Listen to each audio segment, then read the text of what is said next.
Pod Mortem would like to thank Original Cinematic for sponsoring this week's episode.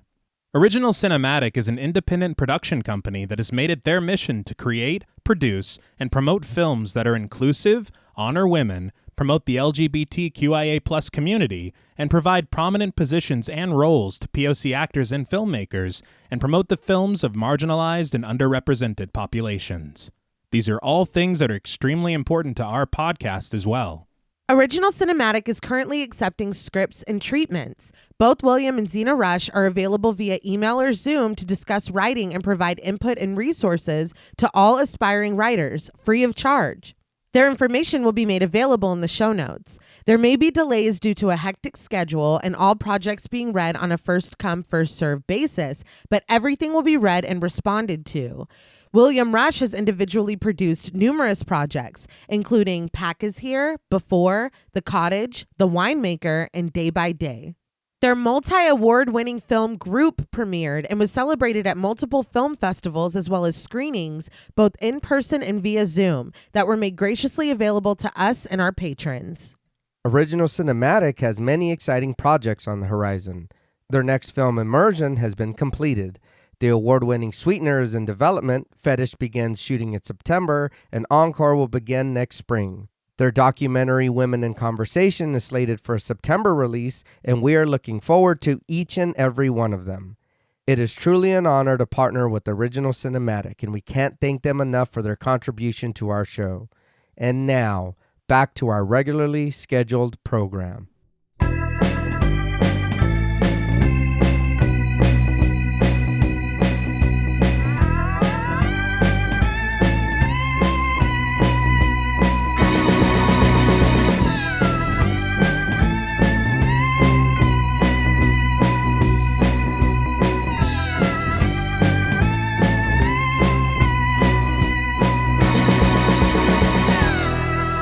Salutations! Welcome to Pod Mortem. I'm Reneé Hunter-Vasquez, joined as always by my co-host, my husband, and my brother. Hi, I'm John Paul Vasquez. Hi, I'm Travis Hunter-Sayapin.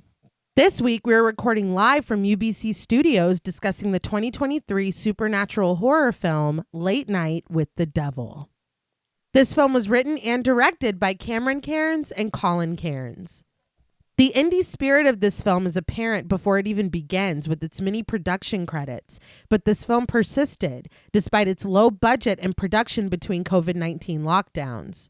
Drawing from the supernatural, the cultural touchstone of American late-night TV, and real-life conspiracies like the Satanic Panic and Bohemian Grove, this film balances its themes admirably. And despite marring its reputation with AI controversy, Late Night with the Devil would shatter records as the most streamed title on Shudder at the time of its premiere. With its interesting story, charming set pieces, impressive performances, and throwback practical effects, this film immediately took its place as a new favorite among many horror fans. This film was requested to us by friends of the show, Kent Morton, Murder Stina, Daniel Mahoney, Ariana Vasquez, Beth Bauer, Topher Williams, Stephen Junius, Erica Thompson, Jill, Patrick Hoagland, Karima Rhodes, Aaron Butterfield, Carissa, Sophie Hodson, Pumpkin Spice Girl, and Jonathan Stein. This film was also the winner of our October Patreon poll, so thank you to all of our patrons who participated and voted. If you want to help us pick an episode, join us on Patreon at patreon.com/thepodmortem. So, what did you guys think of Late Night with the Devil the first time you saw it? I don't remember the exact date, but I remember that we watched it on Shudder, of course, in the living room. I do remember really, really enjoying this movie. I do want to say, though, our last week's episode of Ghost Watch, watching this next, I noticed a huge similarity between the two movies. And I mean, that's okay when you like something, you know what I mean? You kind of borrow from it. But there was a lot in this that I remember seeing from that. But I still really, really enjoyed what they did with their own take on it. And this was really, really cool for me because I didn't realize how much I do enjoy the, I guess, not just supernatural, but possession stuff. And then as it went on, I was like, oh, this is great. It is funny that you mentioned Ghost Watch because Jules and I watching Late Night with the Devil was the jumping off point for them showing me Ghostwatch. Okay. That makes sense. But I really enjoy a decent chunk of this film. Okay. The first time I watched it, I just really immediately fell in love with the feel and the vibe of it, the atmosphere of it, and the era that they are attempting to capture. Yeah. I love the 70s. It's no secret. I talk about it all the time. Yeah. So much so that Reneé has speculated that I might be a vampire who maybe at one point lived in the 70s. I Speculate. can neither confirm nor deny. It's wild speculation. But no, I really, really love also late night TV. Yeah. The things that we grew up watching so much. I know that Reneé and I were huge fans of Conan O'Brien. I feel a lot of, even though it's not the era they're capturing, I feel a lot of Conan here. Yeah, that was what I noticed as well. Because I watched a lot of Conan too, and I was like, this feels like Conan. Yeah. And I know this era would be like Johnny Carson. Right. And there is obviously a little bit of that there, but I just feel like, and that leads me perfectly to David Dastmalchian. Okay. Because I feel Conan in his performance, but I also feel such a nuance of understanding this assignment Yes. in an unbelievable way. Oh, yeah. And I've always been intrigued by him as an actor. I really think that he is a very unique talent. And so seeing that he was going to lead a film was very intriguing to me. And I think that he's probably, aside from the aesthetic of the film, the best part of it. Oh, yeah. For sure. But I remember the first time just seeing a lot of stills and posters online about it and just growing intrigue for it. And then finally watching it, I really do love all those things. I love the performances. I love the references to real life things as well going on at the time and real people. Yeah. And dynamics, which is really interesting with the addition of a particular character who is basically just a real life person that they spoofed. Yeah. I really love the music as well because I feel like late night music is its own subgenre and they so perfectly capture the just feel and tone and sound of it so well. Yeah. I think that my difficulty with this film is some of the creative choices they make towards the end of it. Okay. I feel like they spend so much time cultivating this atmosphere and this vibe, and there are moments where they just decide to completely abandon this conceit that they have created and spent so much time creating, and I do not understand it. Okay. There is some questions watching it. I will admit to that as well. There are a few questions watching it for like a second or third time that kind of came up too that I was like, huh. I think it's just very confusing to me. Also, there are some interesting choices regarding cutaways from the broadcast that I also don't really understand logistically how or why they're happening. You just kind of have to go with it and be like, oh, well, I guess they're also doing this. Yeah. But the more that I watched it, I was like trying to, because we all have like a found footage checklist, so to speak. Right. And this is literally a found footage film. That's the way they set it up at the beginning. Yeah. And so, again, this breaks some of those rules for me. They break some of their own rules for some peculiar reason.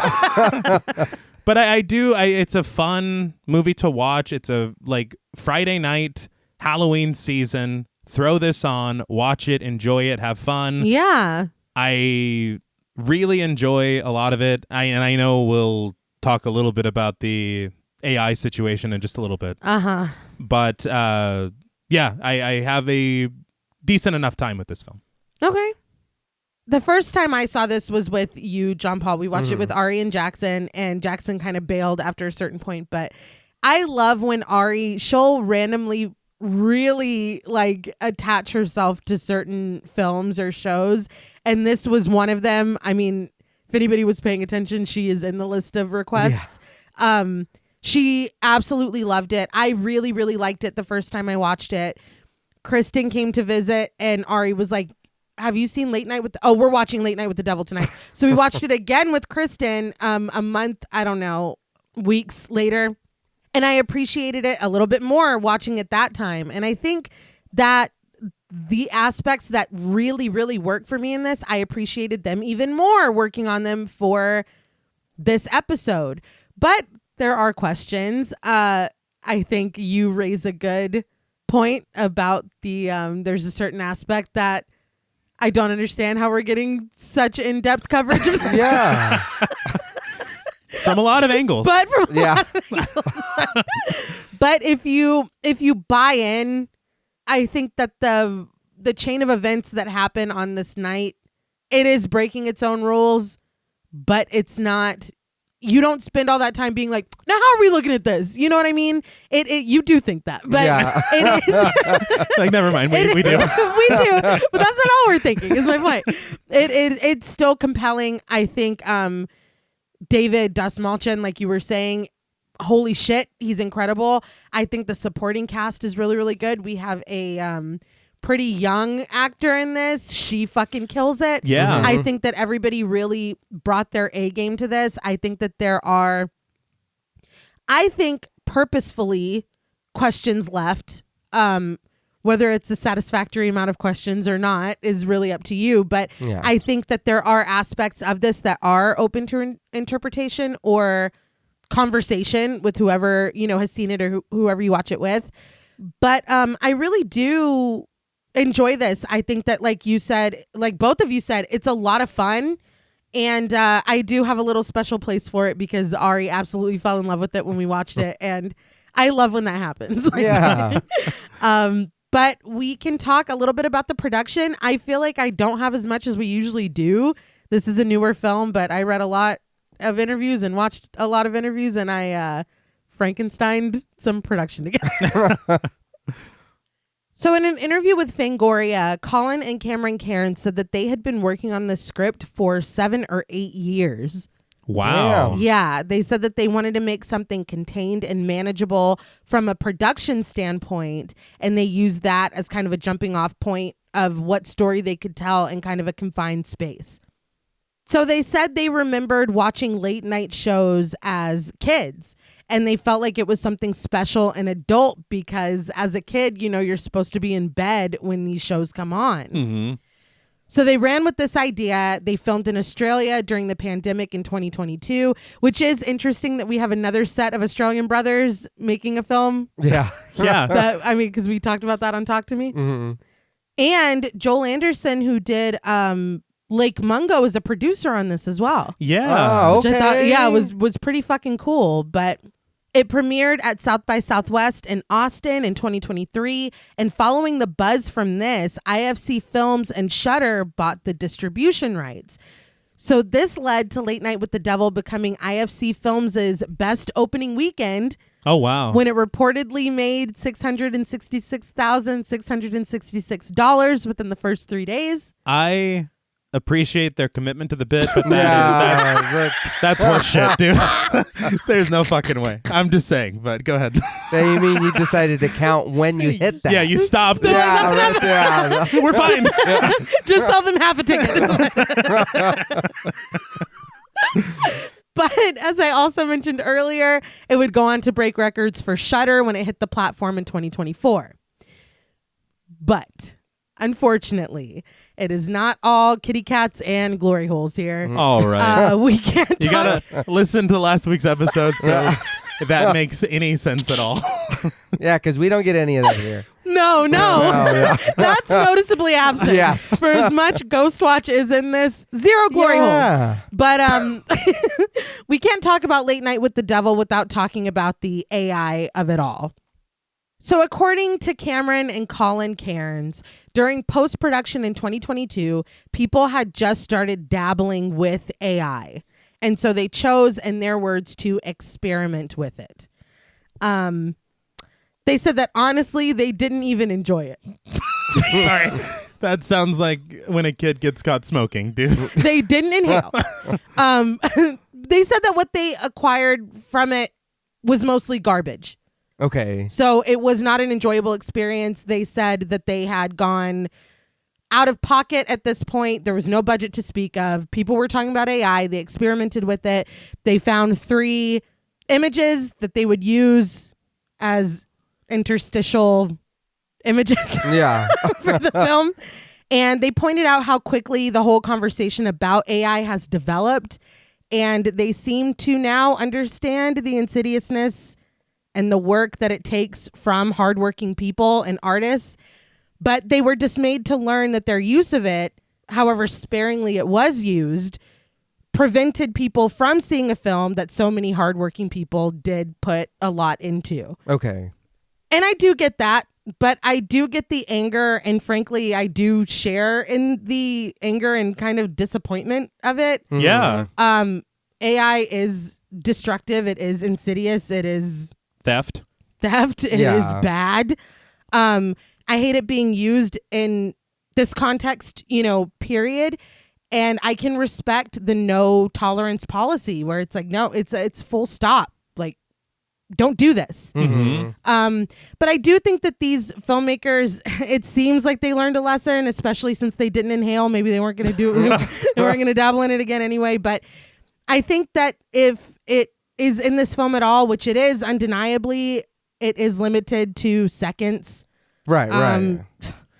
But while the vitriol, I think, is very valid, I think that we should also be aiming it toward giant studios that are flagrantly using it with as much intensity as we are shooting at this indie film, I think. Yeah, and at least they learn. Like, we had to learn Skynet was bad. And then it was like, oh, shit, that... And we know now. Right, we know now, better, yeah. you do better. In the future, the machines take over. That's exactly. That's where we're going. I mean, Yeah. let's talk about conspiracy, but come on. But make no mistake, and I do want to be very clear, while I am speaking on behalf of their side of this and their response of this, which I am glad they did respond and did seem to understand why people were rightfully pissed off. AI might as well stand for awfully insidious. Indeed. It's really bad. And this should be a lesson. Don't fucking do this. Just don't do this. I am very glad to hear that aspect of their interview because it's not anything that I had seen before. It is exactly as you're saying. AI art is soulless. It's not even art. Art requires humanity to create it. Yeah. It was so disappointing to see, and I do understand as well people's anger with it. I think that it is just this idea of this slippery slope where it's like, oh, it's just a couple of interstitials. That's the problem. Oh, it's just this scene that was written by AI. Yeah. Oh, it's just this actor's face. Oh, it was just the trailer. Oh, it's just a poster. And then suddenly it's overtaking. Mm-hmm. And so I do get this. It's a very frightening and disheartening thing to experience and to see. And especially baffling to do in a film where you're trying to capture the vibe of 1977. So, well, they did use a lot of AI back then. So. See, I was unaware of this. Yeah, that's what they're exploring here. Oh, well. Stop. Yeah. Minus a star. Now, before we interview this film, we would like to issue a warning for spoilers. Pod Mortem is a very in-depth podcast, and in thoroughly discussing horror films, we have no choice but to spoil a thing or two. If you don't wish to be spoiled, please go watch the film, then come back and enjoy the show. If you've already seen the film or don't care about spoilers, then lights, camera, action. The film begins after the longest display of production vanity plates that I've ever seen, 9 of them to be exact, with the TV sitting in front of a late night set, the gel-colored lights shining up above as its screen displays static with the briefest glimpse of a face. Interesting. Mm-hmm. I concur. I've never seen so many vanity plates in my life. No. Mm-hmm. I applaud indie films because, as you said in your intro, that just shows the lengths that it took to get this film made. Yeah. Exactly. I think the only other time I've seen that is on Family Guy. Exactly. That's all that made me think of. That's what it felt like. Because I remember when we were watching it the first time, even Ari was like, God. Yeah. Well, She said, I thought I kept thinking the movie was starting. I think the funny thing is just how different they all were. Yeah. Is that a kid mowing a lawn? And it was just very interesting. A lot of them were really cool. They though. were. Yeah.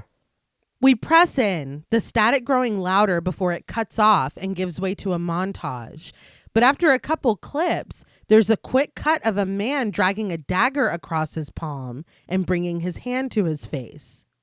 After that, we see explosions, riots, newspaper headlines calling for revolution, stalled out lines at gas pumps with the sign telling them there is no more, all set to a percussive beat.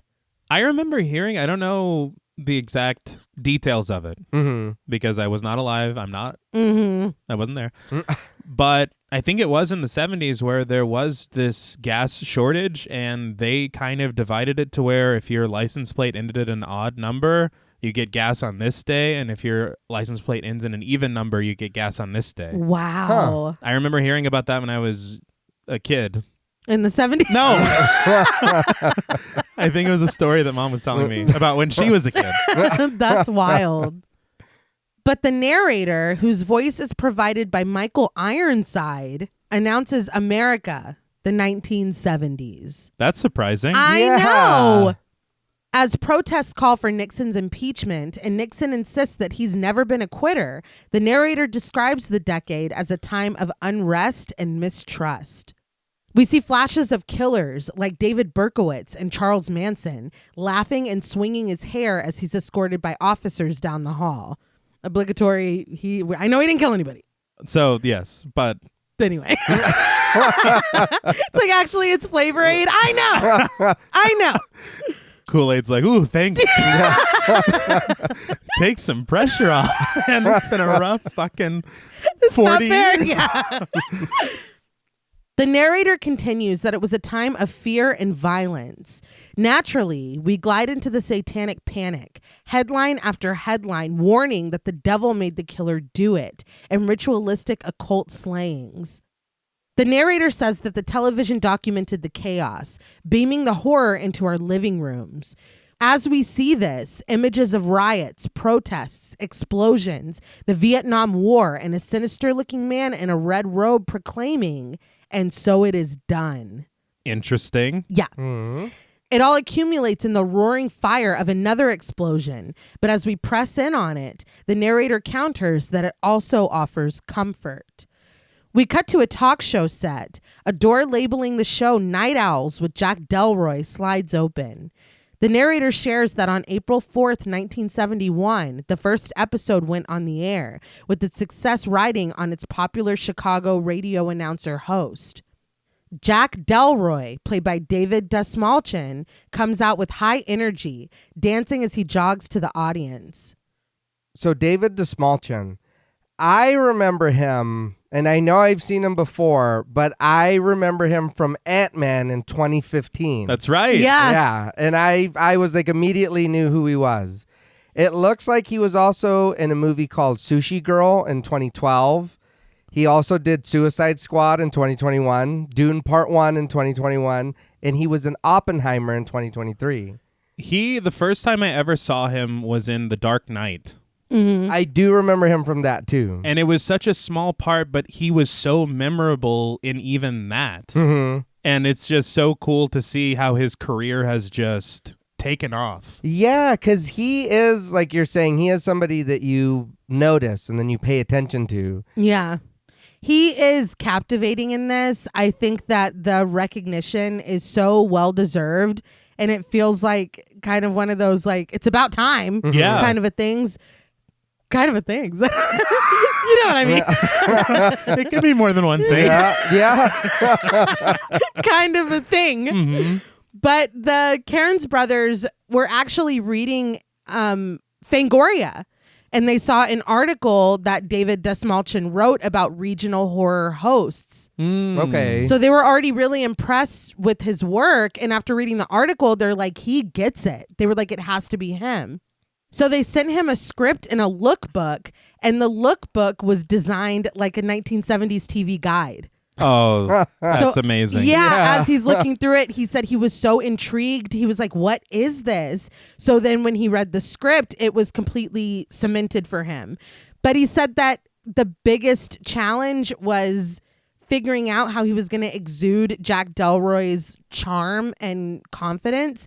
He said that reading the script, he was like, why the fuck do they think that I can do this? But he does. He is like I said, so captivating in this. He really draws you in and you are rooting for him. Yeah. You know? But he said that he watched dozens, if not hundreds of hours of Johnny Carson, Dick Cavett, David Letterman, Don Lane, Morton Downey Jr. Like he didn't say Conan O'Brien. Yeah, well, it's a different time. But yeah. But I think that everything, the way that he speaks, his mannerisms, the cadence, the way that when like he's on, I think he does it so late night host. There are some moments during a monologue that we see in just a bit that it's just like, you absolutely get it. Oh, Yeah. no. Yeah. I could even, and I mentioned it earlier, but in another, I know we always say timeline or whatever, but I could see him doing that period. Yeah. Him being like a Conan and running his own late night talk show. For sure. I will admit, when I was a kid, I wanted to be a late night TV host. There's still time. Not like this. No, not like this. It was cool too because the Cairnes brothers said that with him signing on, the pressure was off to get kind of a bigger name, or they said specifically an American name. So they were able to focus on getting a lot of Australian actors, which they do. And the accents in this are insane. Yeah. They really are. But we'll get into that later. But looking into the camera, Jack greets the Night Owls and introduces himself, thanking everyone for letting him into their homes for the first of what he hopes will be many, many shows. Night Owls is perfect. Yeah. Yes, it is. And also something mentioned on Ghostwatch. Yeah. Yeah. But Jack chuckles, bringing his hands together in a quick sign of prayer. He kindly thanks everyone who helped him bring this dream to life, especially his parents, who are sitting in front of their TV in Berwyn, Illinois, with big smiles, watching Johnny Carson. From behind his microphone in front of the UBC show band, Gus McConnell, played by Rhys Auteri, laughs. I loved the cymbal crash that punctuates his joke. Yeah. And it looks like his mouth is shutting. That's very Conan. No, it really is. But I just appreciate the language of late night that is so clearly here. They all did their homework and it's fantastic. Absolutely. Yeah. I did think it was cool too because David Dastmalchian said that they were very open with him ad-libbing and kind of like feeling it out for himself and interpreting the script the way that he wanted to, because he added that his parents were watching in Berwyn, Illinois. He added the place as a nod to Svengoolie. That's cool. And that after the take, he was like, "Is that okay?" And they're like, "No." Like they were like, "Nar." They were like, "No, dude." Watch it, dude. But they really gave him the freedom to kind of feel out Jack Delroy and make adjustments where needed. And we've talked a million times about how important that is to really let actors feel that character and be comfortable in who they are. Yeah. And especially that atmosphere. You're feeling off the crowd. You're feeling off the band. Exactly. You're just existing. And that's what late night kind of is. Yeah. You mentioning the band too. I read in another interview with David Dastmalchian that he said that band was really playing live.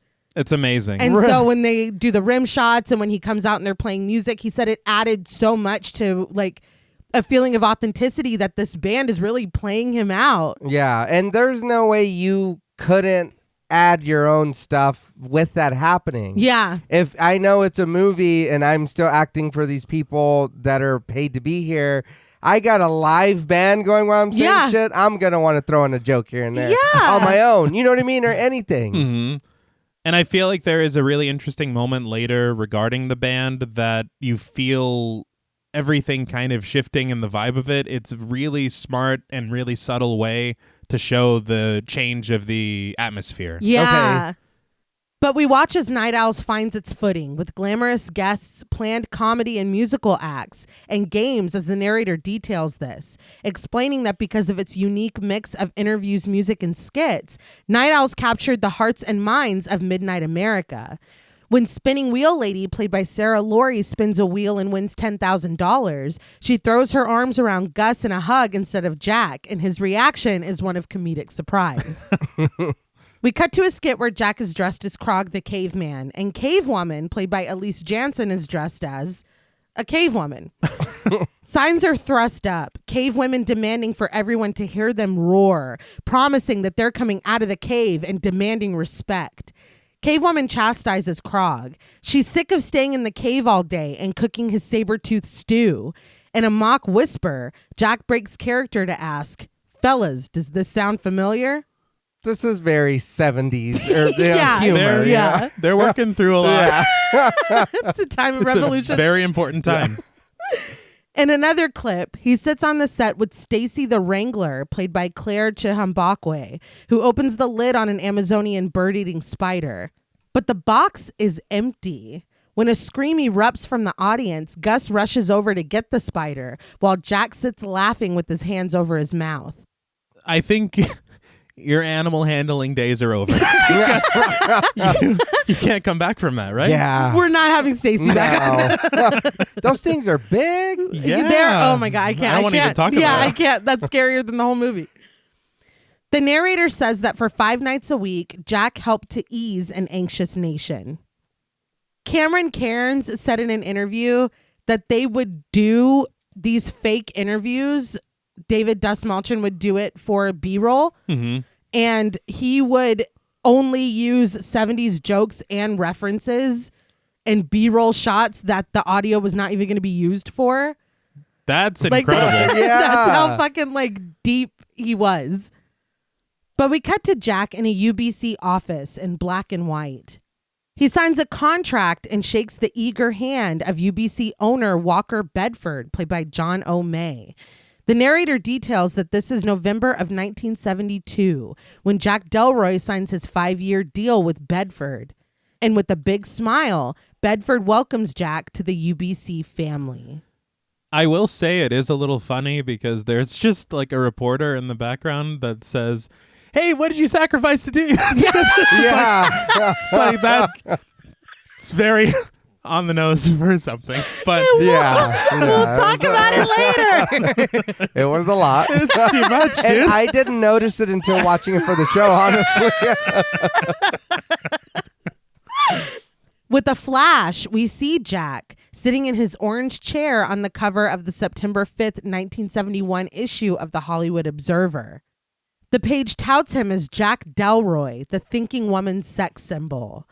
On the cover of Newsweek, he points at his watch, the text calling Night Owls a talk show for the 70s. A black and white photo of him staring smugly with his cigarette announces that Night Owls has taken flight. The narrator says that with an Emmy nomination and a growing audience, Jack set his sights on the coveted late night crown. A Variety magazine cover confirms this. Jack to Johnny, you are in for a fight. Johnny Carson sits with his chin resting in his hand, but Jack Delroy has his dukes up. Is he gonna fucking fight him for real? Yeah. He wants the crown. The narrator introduces Jack's wife, a beloved stage actress who is by his side through everything. Smiling at us from beautiful pictures on a playbill is Madeline Piper, played by Georgina Haig. We see pictures of her and Jack, smiling, laughing, gazing at each other lovingly.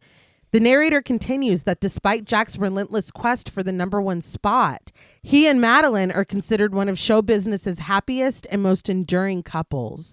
The narrator teases that while Madeline is Jack's muse and confidant, she is not his only support. The music changes to dramatic and eerie as we follow a car traveling down a wooded road in black and white. The narrator describes The Grove, a men's-only club located in the California Redwoods, and Jack's association with it has been rumored since his days as a radio host. It was established in the 1800s, and many of its members are politicians, entertainers, and captains of industry. It's something of a summer camp for the rich and powerful. But we are treated to clips from 1968's Le Culte du Grove, where men gather in white cloaks, praying before a cloaked figure with an owl's head, standing in the twisted branches of a makeshift nest. The narrator says that speculation swirled about the Grove's taste for arcane ceremony and the power it has to make or break careers. So this is a very interesting wrinkle that they're adding right now. Yeah? am aware that this is kind of a legitimate Yeah. thing that does exist that a lot of powerful people have been a part of. Don't know about the rituals, don't know about the owl business, but and also owls. Oh, that's true. Yeah. As Oh far my as God, I never even put that together. the name of the show. Yeah. And dude, they're throwing a lot at us up top. It's top heavy. Yeah. A lot of exposition. Well, we're learning. yeah. We're learning a lot. I think and that's the thing that kind of gets me with this, because I like this idea of this frame almost as like we're watching a documentary about what we're about to see. Mm-hmm. And then they're like, well, what if we don't ever reference that we started that way ever No, again? they're just catching us up. We got to know what happened before this night. But this is the Bohemian place, right? Yeah. Bohemian Grove. Right. Yeah. Not to be confused with having a good time at hedonism. Not to be confused at all. Although I do think that in Bohemian Grove, allegedly, I do think they be doing some freaky shit. I'm sure. Allegedly, please say one more time. Allegedly. They're doing that. I will say, though, that as scared as I am of those powerful men in that society, I am equally as scared of running into hedonism Rick. He's got the moves. Yeah, he's got something. He's But suddenly, we are back on the Night Owl set, where Jack tiptoes behind Gus with a pie in his hand, only to smash it in his face. As Gus chases Jack with his own pie, the tin from Jack's still topping his head like a hat, the narrator tells us that even 4 seasons in, Night Owl's ratings still couldn't match Carson's.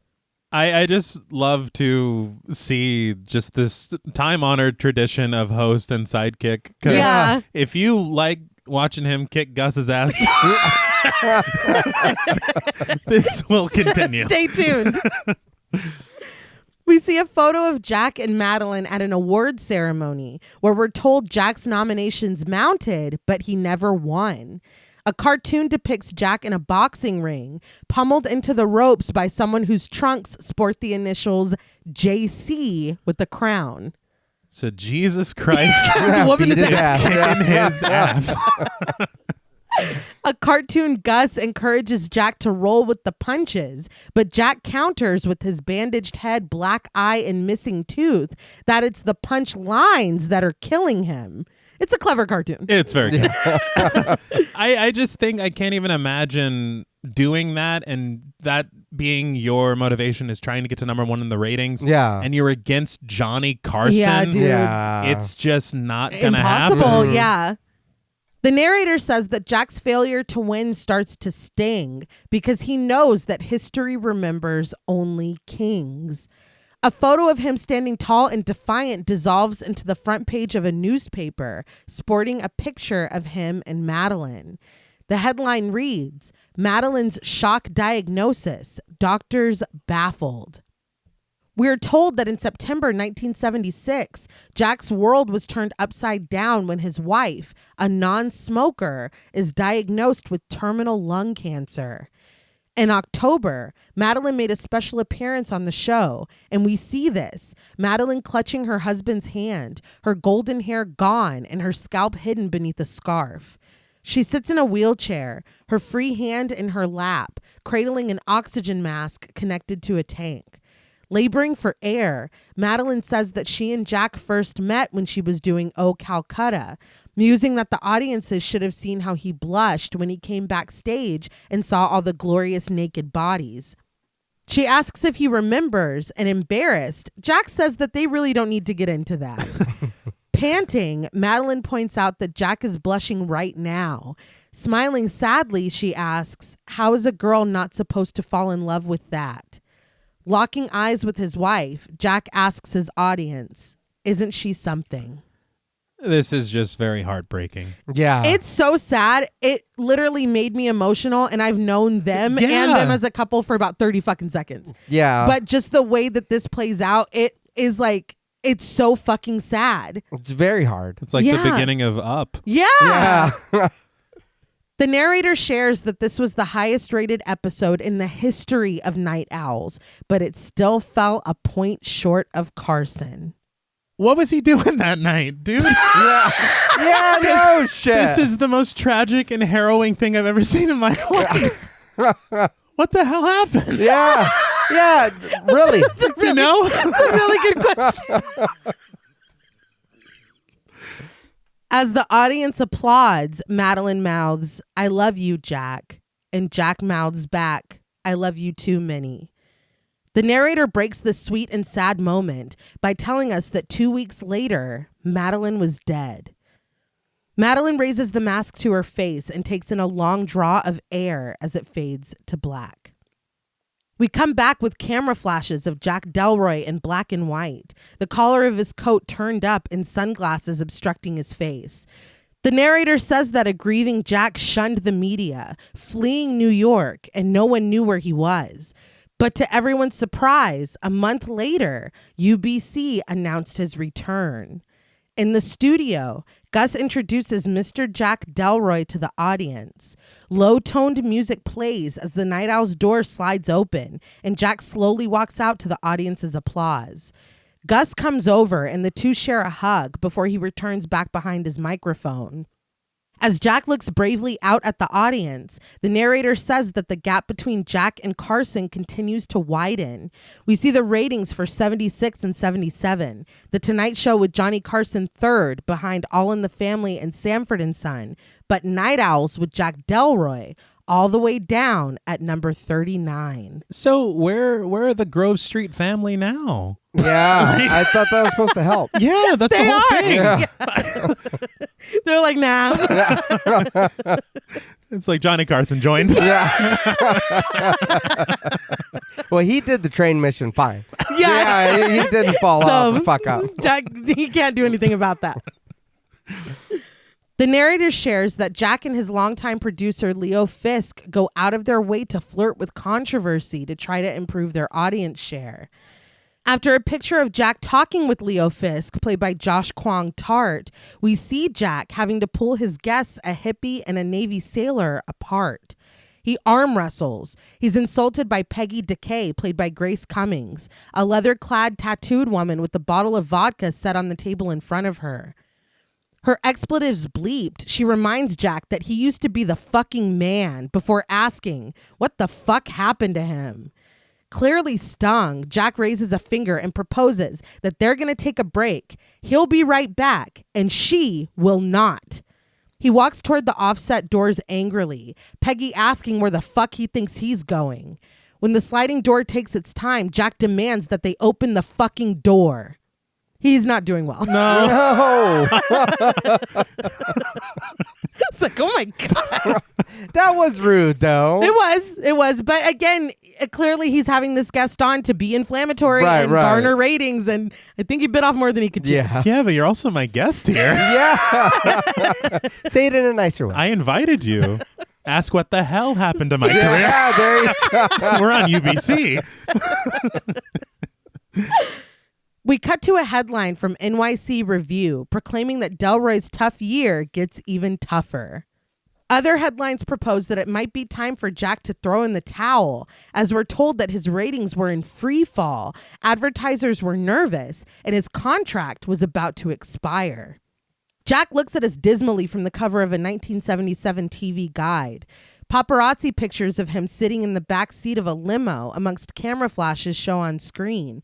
And the narrator tells us that everything is on the line when Sweeps Week begins on Halloween night, 1977. The crew gets ready, slapping a clapboard, rigging up lights and cameras. The audience is called in, and the door is promptly closed.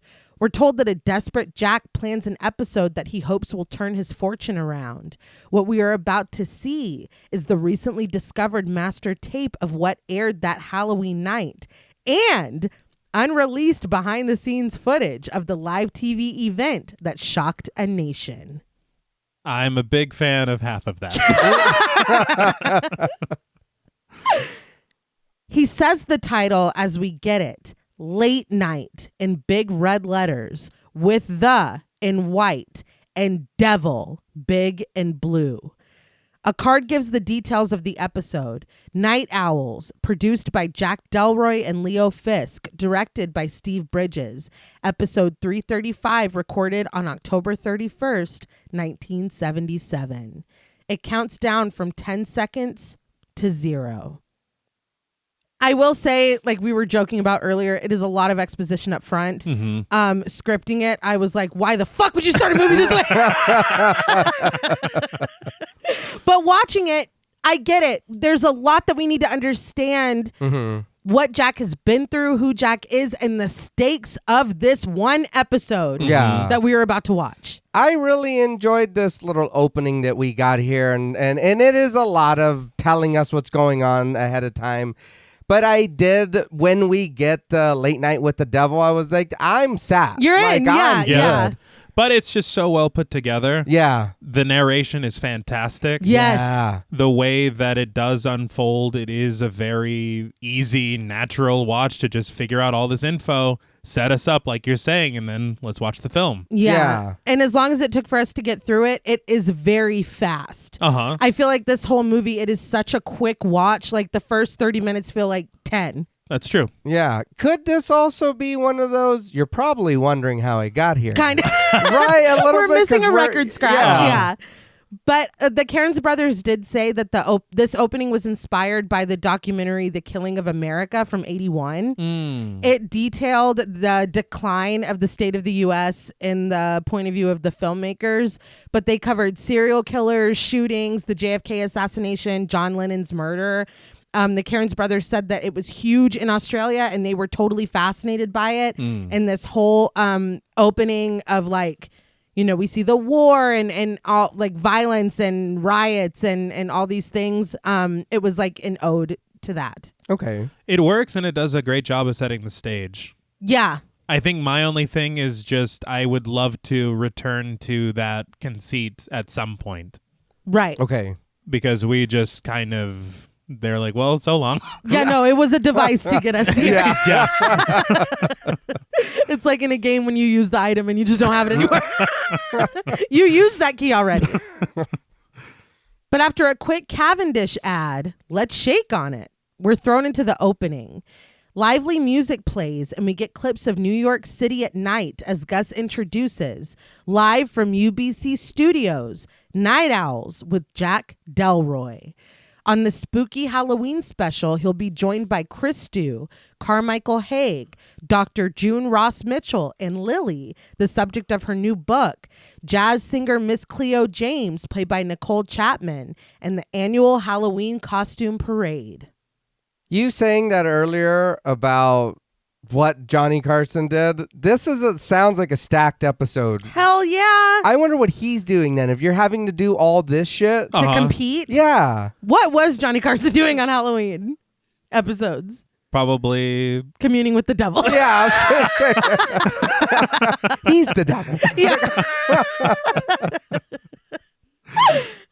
We finally see Gus standing at his microphone in front of the band.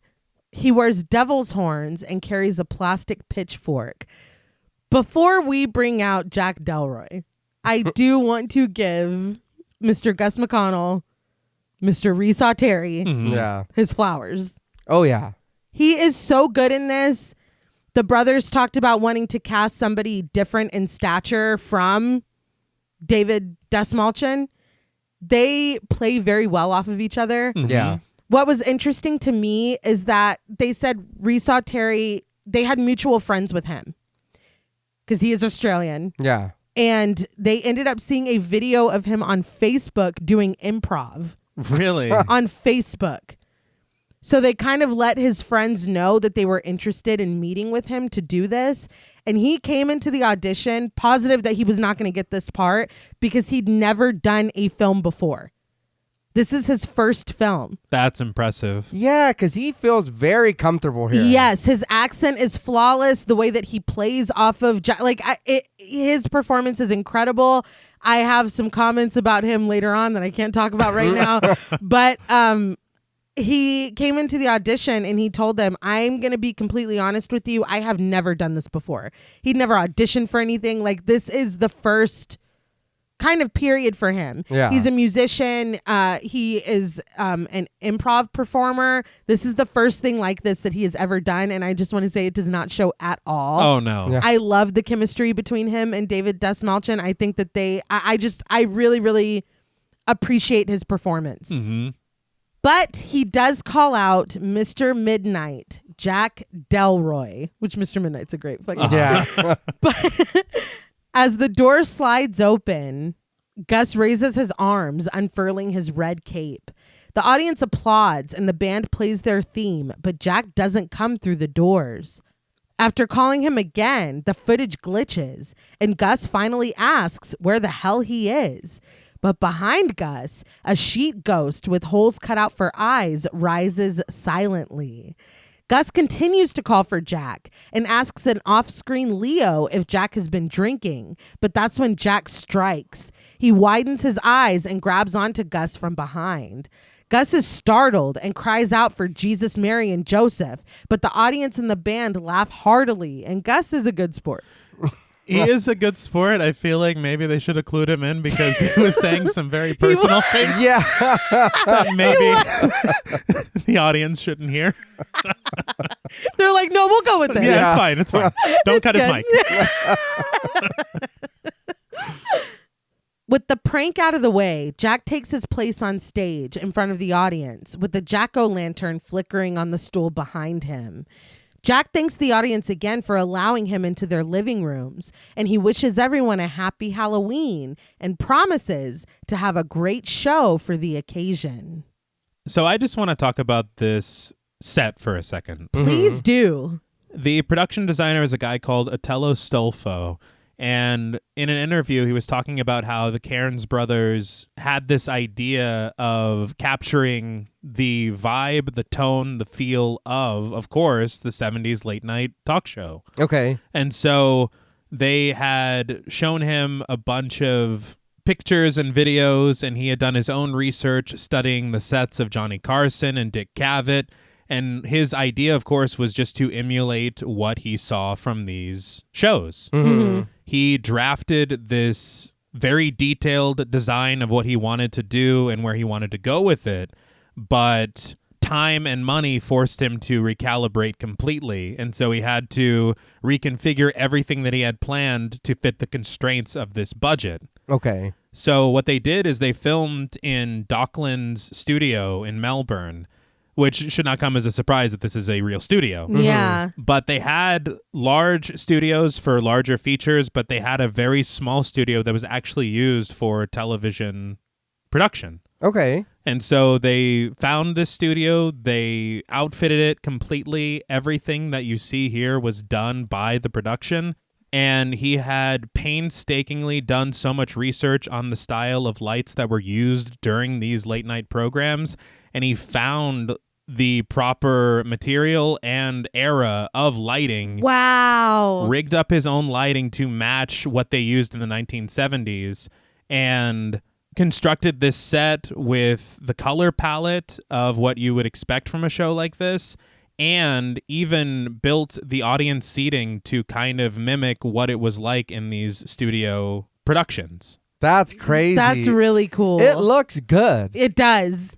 And it feels very authentic. I Yeah. wasn't around back then like T was, but All right. it feels just from, my perspective, very accurate. Mm-hmm. Yeah, it that is one thing that watching the movie that I also do enjoy is that I don't ever really feel, I mean, I know there's crazy shit going on later, but like I don't ever feel like I'm taken out of the time we're supposed to be in. Yeah. Like everything, I'm always, oh no, this is the 70s. Oh shit, the 70s was wild. It's like, wait, no, what's going on? Yeah. because there are some like films and shows where it's like, okay, it's the 80s, we get it. Where it's like very like, look. Yeah. This just feels like, no, it just is the time that it is, you know? To piggyback on what you were saying about the studio, I wanted to talk about the audience for a second. The brothers said that they only had the full audience for one day. Oh, wow. And they had a corner of the audience for one more day. So the day that they had the full audience, they said that the two brothers and their assistant director basically pantomimed the whole script to get audience reactions that they needed. So they're like, okay, at this point, this is happening. You're this. You're laughing. You're scared. You're whatever. That's unbelievable. Yeah. I read the production of this film was only 20 days. That's appalling. That's wild. 20 days. They did a lot. Yeah. Eerie music begins to whine, and when Jack looks back over at the band, we see that Gus is playing a theremin. He tells Jack that it's a musical instrument. Jack corrects him that that's not music, though. That's the sound you get when you're tuning the radio looking for music. The audience laughs, but Gus continues with a smile that the cool thing about the theremin is that you play it without touching it.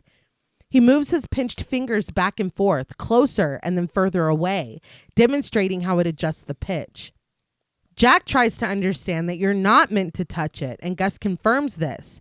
Pulling comedically at his collar, Jack laments that Gus should have shown the same restraint at the Melody Burlesque after Friday night's show. All right. Jack is a thereminist. Yeah, dude. And he's going to be on that ass all night. It's wild. But we already see. What? Yeah. Because the smile falls from Gus's face and the audience laughs, and you can see what the dynamic here is. Right. Abandoning the bit, Jack addresses the audience again, asking if anyone went to the Yankees parade. He's met with roaring applause, and when he asks if there are any Reggie Jackson fans, the cheers boom again. To the ooze of the crowd, Jack tells them that he's heard Cosmo magazine approached Reggie Jackson to be their Mr. October. Now he can expect his home run spree to continue well into the off season. The audience laughs at this joke, and Jack pantomimes swinging a bat, the drummer providing the sound of the imaginary impact. And when Jack does it again, informing the guests that it went over the fence, they're eating out of the palm of his hand. He is very good at what he does. Yeah. He is. I will say his rival is Johnny Carson. Johnny Carson did that golf club swing. Yeah. It's like, dude. He's like, copy my homework, but don't make it obvious. It's like baseball. Yeah. Nobody will see this coming. Gus holds up his hands, admitting that he doesn't get the joke. So Jack proposes they raise the bar up to Gus's standards. He brings up President Jimmy Carter, his shoulders slumping as he reads the name from the cue cards. He's like, really, Leo? But at the insistence of the crowd, he continues. He tells a joke of Jimmy Carter offering his brother Billy the opportunity to be the head of either the FBI or the CIA. But Billy refuses to head any agency that he can't spell. The drummer accompanies the resulting laughter with a rim shot, and Gus chuckles, boasting that he got that one.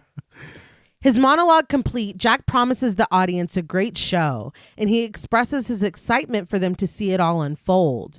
He hopes that they all love it before flat out saying, please love it, revealing under an invisible Dracula cape that he raises over his face that it's sweep. I didn't know that we just openly talk about that. It felt like a television secret. Like, this is something we all know. Yeah. But he's like, no, help. please. We're in trouble. I gotta be Carson. My contract's almost up. The band plays a dramatic tune, and Jack trembles in faux fear, wondering where Vincent Price is when you need him. Jack explains that Sweeps Week is the national ratings period.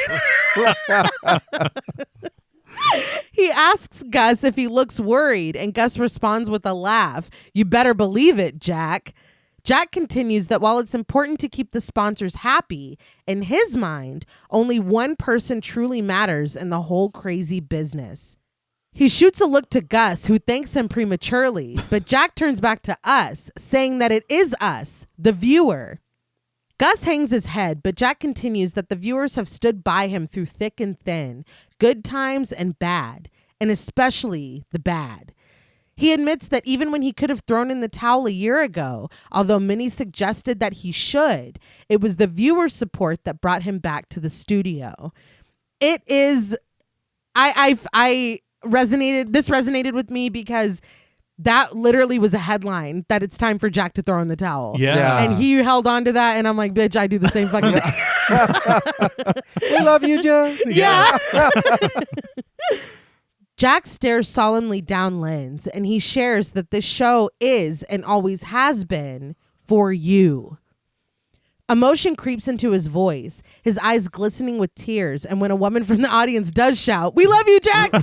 Jack is touched and hurriedly instructs someone to bring her a Nielsen viewing diary. The ensuing laughter breaks the emotional moment, and Jack proposes that they get on with the show. He shares that interest in the occult has recently seen a major revival. Any newspaper has hundreds of ads for psychics and exorcists, and he reminds the Night Owls that here, it's very important to keep an open mind. He begins to introduce his first guest, a young man who is a shining light in the movement. He says that he's been called a medium, a spiritualist, and even a miracle worker, but they know him by only one name. He introduces the mysterious, the mononymous Christu. Before we get to his first segment and guest, I suppose, this timing and cadence and feel of this monologue is so perfect. Yeah. Everything about it, the way the jokes hit, the way he pauses for the audience to grasp it, it is so just well done. Yeah. I was so impressed by how they're capturing this feel of late night television. Yeah. And you can tell the extensive hours that he said he put in. It shows. Yeah. The posture, all of it. Yeah. I really, really appreciated the dynamic between the host and the sidekick. Something else I did notice, and I know it has come up a little bit later in a different way, but as he's talking and as he's explaining his return to late night and everything, I did notice that he is still wearing his wedding ring. Yeah. And it is just so sad. Yeah. But out comes Christu, played by Faisal Bazi, as the band begins to play the theme tinged with an exotic flair. Christu presses fingers into one temple and thrusts the fingers of his other hand toward Jack as he approaches him. Jack mirrors this pose playfully, and when the two reach each other, they share an enthusiastic handshake. The music and applause die down, and Jack confirms that Christu only goes by one name. With an accent, Christu confirms this and thanks Jack for having him on. But Jack Uno reverses the thank you, appreciating Christu for taking time from his tour to be here because he's a hot ticket these days. Christu asserts, though, that it's his pleasure.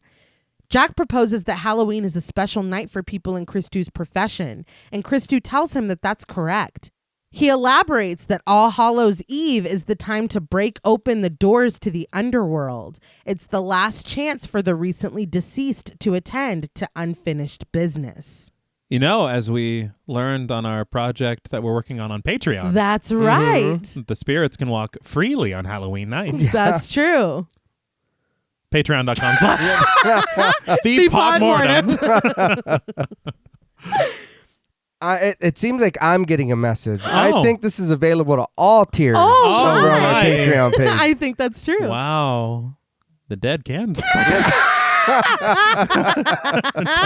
talk and walk, I guess. All right.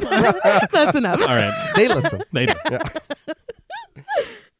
Jack asks if this is the reason for the masks, and Christu tells him yes, it's to hide from the angry spirits. Jack shudders dramatically at this, but he admits that he's curious. Does Christu hear the voices of the dead all the time? Christu tells him that the energy is always present, prompting Jack to ask his burning question. How the hell does he get any sleep? The audience laughs at this, and Christu chuckles. He describes his mind as a ham radio, picking up frequencies in the airwaves. When he doesn't want to listen anymore, he simply switches it off. He illustrates this with the snap of his fingers, and Jack responds with the same. He tells the audience that it's time for them to fire up their frequencies.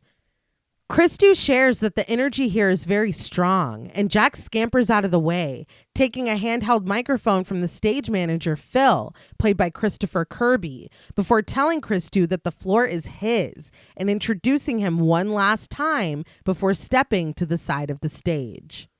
So Christopher Kirby, I know he's here a few times. We do see him, but I did remember his face, and I was like, I know that guy, and I know that guy because he's both in The Matrix Reloaded and Revolutions.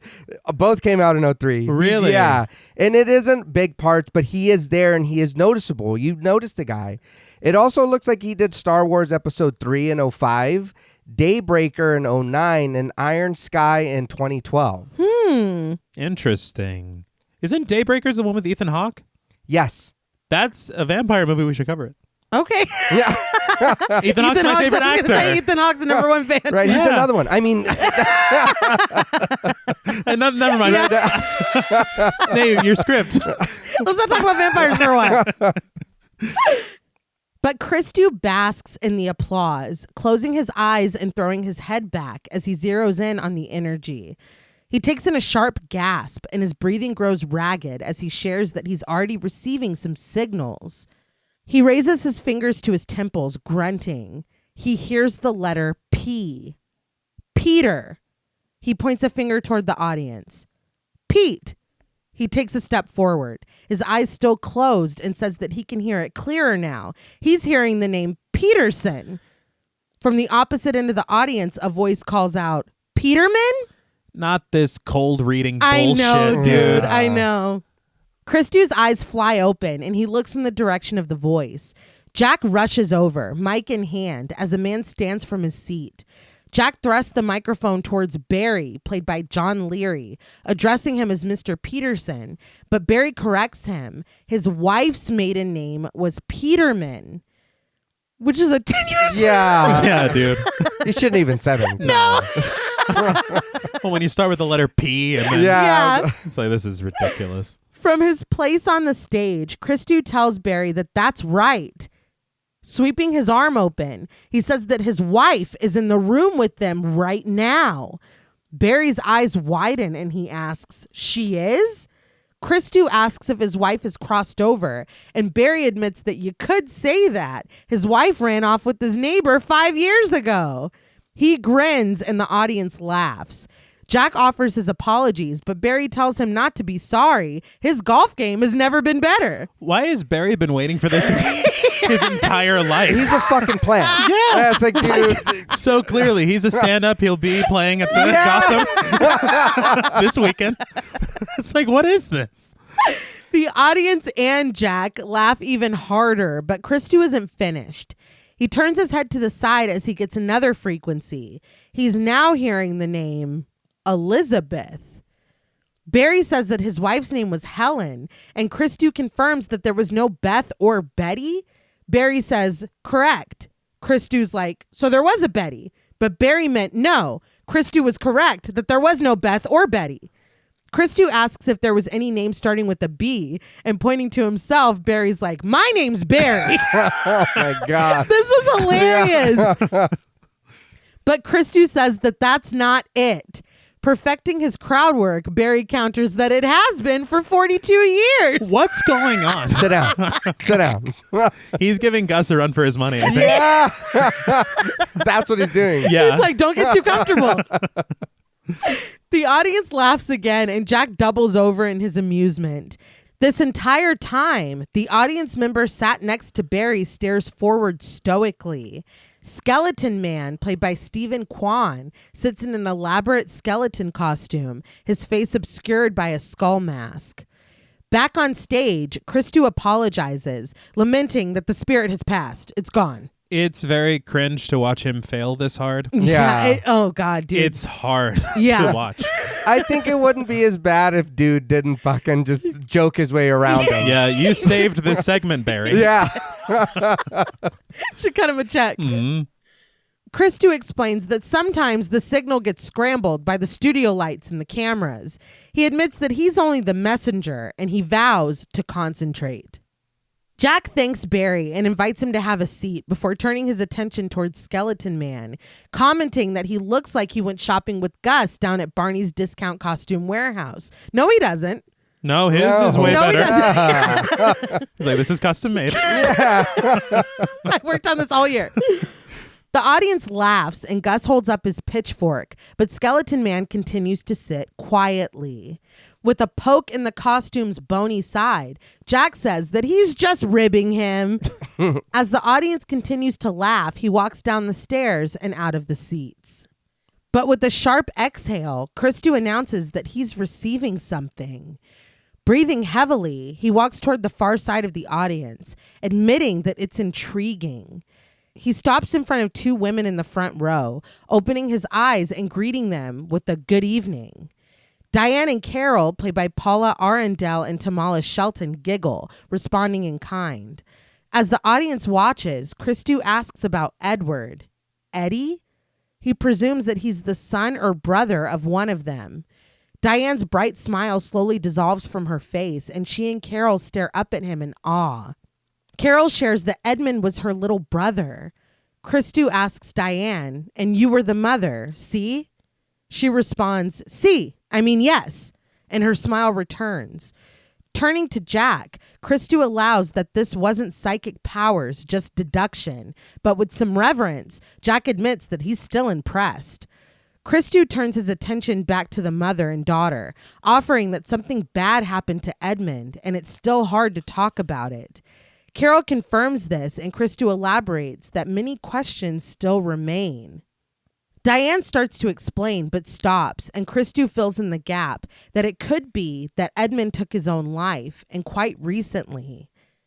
Diane lowers her gaze from him in her sorrow, and Carol nods. It was 5 years ago. Kneeling down to the level of their seats, Christou says that he knows, but it feels like it was just yesterday, and there was so much confusion as to why he did it. Just terrible sadness and confusion. Carol shares that there was no note or anything, and Diane nods, smiling uneasily as she asserts that he was such a happy boy. No one knew he was in so much pain. Jack watches this with solemnity as Christou shares that Eddie wants them to know he's at peace now, and he's sorry for all the suffering he caused. Diane and Carol cling to each other as they listen to Christou assure them that Eddie's heart is full of love. He says that now he's hearing the word Papa. Carol is confused because they always called their dad, Dad, but Diane stops her, overcome. Tears spilling from her eyes, she tells Christou that Papa was a teddy bear that Edmund had when he was little.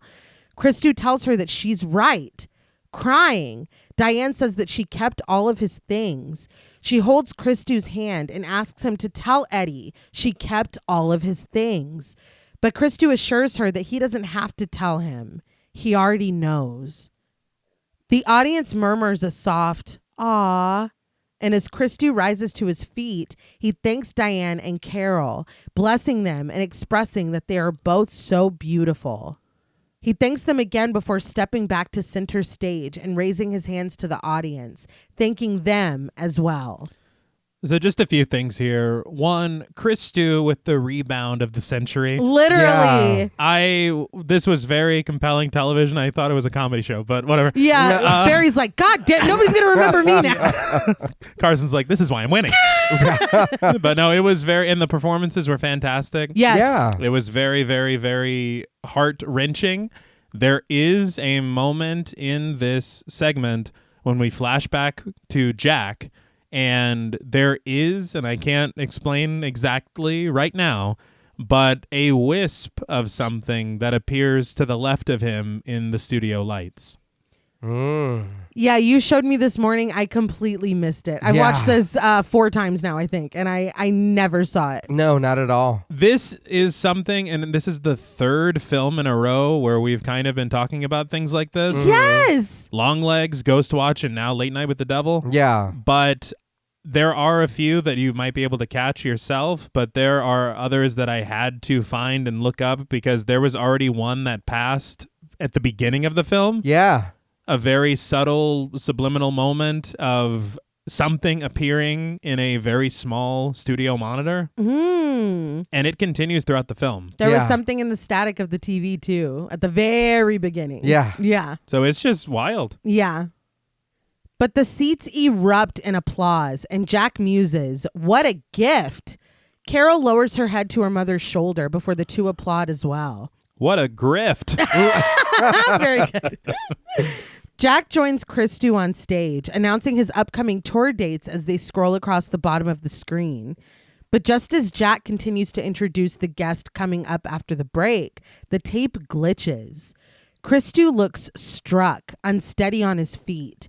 Suddenly, he raises his hand to his head again and begins to scream as he lowers to his knees.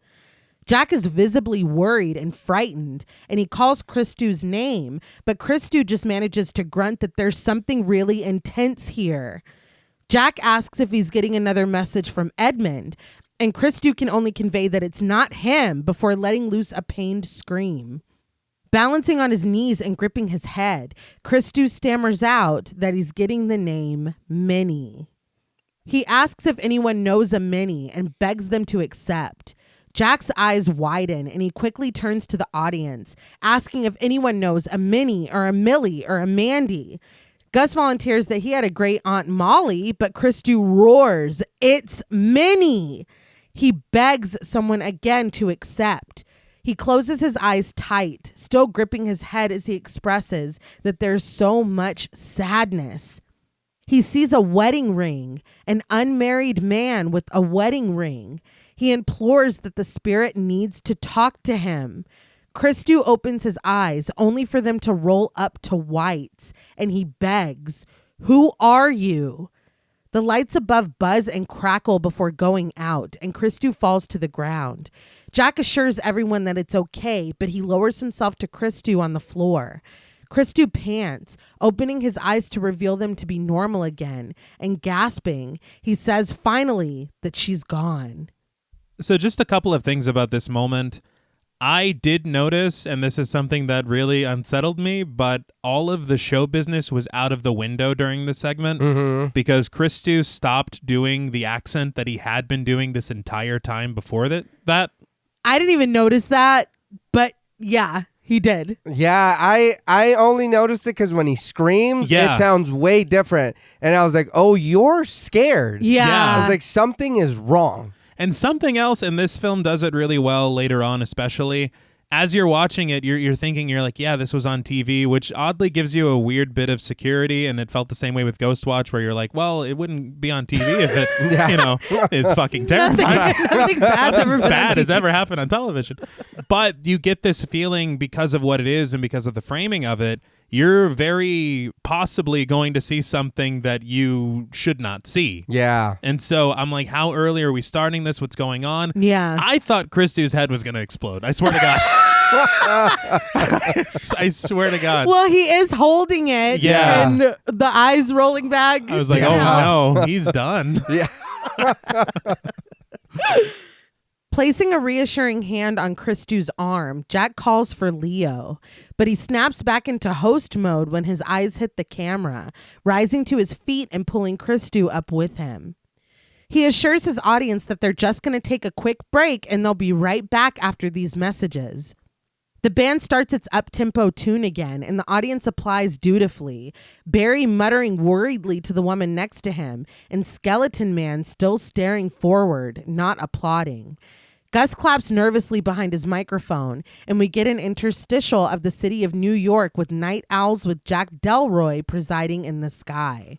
The message at the bottom of the screen promises us, "We'll be right back." So I love this skeleton very much. Yeah. Yeah. I think the design of him is fantastic. Mm-hmm. A striking visual that we see throughout. I feel very clearly like they're setting something up specifically for this skeleton. Right. It ends up being very underwhelming for me. Okay. We'll talk. I just wanted to put it out there. Okay. It's funny because, like you said, he is very striking. Like, even when Jack's talking to Barry, it's like that Wendy Williams thing where it's like, and that's what he said. What was that? That's how I feel, because they're like, yeah, this dude's funny. What the hell's going on right there? Because literally he pokes his ribs and he's like, dude, Yeah. let out a chuckle, look around, say You something. came to the show. Yeah. Yeah, you had to get a ticket. Yeah. That is true, though. It is. I don't mind it too much, but it is a question that I had. Mm-hmm. What, you know what I mean? Of course, we can't say more. We'll talk. Yeah. Uh-huh. And the first time I watched it, the second they showed him and his reactions to everything, I'm like, oh, this is going to be really cool. Yeah. Really important. Go on. When we return to the set during the commercial break, the behind-the-scenes footage is in black and white. So now that we've seen this shift from the actual broadcast to these backstage segments, Right. this shift to black and white, I did want to talk about how this film was shot. Okay. The cinematographer was a guy called Matthew Temple, and I really, really appreciate all of the work that he did here on this film. I read an interview with him in Filmmaker Magazine where he had talked about the process beginning with the directors showing him YouTube clips of late night shows from the 70s, basically the same way it began with the production designer. Okay. But he was tasked with, of course, the same way, emulating the look and the feel of what it was like to watch one of these shows. Yeah. So he, of course, studied Johnny Carson, Dick Cavett, friend of the show, basically, Dick Cavett, because we talk about him all the time. But also an Australian late-night host called Don Lane. But one of the things that was very interesting to me is these segments between the actual broadcast, they were originally shot in color. Huh. But it was in the editing bay that the directors decided to switch it to black and white to further differentiate. Right. Okay. Because one thing that is very interesting is you can tell that they are also shot differently with what they're using. They switched to handheld cameras for these backstage segments to give it almost this cinema verite kind of a feel. Okay. And you see the broadcast is actually legitimately shot exactly like those broadcasts were shot. I love that. Yeah. They built pedestals and they utilized cranes, which are the two standard styles of shooting these kinds of productions. Yeah. Right. They had said that they did for a short time consider using the old tube cameras that they used in the 1970s. Okay. But the difficulty is the cinematographer was told that he had to have a 4K deliverable. And so you can't shoot on those old tube cameras and get a 4K picture. Right. So they were kind of limited in what they were able to use, and they ended up using modern cameras. Okay. So rather than trying to emulate the look, they tried to emulate the feel. And they did this with camera work and the movement of the camera to match the era and the format of these shows. So rather than having someone tasked with being the focus puller for the cinematographer or the camera operator, like you do on larger productions, the cinematographer himself and two other camera operators were physically operating these cameras themselves. Oh, wow. They pulled their own focus, they did their own zooms, and they moved them on their pedestals like they're shooting a live late night television show. That's really cool. Oh, yeah. What surprised me as well is since they couldn't use the 70s cameras, they tried to use everything else that they could. So like I had mentioned, they used the 70s era lighting, and they even found an old Italian crane from the 1970s to use for one of the camera movements. Wow. And the crane was so old that it still had this wobble to it whenever you would move it, and it matched what those old cranes would do in the 1970s. Yeah. But because of this, one of the jokes that they had on set was whenever a shot was good, they would say, oh, that shot looked terrible. And they would know that they did it properly. Right. But something that really shocked me is that the cinematographer said they didn't do anything in camera as far as the age and the look of it to make it appear like the 1970s. They used modern cameras and modern lenses, and they had VFX artists on the back end that provided the texture, the color grading, and the retro look of the film that we see. Oh, wow. They shot in that 4:3 format like you would for television in the 70s, but everything that you see as far as it looking and appearing like the 70s was done in post-production. Damn. That's really cool. Yeah. And these segments as far as the context of the film. I don't like it. I'm gonna be honest with you, because the thing is they had a rule whenever they're filming the broadcast sections that if you could not move a pedestal to get for that next shot, then it's illegal and we were not going to use it.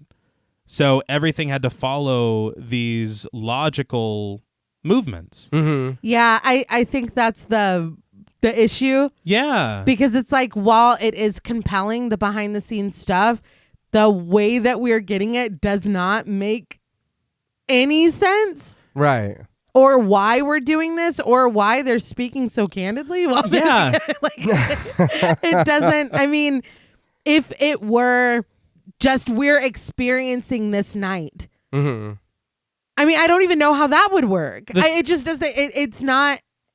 They weren't making a documentary about their Halloween special. Right. You right. know? No, I think you have two options. Mm-hmm. I think the first one is to do just as you said, and we are only looking at this broadcast that night, and we don't have any of these backstage segments at all. Right. Yeah. Or we look at the broadcast like we're doing, and we have intercut this documentary that we have kind of presented at the beginning that it is. Mm-hmm. Yeah. And maybe we cut away to people being interviewed that know about what happened on this night.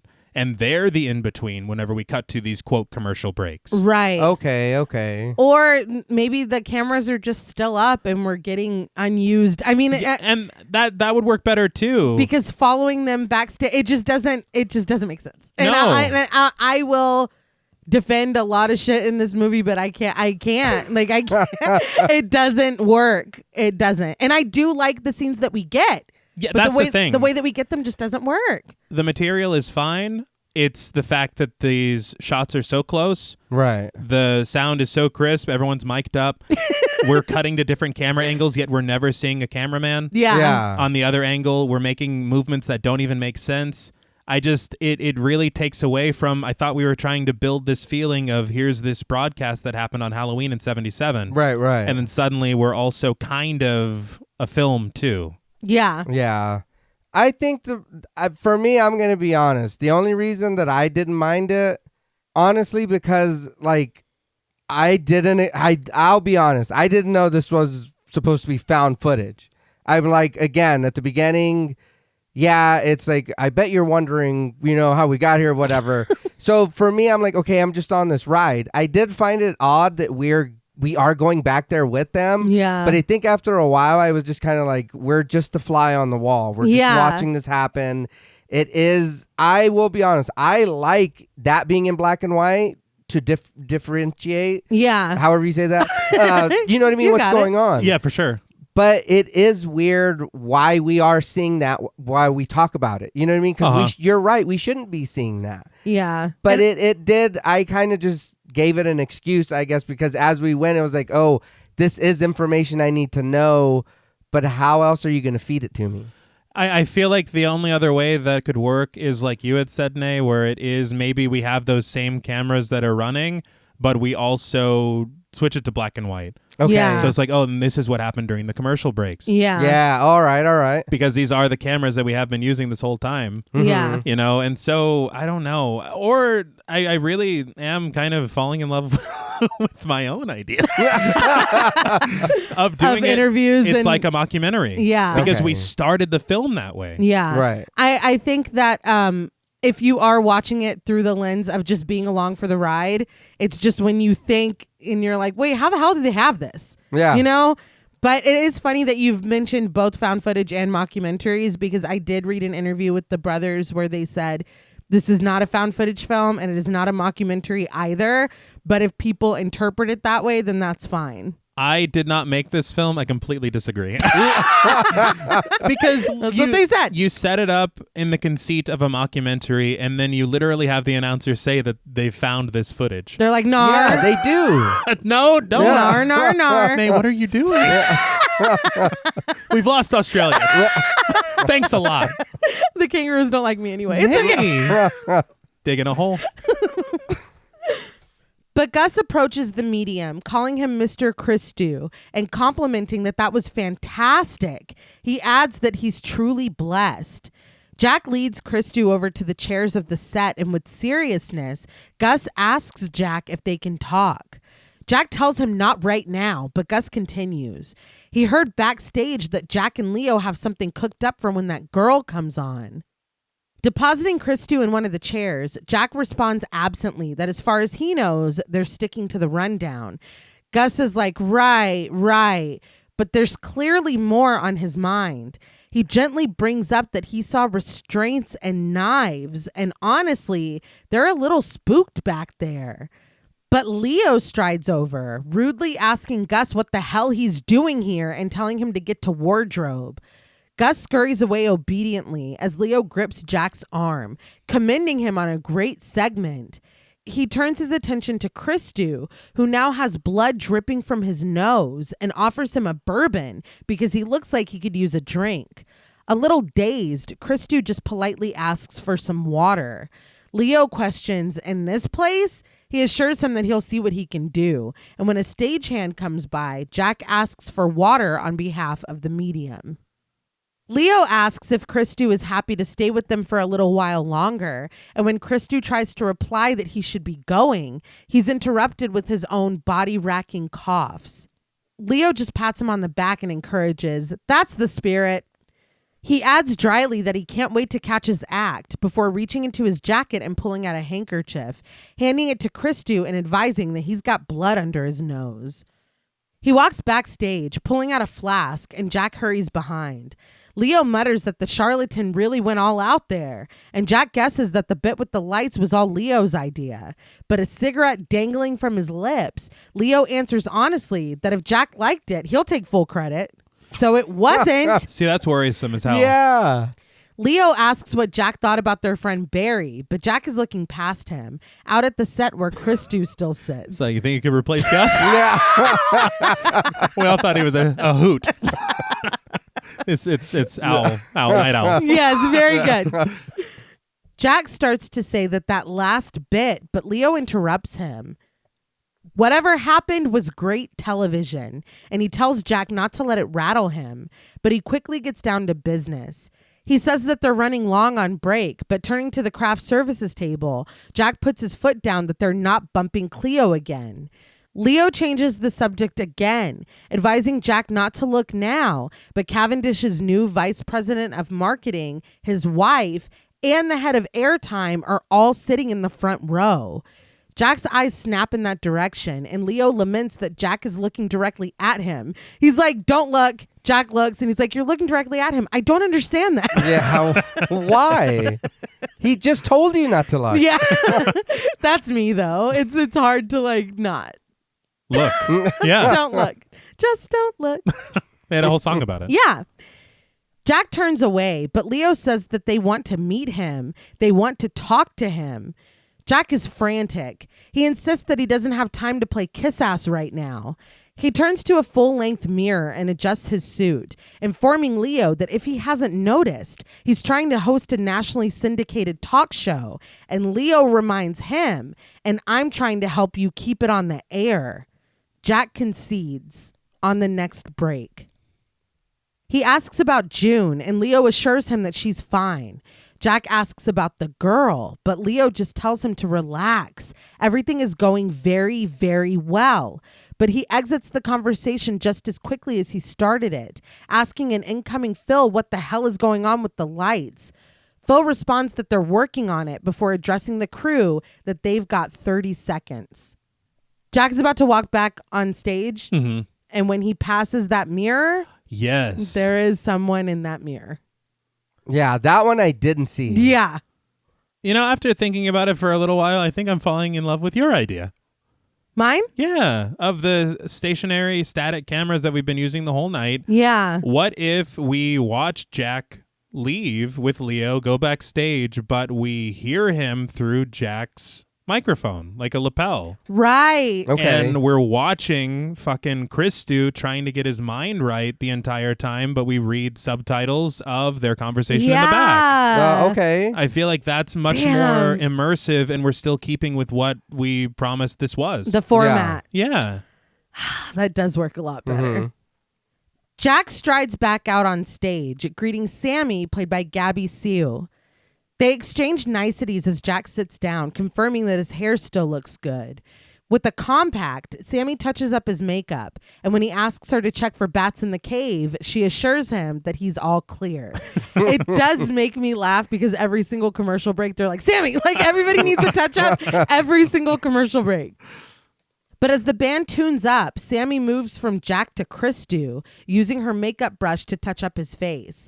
Agitated, he asks her if it's really necessary, and when she responds that he's got some sweat going on, he grabs her wrist to stop her work, telling her emphatically to please stop. She does, muttering, "Fine, suit yourself," as she walks away. The screen splits into two, one side showing Jack checking in on Christu and trying gently to calm him, and the other showing Gus's triumphant return without his devil costume. As he boasts to the crowd, Jack warns Christu that Haig is on next, but he advises him to pay the man no mind because he's all wax and no wick. I love that. Yeah. It's really good. That's great. The door to backstage slides shut, and the producer counts them down from 5. The projector whirs, and we get an interstitial of a happy skeleton standing amongst carved jack-o'-lanterns. And this is very clearly... Yeah, and it looks like shit. Yeah, it does. Which sucks because the design, if somebody did it, I saw somebody at the time, whenever the controversy first broke out, some actual human artist redid the work, and it looked so much fucking better. I mean, of course I'm it sure. did. When we return to the show, Skeleton Man is applauding along with everyone else. That's interesting. Yeah. He's like, hell yeah. And in the front row, all sitting with serious faces, are the vice president of marketing, his wife, and the head of airtime, played by Raoul Salter, Janine Lum, and Adam Batt, respectively. We join Jack and Christu on set as a fake bat crosses the camera and dances out of sight, accompanied with piped-in squeaking. So that's kind of wild that he's like, hey, are there any bats in the cave? Then that actor's last name is Bat, and then we see a fucking bat. That's really cool. That's true.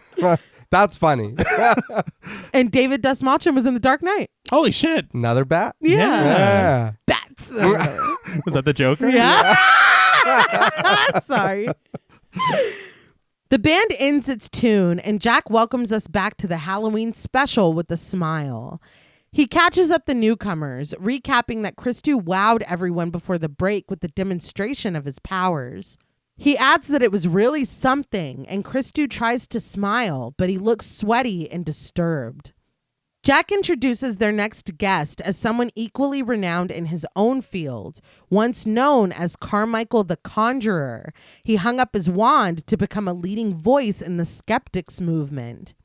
Jack introduces Carmichael Haig, played by Ian Bliss, and he steps out from the sliding door smugly as the band plays him on.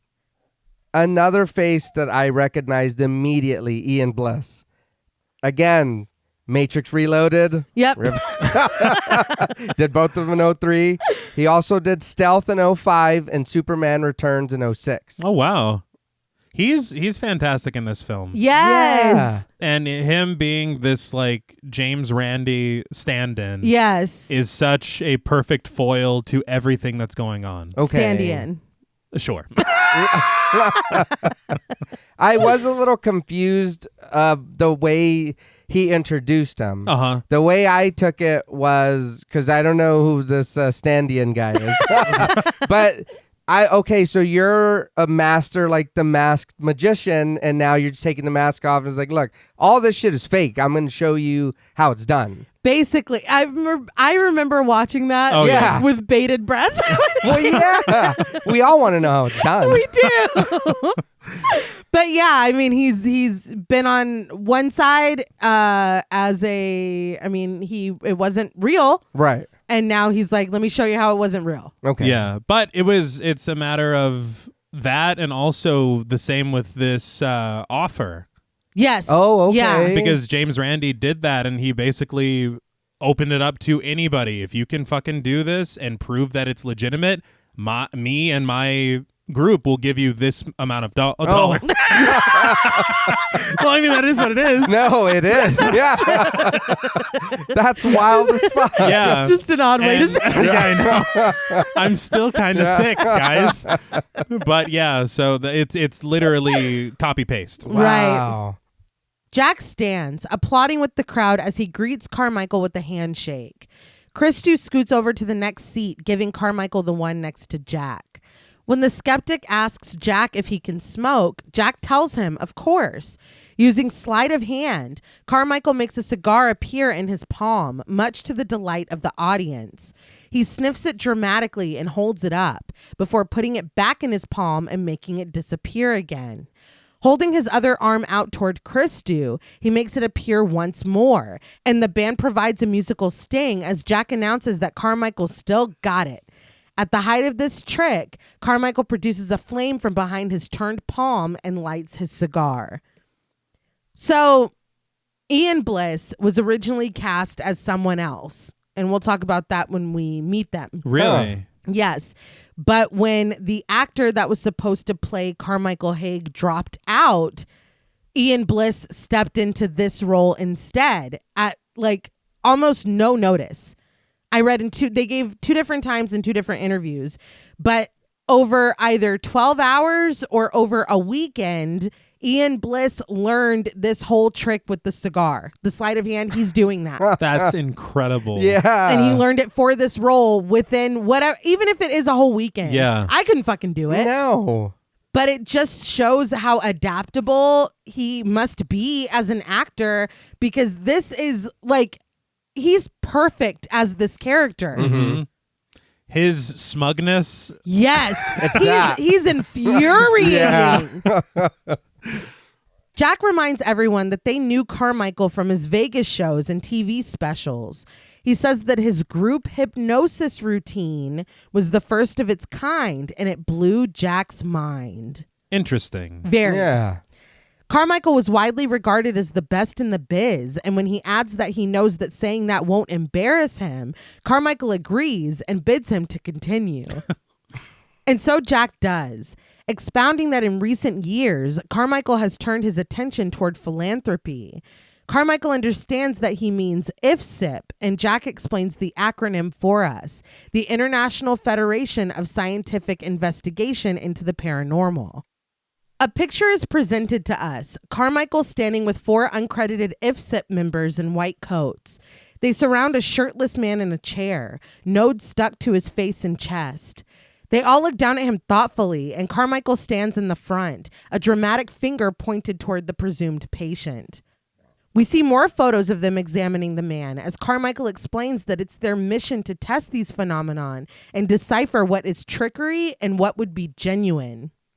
We see him holding equipment and standing in front of a very recognizable house with very recognizable windows. He says that here he was about to partake in a little ghost hunting at a house in Amityville. His friends Ed and Lorraine Warren declined to join because they're easily spooked. Catching strays, dude. I was like, God damn. I was like, not first and last. Yeah. God damn. It's great. They deserve it. They do, though. We join them back in the studio as the audience chuckles at this, but Jack implores Carmichael to be honest. What's the harm for those who just want to believe in something mysterious, something bigger than us?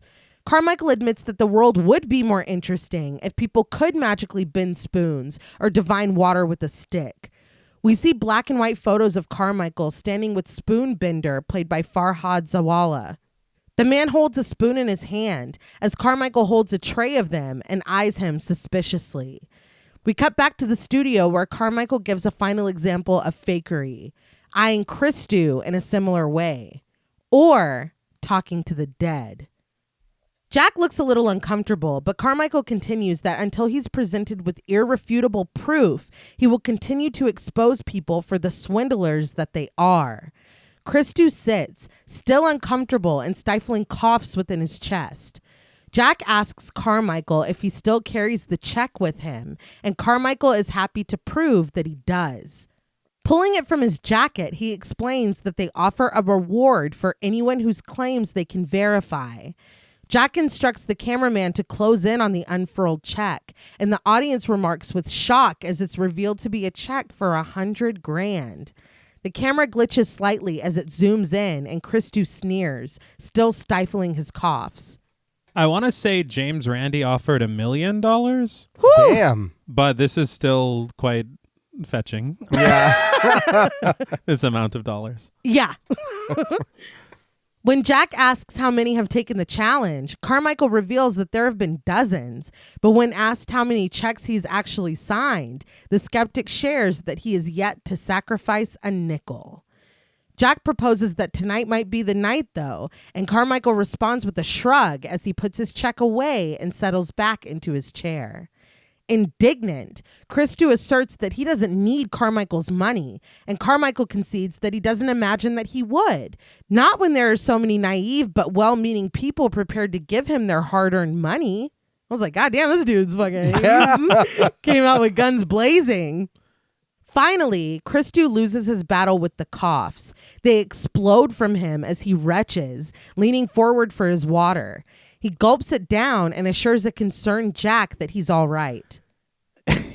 Christou's hanging on by a thread. Yeah, he doesn't look all right. No! And nobody seems to be paying as much attention as they should. True. Especially after what we literally just saw. Yeah. With that settled, Jack invites Carmichael to explain what happened before the break. And smugly, Carmichael explains that he saw an albeit accomplished performer digging from a bag of tricks that dates back to biblical times. He counted at least 5 flops before Christou landed on the Peterson connection. And Christou corrects that it was Peterman. And Carmichael just chuckles that in hindsight, Christou is flawless. This back and I forth. just start crying. Yeah. And then he even said the tenuous Peterson. It's like, yeah, damn. But when he said 5 flops, I was like, he ate with that one. Yeah. He got your number on that one. 555. Jack defends Christou, saying that he didn't witness anything untoward. He directs the camera to Diane and Carol, adding that everyone here saw what happened with them, as the mother and daughter nod their agreement. But Carmichael dismisses this. Even a broken clock is right twice a day. The crowd didn't like that. No. Yeah. Well, because we all experienced something together, and it was meaningful. Yeah. And so for him to be like, nah, he's a fucking liar. Well, you're kind of telling them that too. Yeah. Like, oh, you fell for that dumb shit. That's It's like, true. dude, And they were calm clearly down. comforted by that. So to come out and be like, no. It's, he's bold. Yeah. Christou yells that these are false lies, but Carmichael rears on him, accusing him of no more having the power of divination than Carmichael resembles Burt Reynolds. He says that, like him, Christou is a thief, a liar, a charlatan, and a fake. But the only difference is that Carmichael is honest about it. Goddamn. Boos erupt from the audience. Everyone remember that. As Christou jumps to his feet, snatches Carmichael's water off the table and splashes it in his face. You've lost the argument. Yeah. You have. Yeah, that he did eat his ass up. Yeah. Like He did. there was nothing to say after that. No, I'm not. Like, what are you gonna say? Well, he's like, I gotta take a shit. I'm feeling terrible. He's got a tiny excuse. He does. He's got to get out of here. But he storms off set as Carmichael wipes his face, commenting that Christou's flair for the theatrical hasn't gone astray. Christou makes his way to the sliding door, and when it doesn't open for him, he tries to wrench it open so violently that Gus rushes over to stop him. Jack pleads with Christou to wait because they haven't discussed the last reading. Carmichael remembers it sarcastically. Another cold trail. Minnie, Mandy, Molly, anyone? But Jack tells him to put a sock in it because that's enough. He stands, admitting that it might sound funny, but he thinks that last reading might have been for him. Carmichael even looks up at this as Jack crosses over to Christou, who still hovers by the sliding door. Still struggling for breath, Christou asks who Minnie is. As the camera closes in, Jack confesses that Minnie is the private nickname he had for Madeline, his wife. Christou remembers that Jack's wife crossed over, but he is cut short, trying to choke back a groan. Jack continues to solve the puzzle, citing Christou's pleas for an unmarried man with a wedding ring. He holds up his left hand, his band still around his ring finger. He presumes that this is what Christou meant, and the audience is in awe. I will say the first time I watched this, I did notice, T, like you mentioned, the wedding ring on his finger during the monologue. Mm-hmm. And so when Chris Dew was asking for this, I was like, if that's the fucking twist at the end, I'm going to be really pissed off because it's obvious already. Oh, Yeah. right. So right now for him to be like, no, I think you're talking to me. I was like, oh, thank God. Like, that's not...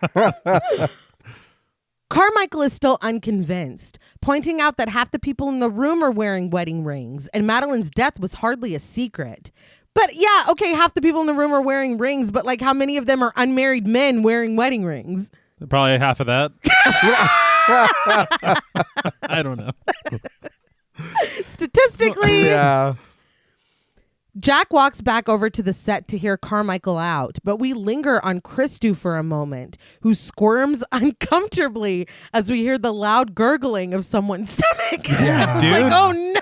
He's like, now that that's finished, where is the bathroom? This is going to be bad. Carmichael continues that this is what he meant. It's a statistical certainty that someone will take the bait. He implores Jack not to be a fool. When he takes his checkbook out of his jacket, Jack asks what he's doing. He suggests that they see if Christu can conjure up Jack's dead wife live on air. He's giving him the incentive of $500,000. And that's a lot of dollars. But no one is paying attention to Christu, whose noises have intensified as he folds forward. As Carmichael presents his check to the audience and cameras, Christu falls to his knees. He grips onto the edge of the small step of the set, and his body heaves as he vomits a stream of a thick, inky substance. The black vomit launches across the set and splatters against Carmichael's blue blazer. The audience goes wild, and Jack pleads to cut to goddamn commercial. Just before they do, Christu turns toward the camera, toward us, and vomits a stream of inky black that is definitely real and not at all CGI, which splatters on our screen before we cut to a card promising, "We'll be right back." So I don't like that one bit. The CGI here was egregious. Yeah. Like it was bad. I feel like, and that's my thing again, when we're trying to capture this era, and there's such good work that comes later that is so well done practically. Right. And even so, I don't really feel like we need fucking Christu puking down Lynn's at us. Like, just let him do what he did and then collapse or whatever. It's enough. Yeah. It's enough. It does look very CGI. Yes. Yeah. But I don't mind it, but I do agree with that. I don't think we need the 3D puke. I get what you're doing, but like you said, to have that happen and then him just collapse. Yeah, because it already didn't look great when he threw up on Carmichael, but Yeah. I was fine with that. Yeah. It was like you said, the 3D. Yeah, well, it does. You know, in a 3D way. Exactly. You get it. Back on set, we were in black and white behind the scenes footage again. Christu is hanging off the stage face down, hovering over a puddle of his own sickness. The bell rings and a producer announces that they're clear. Christu's assistant, played by Amelie Mendoza, rushes through the doors to his aid, assuring him that he's going to be okay. He's just overtired. I don't think that's what Yeah. he's like, he always pukes ink whenever. Always. He didn't sleep well. It's every night it happens. Yeah. If he doesn't get his 8 hours, it happens every time. He was just fine. Yeah. And then turn to this. I think we need to stop whatever we had planned. Yes. Let's not do that. Whatever. We've tapped into something. Yeah. An octopus. It seems. He was just trying to escape.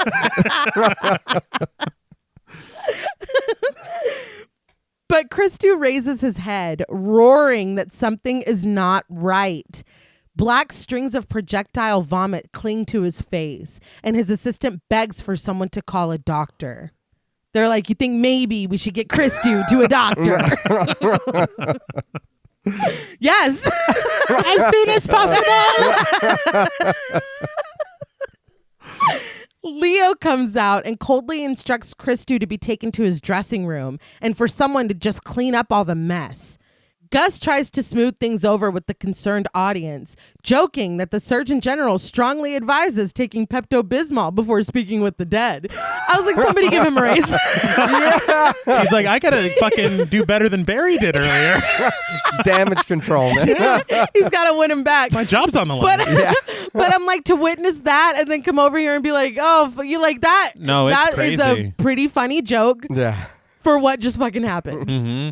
That's the other thing I really wanted to talk about that this film does really well. Mm-hmm. There is such a comfort in late night talk shows. Yeah. And so to give us this comfortable environment, but to make really, really horrific and scary things happen there Yeah. through the lens of that environment, that is really, really cool. Yeah.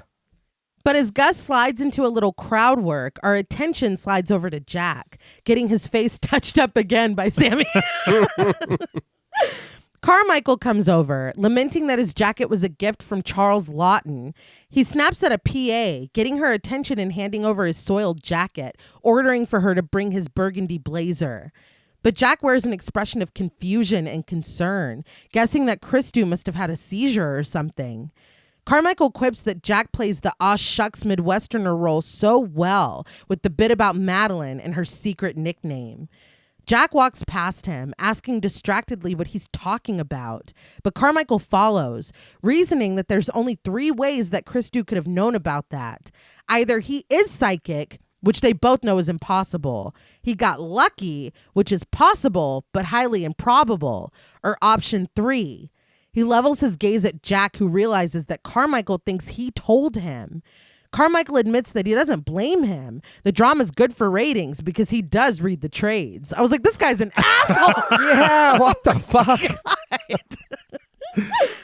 Glancing over his shoulder, he adds that he thought Jack's high-powered friends at the Grove would have been able to pull a few strings. That's what I'm talking about. Yeah. Dividing his attention between production and Carmichael and wrestling with his own rattled nerves, Jack counters that Carmichael overestimates their influence. But Carmichael admits that he wants Jack to invite him along sometime. He wants to see if all the rumors of secret handshakes and orgies and arcane ceremonies are true, but mostly the orgies. Well, Leo walks by quickly, instructing Jack to follow him, and he does, abandoning Carmichael, who makes one more bid for Jack to get him an audience at the Grove. He turns to Sammy, who touches up his face, and with a sigh and a sly smile, he murmurs that he'll fit right in. But Jack has followed Leo to the other side of the set, where a stagehand hands him a drink and he takes a swallow. He reminds Leo that he told him he wouldn't leave him alone with Carmichael, but Leo doesn't care. He tells Jack that he can talk to the higher-ups on the next break due to the extenuating circumstances. The ambulance is coming. Jack asks if he's heard from Bedford, and while Leo admits that he hasn't, he boasts excitedly that the switchboard lit up. Jack asks if people are upset or offended, and Leo concurs, adding angry and confused. Jack reacts with barely restrained enthusiasm, celebrating that none of that is terrible news. Now, this talk of switchboards lighting up and people being offended and upset, this definitely felt like a direct nod to Ghostwatch. Yeah. I will say I read something in The Hollywood Reporter from the directors, because the interviewer posed the question of, were you influenced by Ghostwatch because there's so much overlap? Of course. yeah. And they had mentioned that they had written a few drafts of the screenplay before they even saw Ghostwatch, and they kind of gave this long explanation of how it came out in 1992 and it didn't make it over to Australia, and then it was only after the fact that they watched it on some internet archive, and it seemed like a lot to say.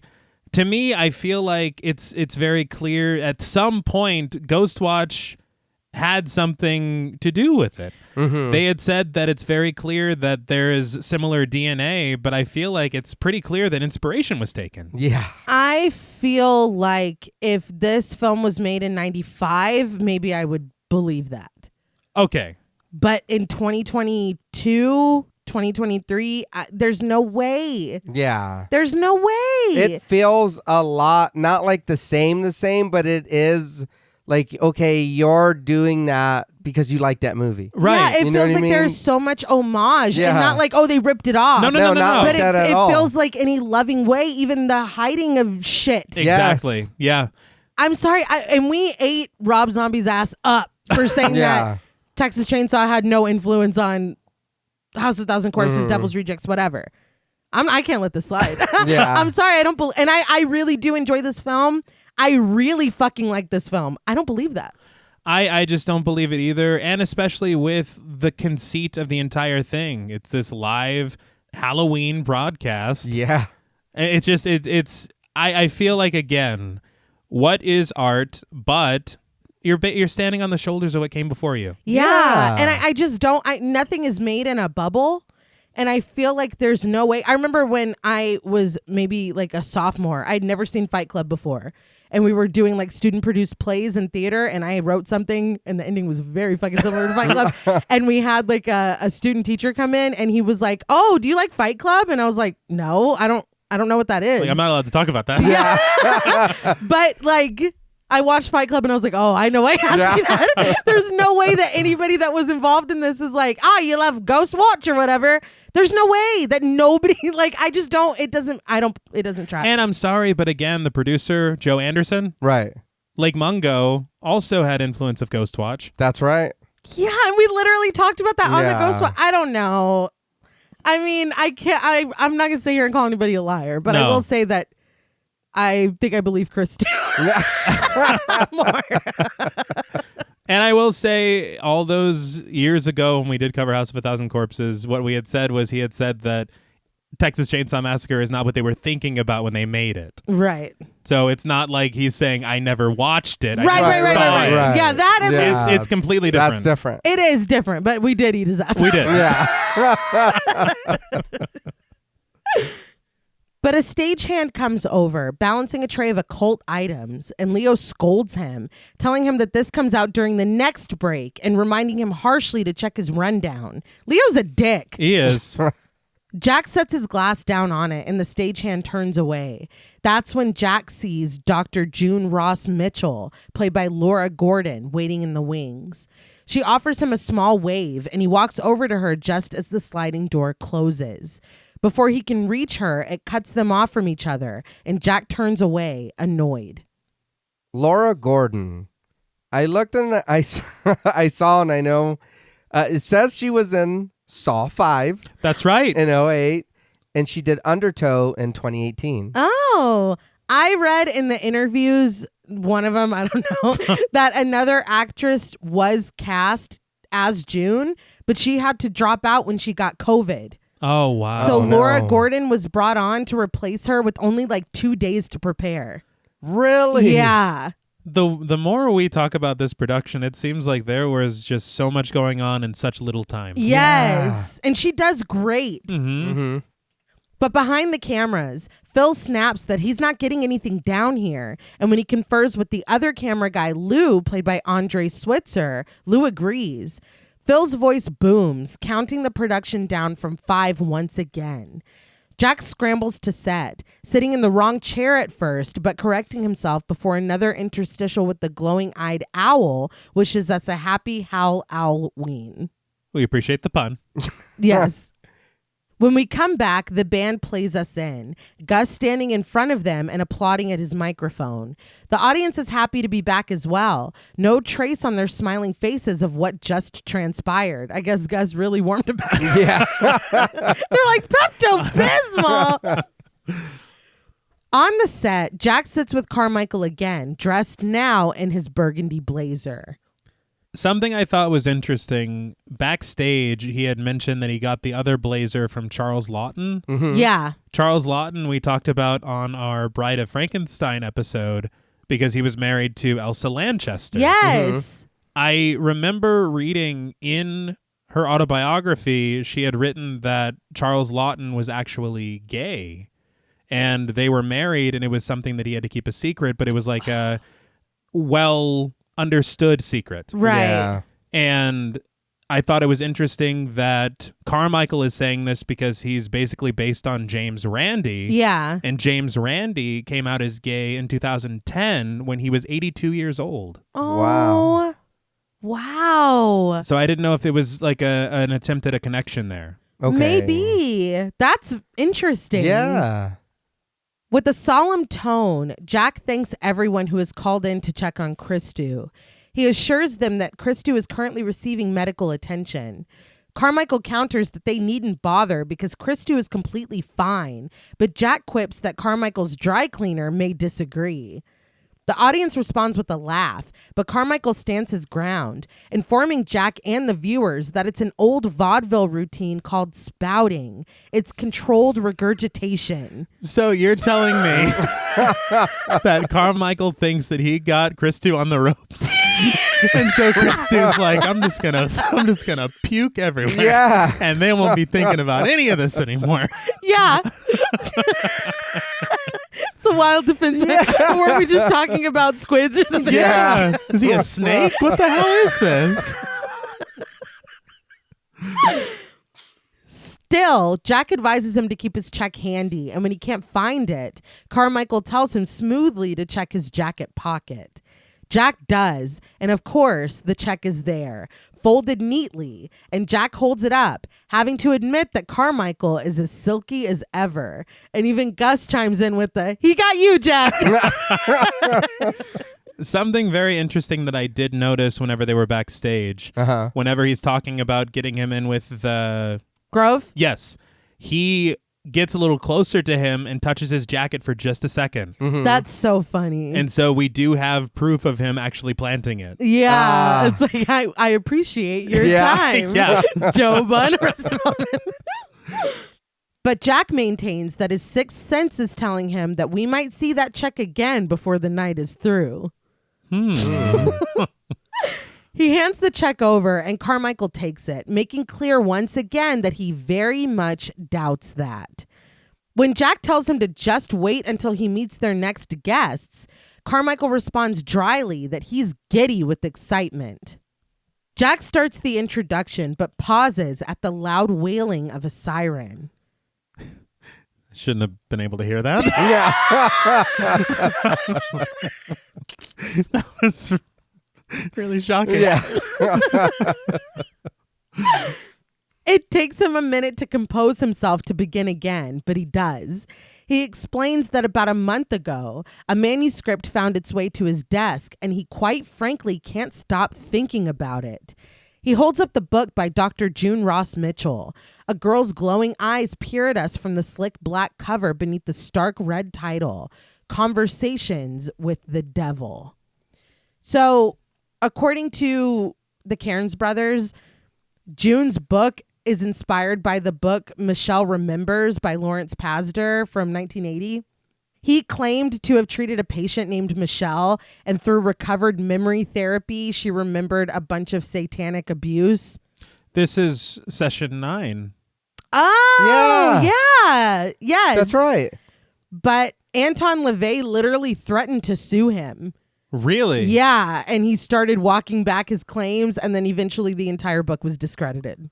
Oh, Wow. I didn't expect him to be so litigious, but he was like, watch your fucking mouth. Before you'll have to Anton. LePay. And he would. He would. Yeah. He would. He means it. You already knew where I was going. It's just so good. But as the camera presses in on the cover, it glitches. Jack says that the book hit shelves this week, and it's sure to challenge more than a few skeptics. He shoots a knowing look and points at Carmichael. But before Jack brings the doctor and the subject of her new book out, he introduces a clip from June's Psy Research Center to catch us up to speed. He does give the Marge Simpson treatment for anyone with young children in the room, because what we are about to see is disturbing and shocking. Jack asks for them to roll tape, and it begins. Dr. June Ross Mitchell narrates as we focus on the exterior of a house that she deems seemingly normal on an ordinary street, but it's home to the infamous First Church of Abraxas.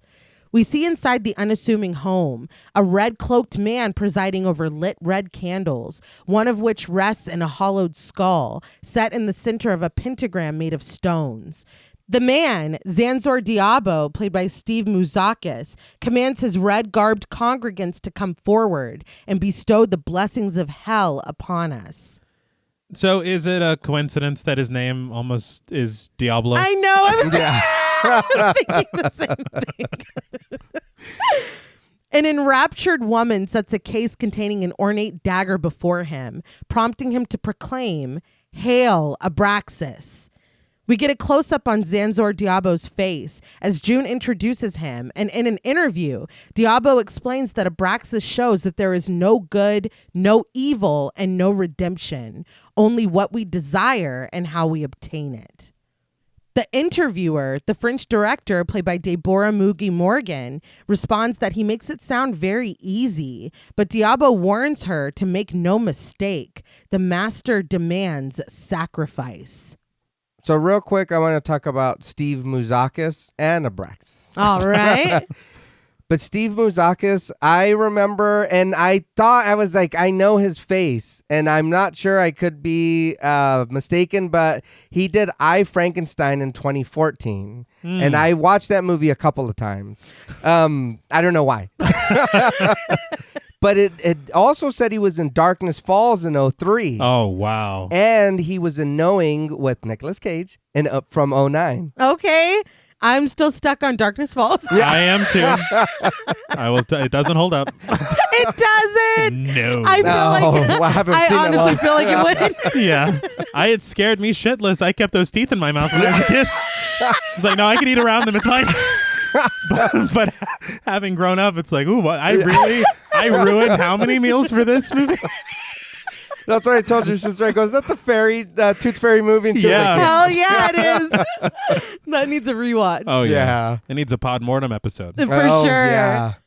And Abraxas, I did think it was a little weird because we are saying the devil here.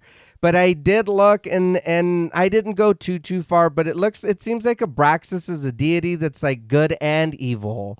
So God and the devil, wrong and right, dark and lightness. And it is in the way that he's depicted is a rooster head, a human body, and a serpent's bottom. Oh. Which is wild, but You're not going to forget that. Yeah, no. And I know we do see some things here later, but it was a little strange because it seems like I don't know if that's what this deity does.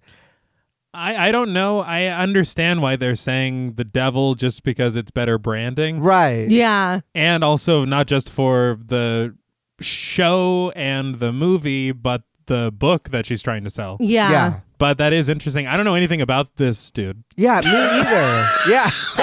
We became acquainted today. Yeah. Speaking of this role of Zanzor Diabo, that is who Ian Bliss was originally cast as. Really? So he wasn't supposed to be Carmichael Haig. He was supposed to be this. I can see that. Yeah. I can too. But it's such a smaller... I know. It is, I know. And he just slips into that role as this fucking smug skeptic ass Yeah. seamlessly. But we see pictures of ceremonial objects, an owl figure, a skull, a dagger. June continues that the cult caught the FBI's attention when they became suspected of kidnapping and firearm offenses. We see Diabo holding out the dagger toward his younger followers, and June adds that even more disturbing are the stories of children being bred for human sacrifice and the spilling of blood.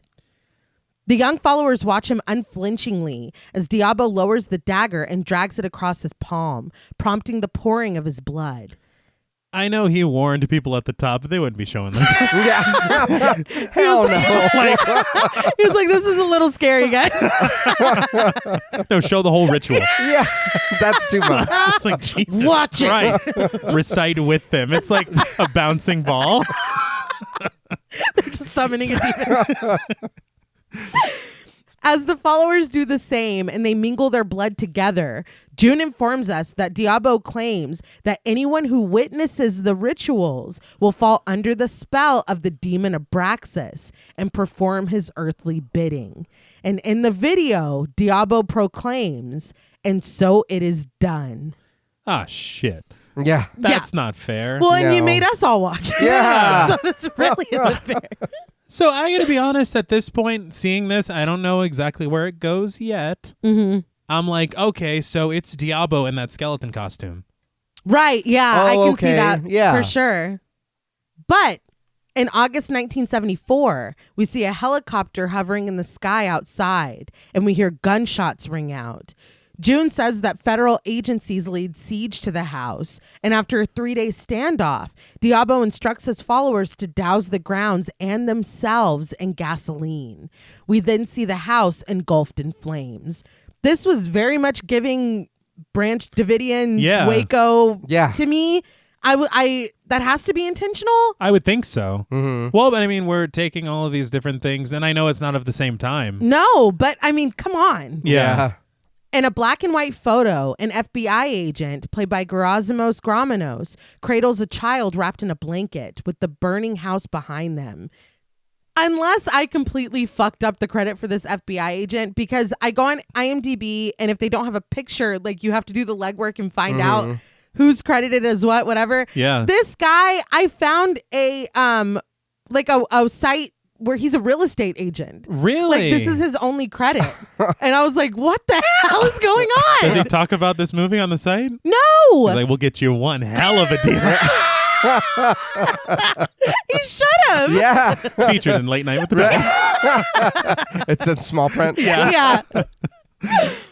But the child is Lily, a 10-year-old girl found inexplicably in the wreckage. We see photos of her in the facility, being examined, being led down a long hallway. June explains that her memories of her time at the house are incomplete, and we're left to question if her survival was part of Diabo's master plan or if she was just lucky. We see Lily in a photo, standing on the roof of the facility in a white gown, her hair a curtain hiding her face. June continues that when the FBI couldn't explain her strange behavior, they contacted her Psi Research Center. We see June sitting across from Lily, whose back is to us, her neat braids falling over each shoulder. June admits that their connection was immediate, and while there were important breakthroughs, there is still so much work that needs to be done. We are treated to an audio recording of June's first conversation with Lily at 2:30 p.m. on July 10th, 1976. Lily breathes heavily, distorting the quality of the sound, and June understands this to mean that they've made contact. She asks who she's speaking to, if it's the demon known as... But Lily begins to scream, the sound level gauge jumping to the edge as she bellows and glass shatters. June cries out for help, and Lily's screams devolve into a monstrous roar before the tape cuts out. And I'm like laughing again at you being like, they would not show this. Yeah. Well, it's a lot. Yeah, dude. It's a hell of a lot. And I know this is a Halloween episode of the show, but It's a bit much. I thought it was a comedy. Yeah. Like, imagine if Conan's doing something like this, dude. We're not laughing. No, doing the string dance and then inviting out some, like, possessed little girl? And that too, I would be very concerned. You mean she walked out of the house while it was on fire? Yeah, they just found her. Okay, I can think of Daenerys and Carrie, and I don't think that. I'm not fucking with either of them. No. Back on set, Jack is wowed, but Carmichael just slowly shakes his head. Finally, Jack welcomes Dr. June Ross Mitchell and Lily. The band plays as Jack and Carmichael rise to their feet. June comes out alone, and she and Jack greet each other with an awkward kiss on the cheek before she invites Lily to come out. What was that? Yeah. Mm-hmm. David Dasmalchian developed a whole backstory for Jack and June. And he said that she was on board and that the brothers were supportive of it. Mm-hmm. But in his mind, after Madeline passed away and this manuscript finds its way to him, he meets with her because he thinks that it would be an interesting segment, obviously, for the show. Yeah. But they have an immediate connection, and although he feels guilty about it, he has feelings for her. They have feelings for each other, and he believes in the work that she's doing. And in his mind, if things go well tonight, then she and Jack may be moving forward into something more serious. Okay. Because there is an intimacy between them, although it's like they're kind of both holding it back. Yeah. Because you can see it. Yeah. You can see it here, and you see it later during, I think, the next break. Because it's like you said, what the hell was that? Yeah. This is not a normal guest. No. And their names sound great together. They sound so good. But I just thought that was really cool that he was like, all right, what's going on between these two? You know? Lily, played by Ingrid Torelli, skips out with the smile. And as the camera glitches, she stares at it boldly. Gus looks unnerved, but he forces a smile and continues to applaud. So, according to the brothers, Ingrid Torelli just came in for a casting call. She's just a local actor in Melbourne. Really? Yeah. Okay. They said that she was 16 or 17 when they filmed the film, but that she just wowed them. She was a standout out of everybody that auditioned. But yeah, she's just a local kid. She does a really good job. Yes. And again, I know I keep bringing it up, but the American accents are flawless. Yeah. And hers is just unbelievable. Yes. And she's a little odd, but She's a little strange. Yeah, but it's okay. It's all right. We all are. Even Gus was like, what the Yeah, he noticed. Finally, Lily turns to greet Jack with a handshake and takes her seat on the set next to June. Jack sits next to the doctor and Carmichael sits next to Jack. But as they take their seats and Jack tells June how nice it is to see her, Lily hasn't taken her eyes off of the camera. When Jack tells her that he's so happy she could join them today, Lily still stares down Linz as she responds, "Thank you, Mr. Delroy. I'm so glad you could join us too." This segment's over. Yeah. We're done. Yeah. It's 77. We've seen The Exorcist. Yeah. We're done. Yeah. That's it. But her plastered smile dips and fades. Jack informs her that she doesn't have to stare at the camera. She can look at him. And when she turns her attention toward him, she apologizes with a grin. Jack asks permission to start with a tough question. Has she ever watched his show? The audience laughs, but Lily tells him that she hasn't. She's usually in bed by now. She adds, "But I know who you are, Mr. Delroy." That sounds like something a demon would say. Yeah. Like, I don't know how else to put it. That and the staring. Yeah, It's the staring's a lot. Jack implores her to call him Jack, and Lily informs him that June says he's very handsome. The audience oohs at this, but Lily breaks the lightness by realizing that he's the one whose wife died of cancer. June tries to stop her, sure that Jack doesn't want to talk about that. But Lily continues that she was very sad when she heard about that because she knows how it feels to lose people close to you. Jack's showman smile falters, and Lily elaborates that it's lonely at first, but you'll get through. Jack comments that those are such wise words from someone so young, but June tries to put the train back on the tracks, detailing that Lily has been through more at 13 than most adults go through in a lifetime. Looking directly at Jack, Lily tells him not to worry about his TV show because she thinks he's going to be very famous soon. This segment's over. Yeah. Yeah. You gotta stop saying stuff. Just everything you say is scaring the hell out of me. Yeah. Very, very unnerving. It's making me question what's happening. I Yes. feel like there's a second meaning to what you're saying. Jack thanks her for the reassurance before joking with Gus that he was beginning to wonder. Gus laughs that he was too, but Lily just chuckles that he's welcome. Jack says they're going to take a break, but on the other side, yes, the other side, they're going to spend some time with June and Lily. The lights dim and the band begins to play. June places a reassuring hand on Lily's leg and tells her that she did great, but Lily is staring at the camera again before our view of her dissolves to a bumper of an owl sitting on a TV broadcasting the promise of more to come.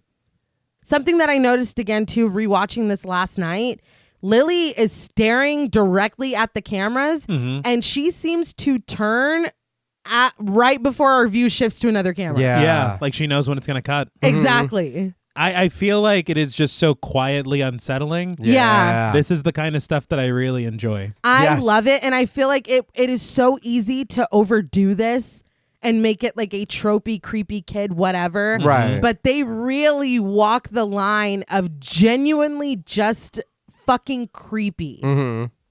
We return to behind the scenes black and white footage. Jack is pleased with the segment and tells Lily that she was adorable. Breathlessly, Lily thanks him, but she's still staring at us. She asks which camera she's supposed to look into now, but Jack tells her that since they're off air, none. He jumps up and crosses the stage over to Sammy, announcing that it's time to get pretty again. But Lily looks up at him and in a challenging tone asks, "Don't I already look pretty, Jack?" Sammy tells him that he's good to go before going over to the set, but Jack turns and tells Lily with some trepidation, "Sure you do." That tone was my wife's exact voice. Yeah. And he's just like, yeah, sure, whatever, kid. Jack needs a coffee or whatever. It's like, what? Dude, nobody wants to talk about that? Jack needs a coffee. There's no way. No way. What did you say? Yeah. And how did you say it? Yeah. When Sammy lowers herself to dust powder over Lily's face, she brightens and proclaims, "Hi, I'm Lily." June stands from her seat and tells Jack that they need to talk. He made her sound like a good guy's doll. Wanna play? They pass the cameramen who are commenting on what a weird kid Lily is. She was looking right down the lens. As June and Jack disappear backstage, Sammy fixes Lily's hair, and overwhelmed, Lily expresses that this is so much fun, and Sammy welcomes her to the Dream Factory. But backstage, June tells Jack that she doesn't think this is a good idea. Lily is becoming more unpredictable, but Jack counters that unpredictable is good. That's why we do live TV, and it will only help sell her book. But June insists that it's not about the book. Yesterday, Lily went into one of her fugue states and she started to say Jack's name. It's what Jack says. Yeah. Jack's like, well, she was excited to come on the show. Really? Stop that shit. Jack Delroy. Jack Delroy. It's like she was floating too. Yeah. Damn. She's just chopping at the bit. She's stoked. She can't wait. No. June disagrees. She says that it was like Lily was recalling something. She admits that it's hard to make any sense of it, but it was strange, even for Lily. Jack tells her that she's ready for this, and he knows she is because she told him. But June reasons that that may have been a lapse in judgment on her part. The two are already speaking very close, but for a moment, Jack lowers his forehead to June's. He tells her that this is her time. She's done the work, and she's not going to back out right now. June fights his charm, allowing that he does make a good case, but her responsibility right now is to Lily, and this is just too risky. Jack tries to argue again, but they're interrupted when Leo steps up to the sliding door and clears his throat. June makes a quick exit, explaining that she needs to get back to Lily. Leo sidles up to Jack, sucking on his cigarette and making sure that June isn't getting cold feet, but Jack assures him that she's fine. When Leo looks incredulous, Jack snaps that he's handling it. When Jack turns his attention to the production again, Leo drops the bomb that he just got a call from Sinai. Christu is dead. Are you joking me? And the way he says it, Christu's dead. And that's the other thing. Why would you tell Jack now? No, yeah, that's true. Go get him, Tiger. It's like, dude, you just told me. There's no way I can focus on this broadcast. No shit. He was all sweaty. Then he threw up, and we're like, "You're okay." Yeah. You tell me after when the credits are rolling and we're waving like SNL. Yeah. You peek your head out and be like, "Christy's dead." That's when you tell me. Watch my face sour, and then we go to the production logos. Yeah. I just couldn't believe this. Leo says that Christu had a hemorrhage in the ambulance. Jack is in disbelief, asserting that he thought that was all part of the act, spouting like Carmichael called it. But Leo says that he was spouting from everywhere and the paramedics couldn't get it under control. I don't think they would tell him that. Yeah. The hospital's just like, oh, and by the way, like, that's unbelievable. Stranger. Right, you remember your guest? Yeah, who has no relation to him. Yeah, he was just puking and shitting. Good night. It's like, dude, no. Well, I better tell the host. Yeah. Right now, Jack cries out, Jesus Christ, drawing Gus's attention from the mirror where he's touching up his face, but he turns back away from them.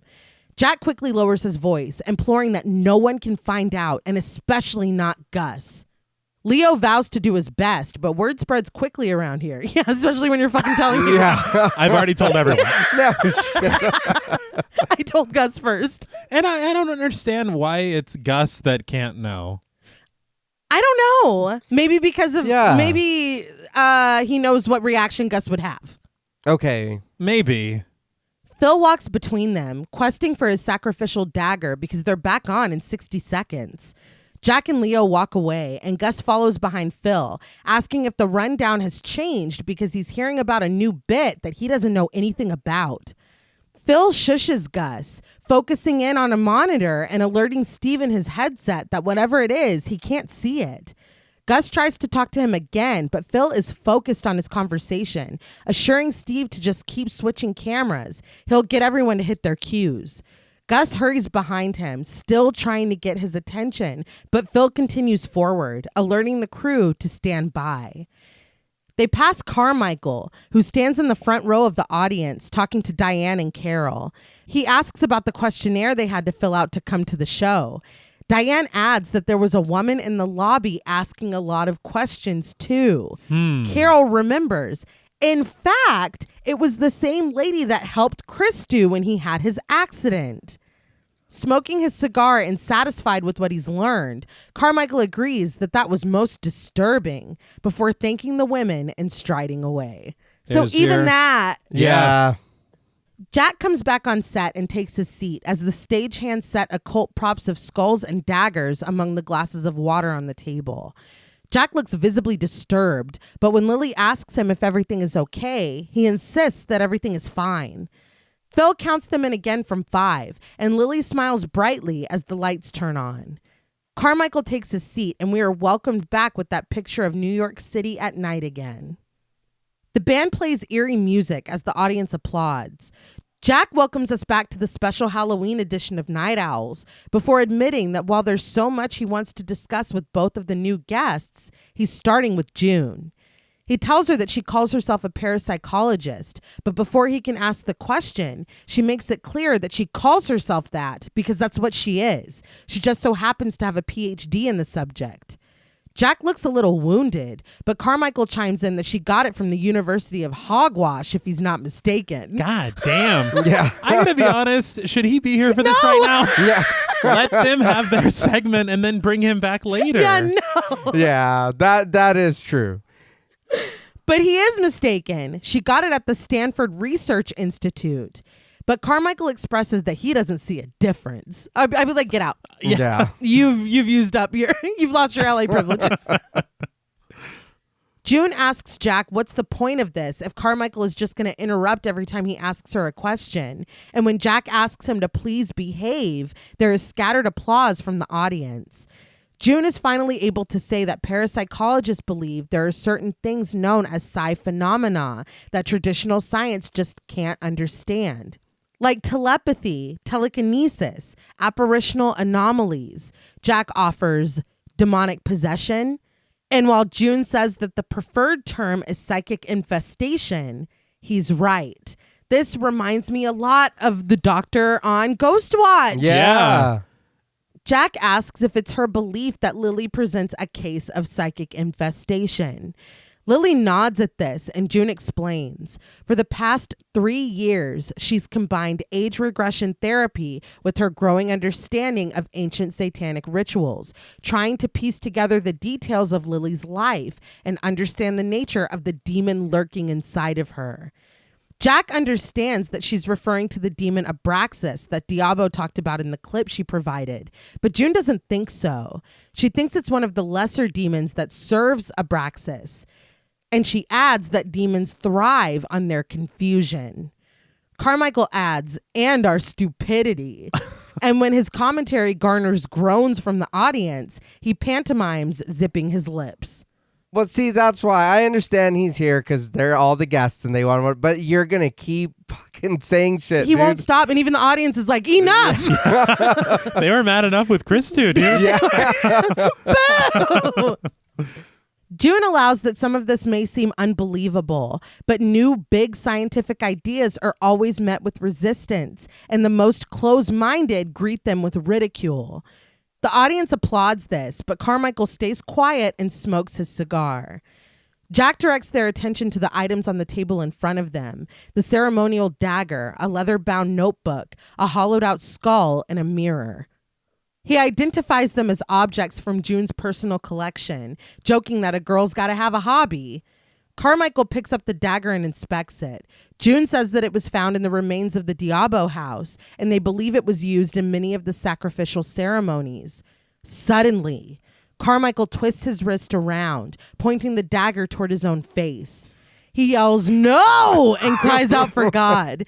His other hand grips his traitorous wrist, stopping it from going forward further. His voice choked. Carmichael admits that he can't stop it before looking directly into the camera and imploring the audience to turn off their TV sets before Abraxas claims their souls. The crowd clamors, but when Jack calls his name, annoyed, Carmichael stops the charade, lowering the knife and returning it to the table, noting that they're a suggestible lot in the audience. He is very committed. Yeah. To being an asshole. Yeah.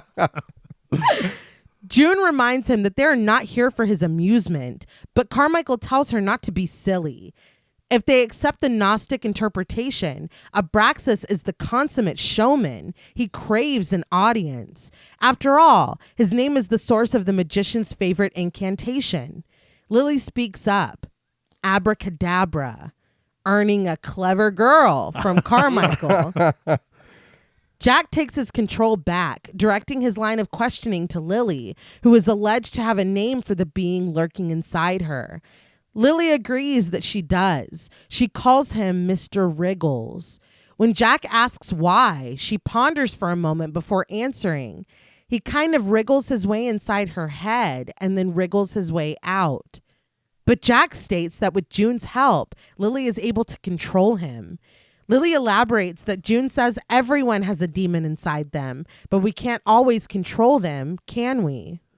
I think I actually like the Mr. Wriggles nickname. Yeah. I think it actually works pretty well. I was thinking about Sinister, and we're like, we gotta call this motherfucker Mr. Boogie and not laugh this entire time. That just sounds really fun. It does. But Mr. Wriggles is all right. It's good. Going in the same vein of like a Captain Howdy, and you know. For sure. I felt the same way watching it for the show because at first I do remember it, but I, kind of just like honestly went in one ear and then out the other. But watching it again for the show, I was like, you know what? And the way she describes it, I was like, that makes a lot of sense. I get it. Yeah.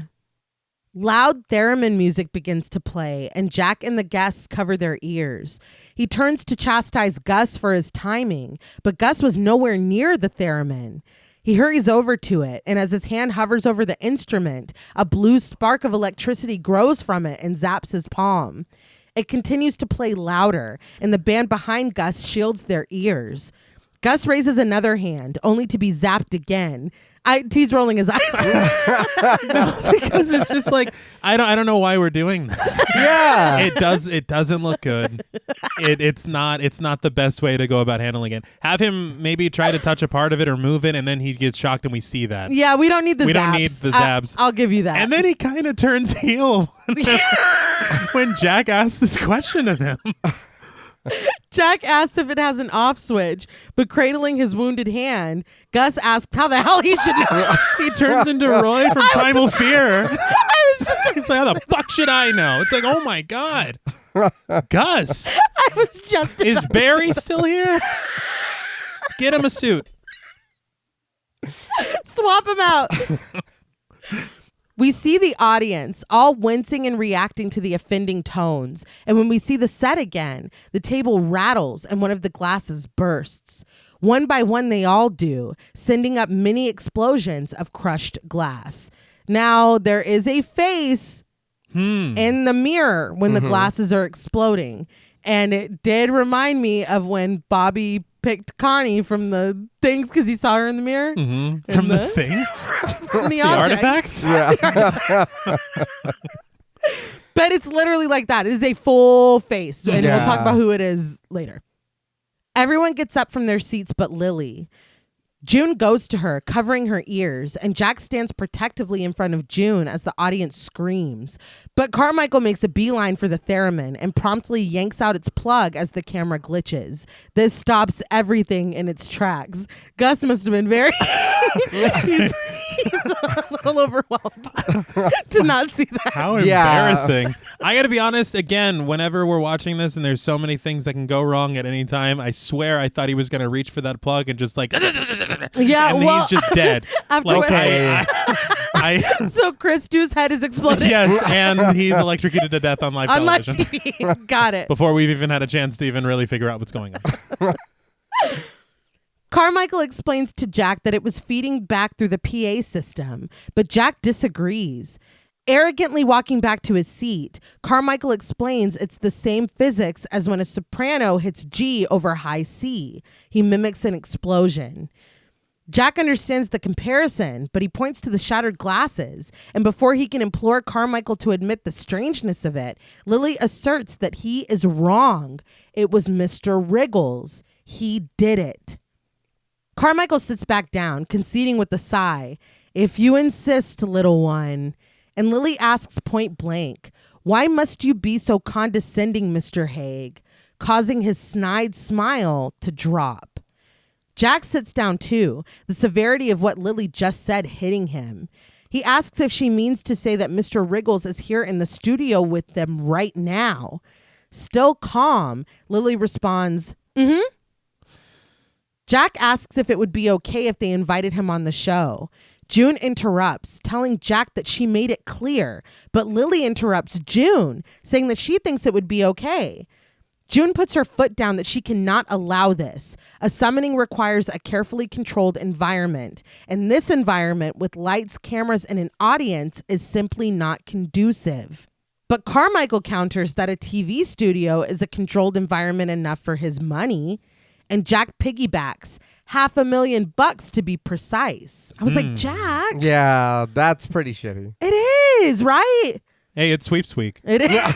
It was very clear at the top of the show. We need this. Yeah.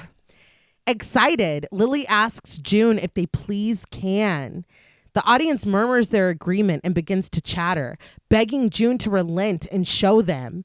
But June isn't looking at them or Lily. She only looks at Jack, straight in the eyes as he tells her that the people have spoken. Which is honestly really shitty. Yeah, don't do that. Yeah. And then if you are trying to be romantically involved with her, that's not a good look at all. It really feels like an ambush. Yeah. It does. Reluctantly, June relents that if she's able to conduct a session with the full cooperation of everyone, the crew and the audience and the guests, then maybe they can do a brief demonstration. Jack's joy is barely concealed as the audience bursts into applause. He looks directly at the camera, telling his audience at home to stay tuned for a live television first as they attempt to commune with the devil. But first, a word from their sponsors, which is hilarious. Yeah.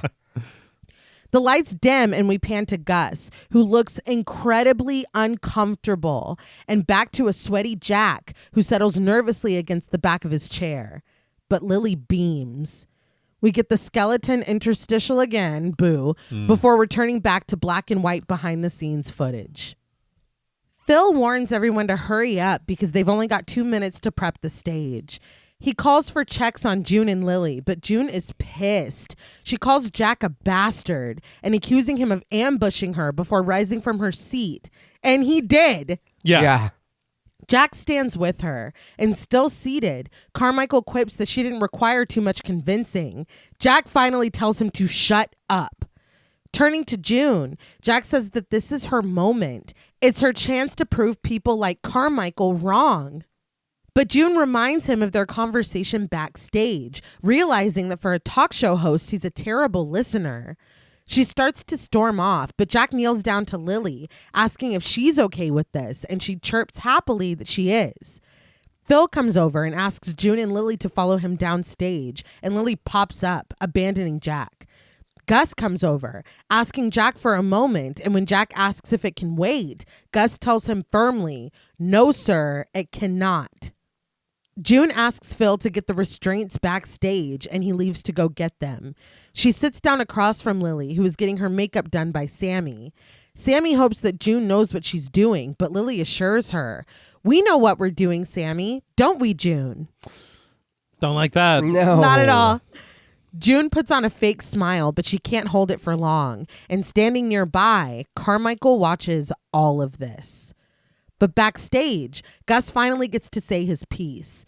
He warns Jack that he's meddling with things he doesn't understand. But Jack taunts that if they do manage to conjure Satan, he gives Gus express permission to go right for the exit. And if the earth swallows them whole, he apologizes in advance. I was like, don't take this out on Gus. Yeah. Don't do that. He puts a cigarette between his lips, and Gus expresses his confusion. He asks Jack what's going on with him. 30 minutes ago, he thought Madeline was trying to talk to him from beyond the grave. And now? But Jack interrupts that now what he's trying to do is save their fucking show. He tells him that it's enough with the sanctimonious crap. He lights a cigarette and the two stand in silence before Gus reveals that he knows about Christou. He proposes, "It's that Mr. Wriggles, isn't it?" He's behind this whole thing. That's wild. Which is like, Gus is the only one making sense. Yeah. Glancing around, Jack wants to know who all knows about Christou, but Gus just admits that the crew is scared. He's scared. And some of them are talking about jumping ship.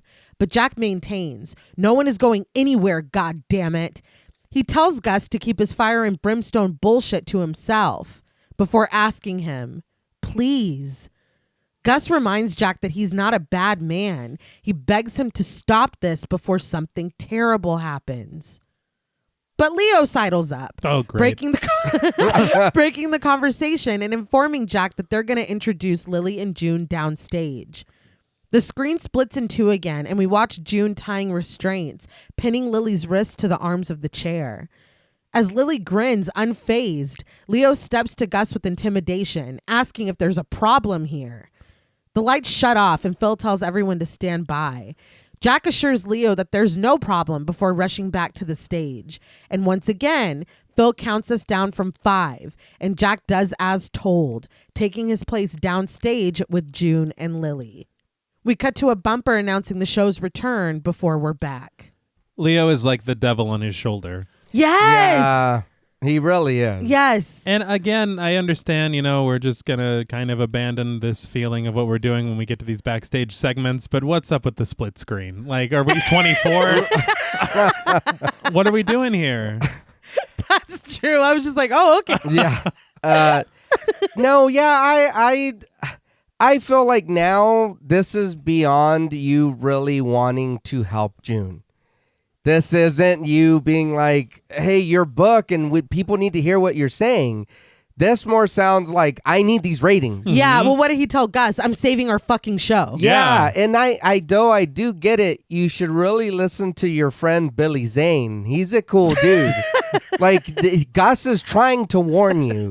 Everybody knows it. I get the whole I want to save my job, everybody's job. But dude, if the world collapses, fuck your apology. What does that mean to me? We're all gone. What is that? What am I supposed to do with that? Take it to hell with you. Yeah, I guess. See what you can get with it there. Here's a ticket for something. You know what I mean? I got an apology from some guy who ruined my life. Like, okay. Jack Delroy steps out of the darkness of the stage and into the spotlight. With a low voice, he welcomes everyone back and says that without further ado, Dr. Ross Mitchell will begin the demonstration. He wishes both June and Lily Godspeed. Part of me feels bad because we would absolutely be watching. Oh, yeah. Oh, 1,000%, dude. We're so part of the problem. I know. It's not even funny. Yeah. And we were part of the problem last week, too. Yeah. The spotlight dims and brightens over June and Lily, sitting in chairs across from each other. June thanks Jack and Lily smiles happily at the glitching camera. As Jack, Gus, and Carmichael watch from the shadowy set, June says that if the entity is present, it can manifest in a number of ways, but its entry into our world is only possible through Lily. June is only providing the key that unlocks the door. She warns the audience that no matter what they see or hear, they need to remain calm. It's vital that Lily's focus remains on her. And with a deep breath, she settles into her seat and faces the teenager, deciding that it's time to begin. But Lily is still turned toward the cameras in the audience, and when June instructs her to face her, Lily's eyes linger on the camera before following instructions. June tells Lily to close her eyes, and when she does, she invites her to let herself sleep and relax. Lily's head lowers slowly until she slumps forward, her hair covering her face. June gently asks if Lily can hear her, and when she doesn't respond, June asks if she can speak to the one that Lily knows as Mr. Wriggles. Again, there is no response. June locks eyes with Jack before taking a deep breath and pressing forward.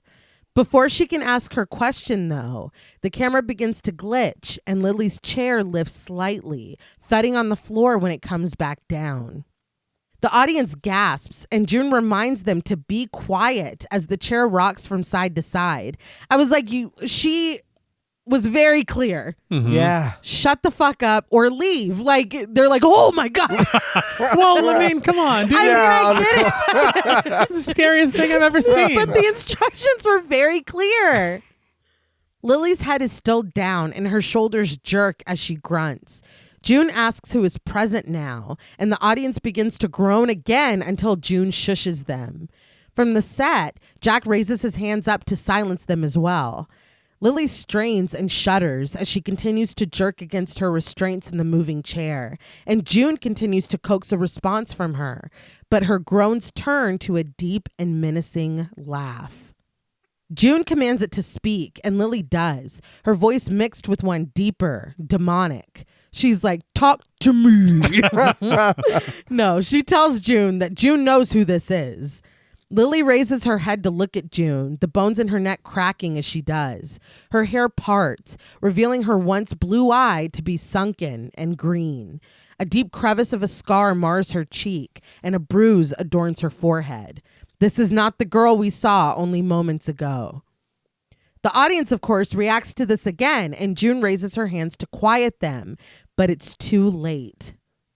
I think that June could have said a little bit more by way of warnings. Yeah. You're going to see some freaky shit. Yeah. Her face is going to change. The chair might move a bit.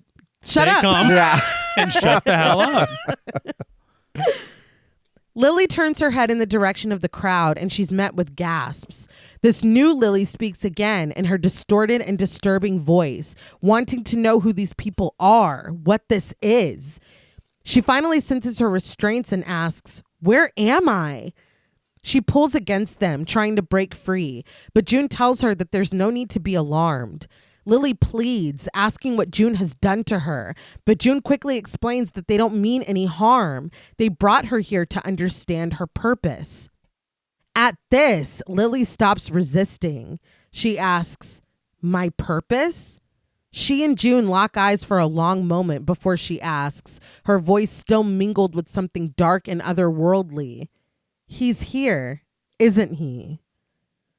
Jack watches from his seat between Carmichael and Gus as Lily turns her head toward him, her neck bones popping.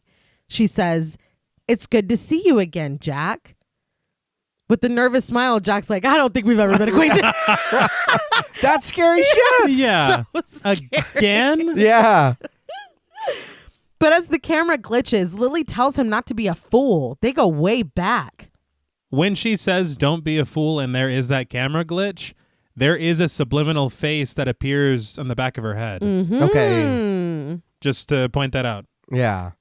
But Lily reminds him that they met amongst the tall trees. Remember? Jack just looks at her, expressionless. June bids Lily to return to her, and Lily snaps her head in the doctor's direction, her voice getting more and more lost within the deep tones of a demon. She mocks, "Oh, Junie, Junie, Junie, Junie." And she tells her to be careful as she shoots another glance at Jack, warning, "You know what happened to his last whore. She died an ugly, ugly death." June tells Lily firmly to come back to her now, but Lily is off the rails, asking Jack, "Didn't the worms finish Minnie off a long time ago? Now he can screw whoever he wants, like Dr. June." Leaning forward and eyeing the doctor aggressively, Lily repeats that Dr. June thinks Jack is very, very handsome. Furious but controlled, June tells Lily that that's enough, and she demands once again to come back to her now. But Lily and her demons start to sing, intoning, "Jack and June went up the hill to fuck each other's brains out." And when she repeats herself, the censors act quickly and bleep the second fuck. Like, we didn't anticipate she was going to say that. That was funny. But they were on the ball with the second. Yeah. But June slaps Lily across the face, ending the song. The audience gasps at this, and Jack leans forward as Lily slumps to the side, her hair spilling over her face. And from behind the curtain of her hair, Lily's voice is her own again, and she cries, asking June why she would hurt her when she knows that she can't help it. June's posture softens in her regret, and she leans forward apologizing, but Lily suddenly screeches. She sits back up, her hair flying back and revealing a new face for just a split second. Her skin is slick and waxy, her mouth open to reveal an impossible amount of sharp teeth. That was shocking. Yeah. Yes, it's blink and you miss it Yeah. almost. And it's truly frightening. Yeah.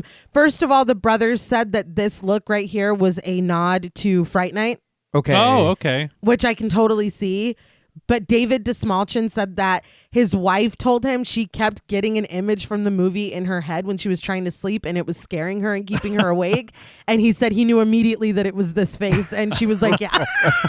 I don't know why my memory, my brain is thinking of the statue of Pazuzu, Okay. but I can't remember if it's that accurate to, because I remember Pazuzu much more than I remember this right now. So I can't tell if I'm right or wrong. Well, it's fucking scary. Yeah. June jumps back, and when Jack starts to come to her aid, June tells him to stay where he is. Lily's neck cracks as she turns to look at Jack, then back at June. June holds out the pendant from around her neck and begins to chant in Latin, "Get behind me, Satan. The cup you offer is evil." She continues, but Lily just giggles and joins in, her new deep voice eclipsing her 13-year-old one. When June finishes with, "And you shall not return," Lily matches her word for word. The two stand at an impasse before Lily turns her creaking neck toward Jack. She looks at him, fresh blood dripping from her nose, and asks in a new and sorrowful voice, "How could you let it happen, Jack? How could you let it happen?" Jack just stares, but he's saved from answering when a blue bolt of electricity zips across the ceiling, back and forth. Lily's chair begins to float, and her face is warped with worry as she pulls against her restraints. She hovers above the ground, looking pleadingly at June, but when she screams, the chair slams back down. The audience murmurs in fear as Lily looks up at June, her face healed except for the blood oozing from her nostril. Her eyes are blue again, and she sobs that she is so sorry. But crying too, June rushes to her, negating Lily's apology with one of her own as she cradles her.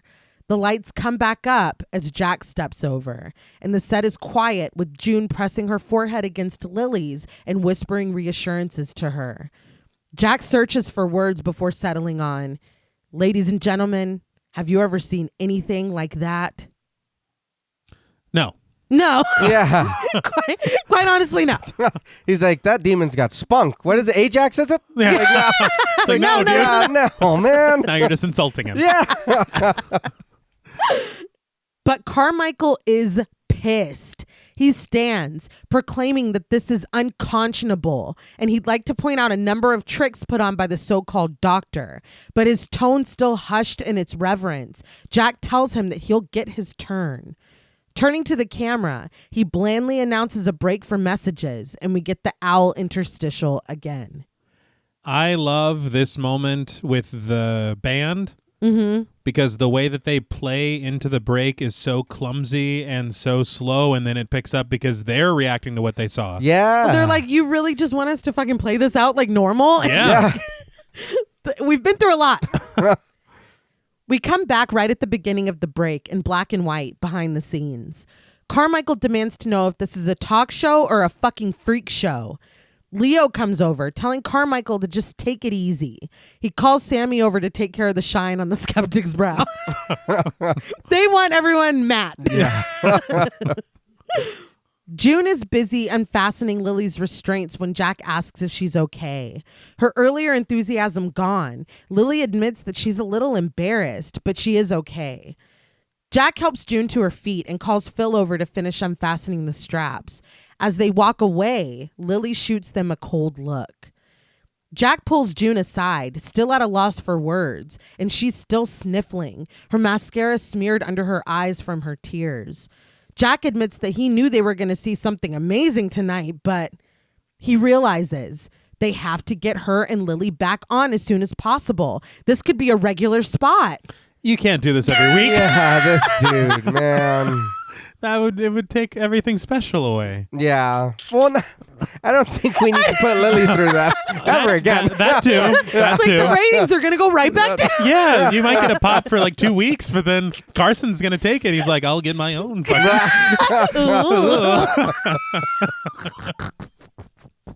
Demon girl or whatever. But June doesn't care about any of that. She looks up at Jack and remembers Lily's words. The tall trees. She asks what Lily meant by that. And averting his gaze, Jack maintains that he doesn't know. He's like, you tell me. It's like, no. Yeah, come on, man. Really? Yeah. June counters that this isn't some kind of parlor trick. Jack says that he knows, but he quickly changes the subject. There's something special happening with Lily and with her, and he just wants to be a part of it. Lily starts to whine in her chair, crying weakly that Phil is hurting her, but he's only trying to get the restraints off. Jack hurries over and tells Phil that he's got it. He snatches the ceremonial dagger from the passing stagehand's tray and kneels down. He assures Lily that it's okay as he goes to work on the restraints, and June comes over to her other side, smoothing her hair. Lily thanks Jack, and the screen splits again as Leo takes a phone call, agreeing that she's great and she's got it all. The call seems to go very well, but June looks around uneasily. The screen showcasing backstage takes over as Leo ends his call and Gus comes in behind a line of costumed guests, including Skeleton Man. He's backstage? What the hell? What's he doing backstage? Yeah. A few of them were. I don't know. They were taking a bathroom break. I guess, but that only makes... that skeleton shouldn't be using the bathroom. It takes away from everything. I came up he's a with skeleton? the Yeah. Maybe they're just stretching their legs. You don't have a bladder. No, it goes right through you. It's there in your chair. That But chair's Gus, just bad. Gus wasn't even like, he just walked past him like normal. Yeah. No longer afraid, Gus confronts Leo, declaring that this isn't about ratings anymore. It's sorcery. But peppering in an anti-Irish slur, Leo spits back, calling him an asshole and telling him to listen up. Well, what the fuck was that? I don't know. I was like, what? Leo demands him to dial up that grin, and he repeats himself until Gus gives a reluctant smile. Leo tells him again to dial up the grin and do his job and to not say one more word before he stomps away. I hated seeing Gus treated this way and him putting on that smile. Yeah. It was pretty devastating. Yeah. Carmichael is still in Sammy's mirror getting his makeup done. He watches this and walks over to Gus, slapping him on the shoulder and assuring that it's all smoke and mirrors. But Gus counters that Leo should have cut the whole show when Christou died. Carmichael is like, you mean bombed? But Gus meant what he said. Christou is dead. He's like, he puked his guts out on the way to the hospital. Again. Jesus, Yeah. It's a game come of telephone at this point. Yeah. Carmichael is visibly taken aback by this news. But through all of this, Jack has still been working at Lily's restraints, and it's only when Phil starts to count them down that he's finally able to free her, and Lily thanks him. He takes her hand and leads her back to her seat on set, and she's her regular agreeable self, asking what they do now. When he tells her that it's time to say goodnight, she groans in disappointment. June sits next to Lily, and when Jack spots Leo, he rushes over and pours them both a drink. Leo reports that 3 crew members have walked off, and the Communications Commission have called an emergency meeting at 7 a.m. And Jack asks, Bedford? Eager to hear what Leo has to say. Leo puts him out of his misery, sharing that Bedford said it's the biggest TV event since the moon landing. And who is he to disagree? Jack tries to keep his celebration quiet as he clinks glasses with Leo, but he cheers that they're back from the fucking dead. Leo agrees that they're talking 35, maybe even 40 share. Jack muses, the night that Jack Delroy interviewed the cock fucking devil. And while Leo doesn't think that will be the headline in the Times or the Post, it will be something in that vein. He says that Bedford also took a liking to June and asked when she could come back. We see June looking around the set and Lily casting a glance at her. Jack vows that he'll do what he can to bring her back on. He realizes that now he doesn't have to kiss Cavendish's ass, and Leo agrees. Screw Cavendish. After tonight, every Fortune 500 will be in line to be a part of Jack Delroy's resurrection. And if anyone is kissing ass, it'll be them. All for a little bit of money. Yeah. Yeah. That's kind of where I was. I was like, are you really saying that he was asking about June? Or are you just saying that to Jack so he'll be more... like he'll follow, or I mean, he's already following orders. Yeah. But you know what I mean? So he'll be more receptive to just pressuring her. No, you're going to do it again. No, just stay here. Let's keep going. It's like, do you even care about Jack? Or are you just happy that he's bringing you? Yeah, not at all. No, I think that Bedford also sees June as like a cash cow. Yeah. They don't give a fuck about Jack. They give a fuck about the money and about the ratings. Yeah. And June tonight brought him in a very fucking horrific way. Yeah. Leo downs the rest of his drink, but he realizes that Jack has suddenly started staring ahead with wide eyes, his recent excitement drained. Leo asks what's wrong and Jack shudders. He brings up Lily's voice. Leo questions how she was able to do that, but that's not what Jack is talking about. At the end, she sounded just like Minnie. He asserts that Leo heard it too, but Leo denies this. He tells Jack not to go screwy on him when he already has Gus prepping for an exorcism. Jack admits that he did get scared, but Leo grabs him by both shoulders. He tells him that if Minnie were here, she would tell him, "You get out there, Mr. Midnight, and you knock him dead." That's disgusting. Yeah. Yeah. That's number one. Number two, there was something very odd about the way that Jack said that it was Minnie's voice. It was almost like he was kind of saying like it's cool, like he was like gushing about it almost. Yeah. It was half gushing, half, but not as much fear as you would anticipate. Yeah. No, well, even when Chris he was like, "I think you were talking to me." He just like quickly is like, "So anyway, like, Yeah. what's the next sensational?" You know what I mean? Like, it's like he does believe and maybe feels like something is happening with Minnie, Right. and then he's just like, "No, back to business. Like, we gotta wrap this up or whatever." But I just thought it was fucking gross and manipulative how Leo just played him about his wife, who is no longer with us. That is just gross. But Jack looks up, taking this in, and looks back at Leo with a smile and renewed purpose. Phil instructs everyone to get into their positions, and when Jack obeys, Leo follows him, saying that they'll skip the costume parade so that Carmichael can have a moment on his soapbox. Then they'll throw it to Cleo. Jack takes his seat as Gus trudges reluctantly back on set, and Phil starts to count down from 10 seconds. I'm a little shocked that Cleo is still willing to perform. Yeah. No shit. Like, I'm gone. I'm home. Yeah. Yeah. But it's not until the bell starts to ring that Leo reminds Jack he's still got the dagger clutched in his hand. Jack sets it down on the table and the countdown ends. The bumper with the TV and its presiding owl welcomes us back. The band plays its theme and we're back in color when we see the night owl set again. Jack sits in the center chair, flanked by June and Lily on one side and Carmichael and Gus on the other. With an air of solemnity, Jack welcomes us back with an apology before we continue any further. As the camera presses in, he apologizes to anyone left upset or offended by what they just witnessed. It's not every day that you see a demonic possession live on TV. He's very good. He just is. He turns to Lily and asks her to assure everyone that she's okay. Lily turns from the camera to Jack, straightening her posture. She says, "Yes, I'm fine, Jack."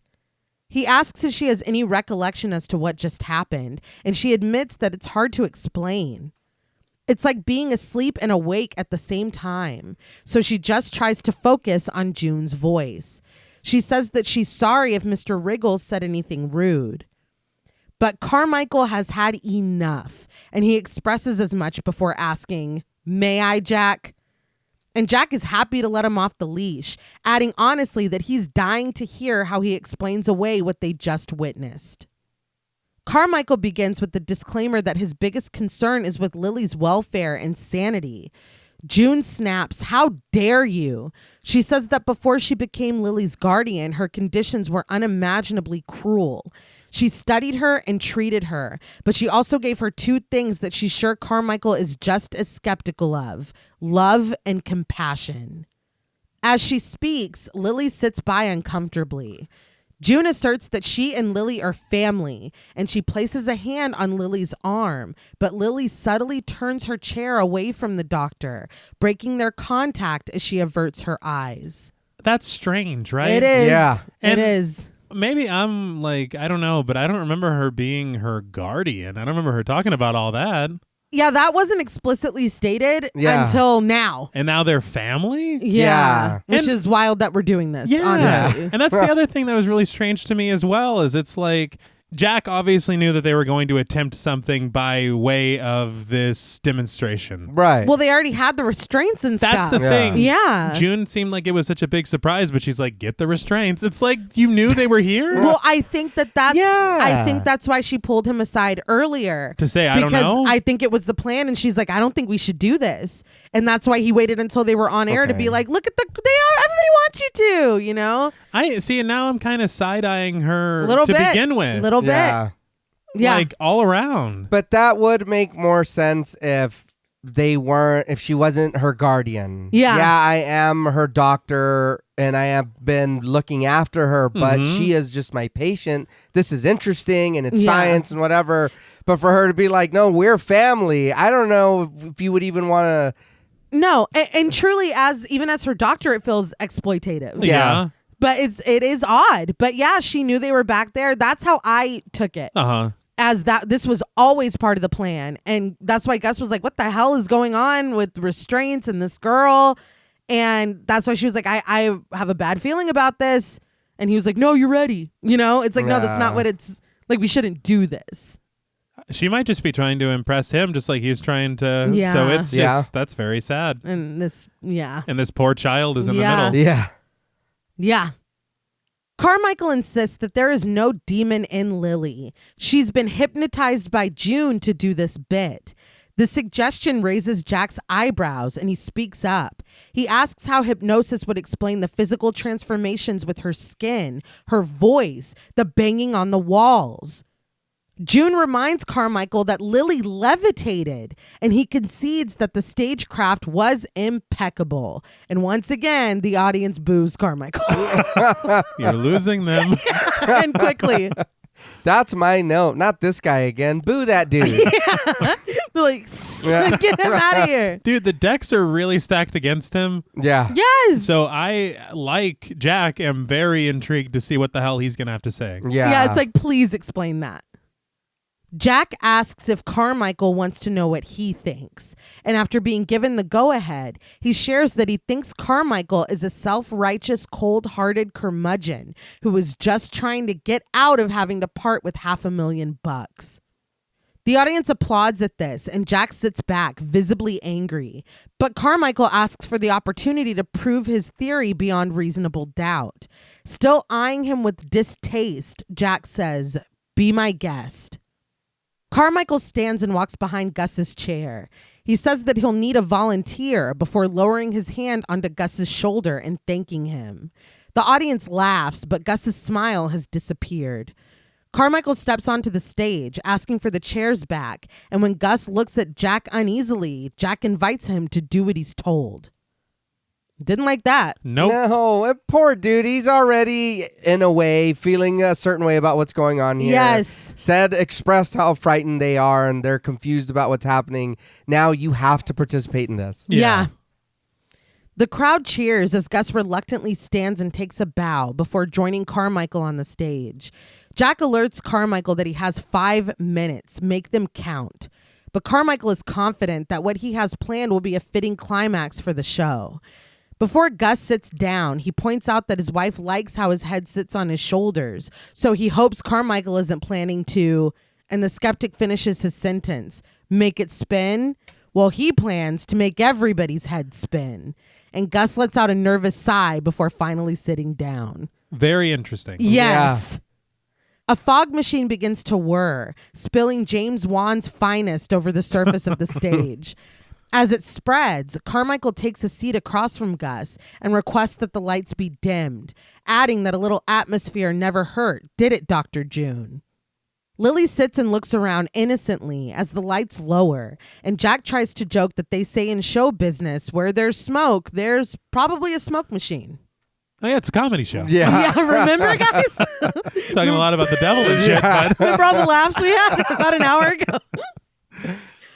Carmichael extends his compliments to the producer before focusing on Gus. When asked if he's comfortable, Gus says that he is. Indicating the studio audience and the cameras, Carmichael says that he hopes those audiences are comfortable too, because it's important that everyone be as relaxed as they can. He pulls a large pocket watch out of his jacket and presents it as something that he wants everyone to look at.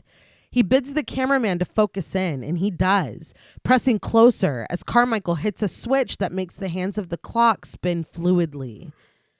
He obstructs our view of the watch face with his hand, and when he pulls it away, the clock is replaced with a spinning black and white spiral, drawing us and Gus in. His voice calm, Carmichael asks us to stare into the watch, even Jack. Jack assures that he has a good shot of it on the monitors, and Carmichael hopes that the viewers at home are doing the same. We watch as it spins, dissolving between the spiral and Gus's face, the spiral and the audience, the spiral and June, Lily, and Jack. Gus's eyelids begin to grow heavy as he focuses, and satisfied, Carmichael hits another button, transforming the watch face back into a clock in the blink of an eye. Addressing Gus, he asks him about his vermophobia. Gus doesn't understand, and so Carmichael explains Gus's morbid fear of worms. Gus asks how he even knows about that, but the skeptic just wants to know what about worms unsettles Gus so much. To Gus, the answer is obvious. They're ugly, slimy things. No arms, legs, or eyes. Carmichael agrees that they're grotesque, adding that they seem to thrive in the dark and moist, the soil, mud, maybe even the human body. Gus shudders at this, commenting that it's disgusting. Carmichael asks conversationally if Gus realizes that he's in a deep trance, but Gus is disbelieving, commenting casually that he doesn't realize that. Ever the showman, Carmichael looks directly into the camera and repeats, a very deep trance. Gus chuckles, allowing that Carmichael's the expert, and when Carmichael informs him that when he snaps his fingers, Gus will be completely under his command, Gus only nods along skeptically. He starts to say that this is silly, leaning forward to get up from his chair, but when Carmichael snaps his fingers as promised, Gus immediately freezes. So right now, we're going through all this. I do want to say June and Lily didn't do any of this shit. No. No prep work. There was no look at this. Hold on, let me get some fog. Hold on, whatever. The only prop we had literally was safety restraints. Yeah. And that was more again, so Lily doesn't hurt herself and then nothing else happens to anyone else. You fucking sat there and were like, oh no, I'm going to hypnotize you. And then everyone. Yeah. And then I'm going to tell you what to think. It's not comparable at all. It's not the at same. all. At all. Not at all. Carmichael asks if Gus can hear him, and he answers with a bland and dazed yes. He asks if Gus knows where he is, and Gus answers, here, in the studio with you. When asked if he feels any different, Gus says no and asks why he should, but suddenly he jerks his head to the side at the sound of muffled moaning, asking what that was. He asks if Carmichael heard it, but Carmichael doesn't answer. Jack and June look around, listening for themselves, but the studio remains quiet. Abruptly, Gus stands, complaining that it's hot in here. He chuckles as he pulls off his suit jacket and drops it to the ground. He sits back down, laughing nervously as he starts to unfasten his tie. He adds that his skin is itchy. Carmichael asks if he's all right, and he says that he is. He's just so damn itchy.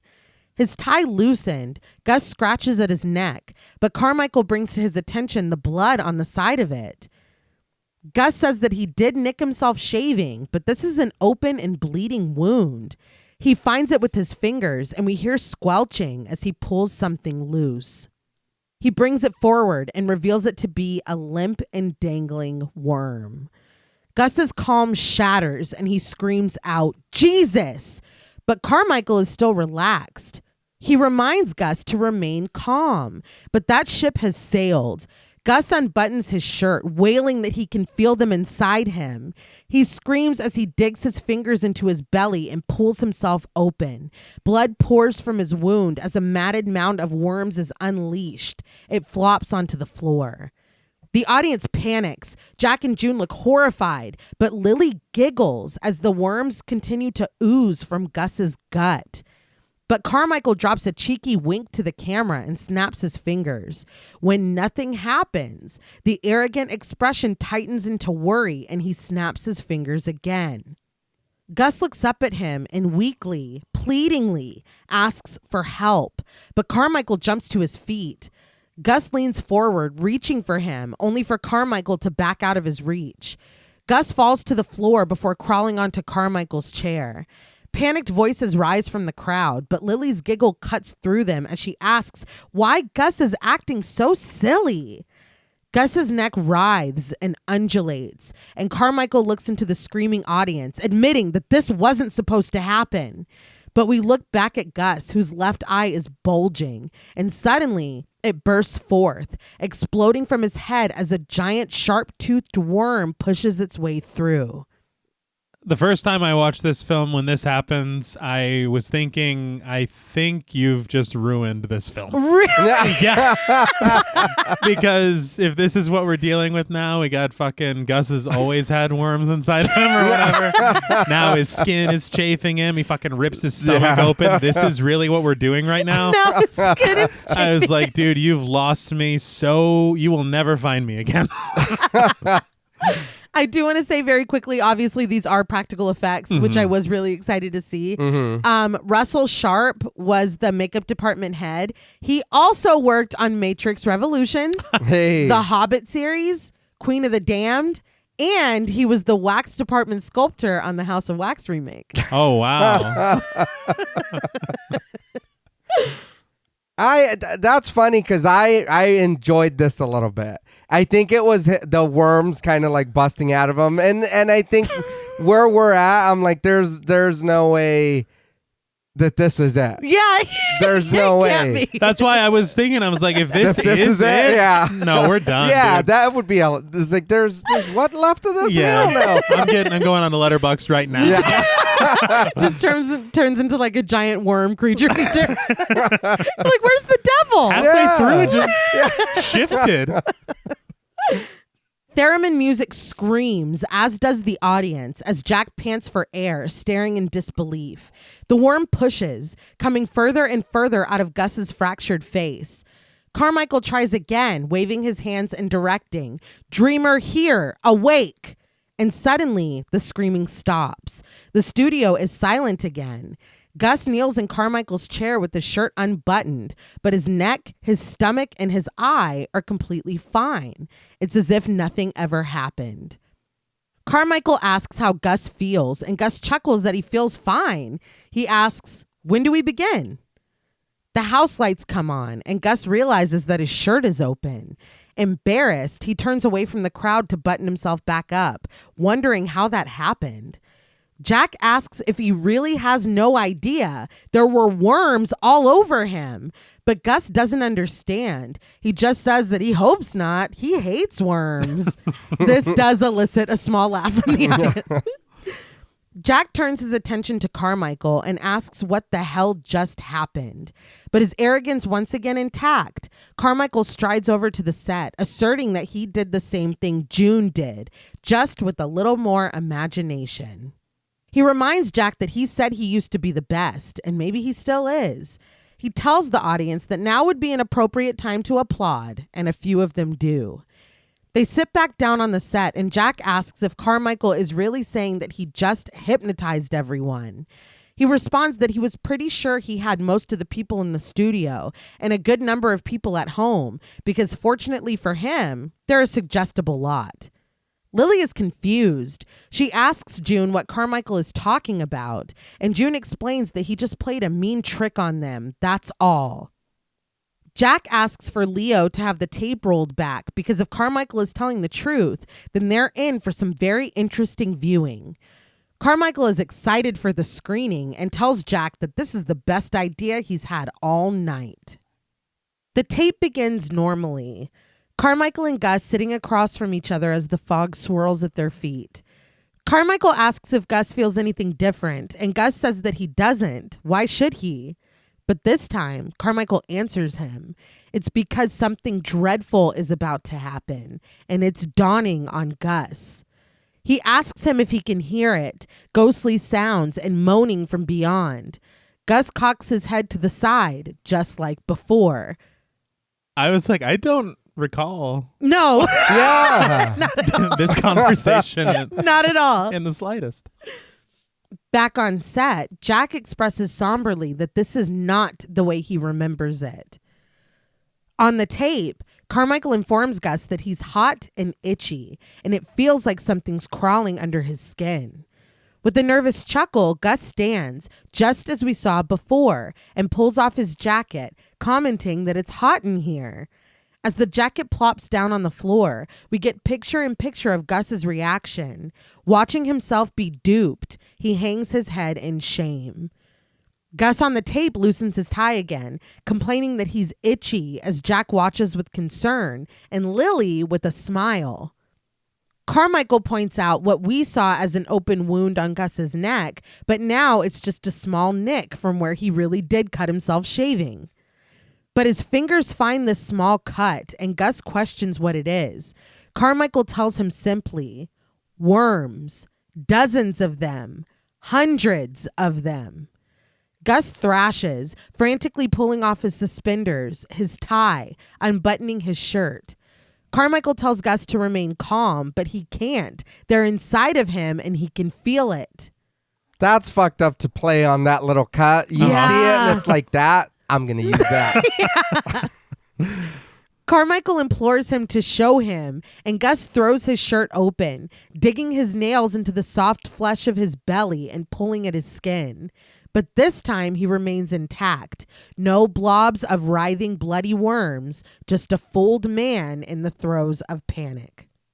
So I will say, I had said earlier, the first time watching this film, when it started, you see him rip his gut open. Yeah. You see his head explode, basically.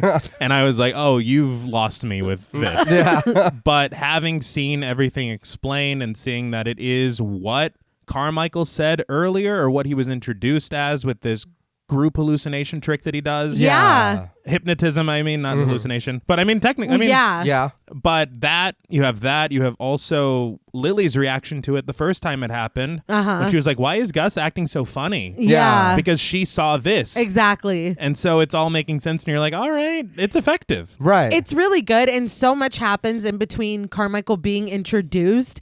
I'm not thinking about the way Jack introduced him. No. Yeah. So it's like that seed was planted, but we just kept moving. And it's like, oh, now it's grown. Yeah. Jack has had enough, and he orders for the tape to be stopped. There's scattered applause and laughter from the audience, and Gus mutters sadly that he has never been so embarrassed in his whole life. When he says this, it sounds like maybe one person in the audience goes, "Aw." Yeah. Well, that's embarrassing, man. Very. The audience reacts with sympathy. And Jack addresses them, asking if there's anyone who didn't see the worms the first time around. A couple people speak up, admitting that they didn't see them. And Jack tells Carmichael that besides those people, it looks like he's made fools of all of them once again. It would appear that way. Here's the difference, though. The few people that weren't hypnotized and didn't see this trick, they all seen what Lily did. Exactly. Everybody did. Yes. I understand I can hypnotize everybody and make you think.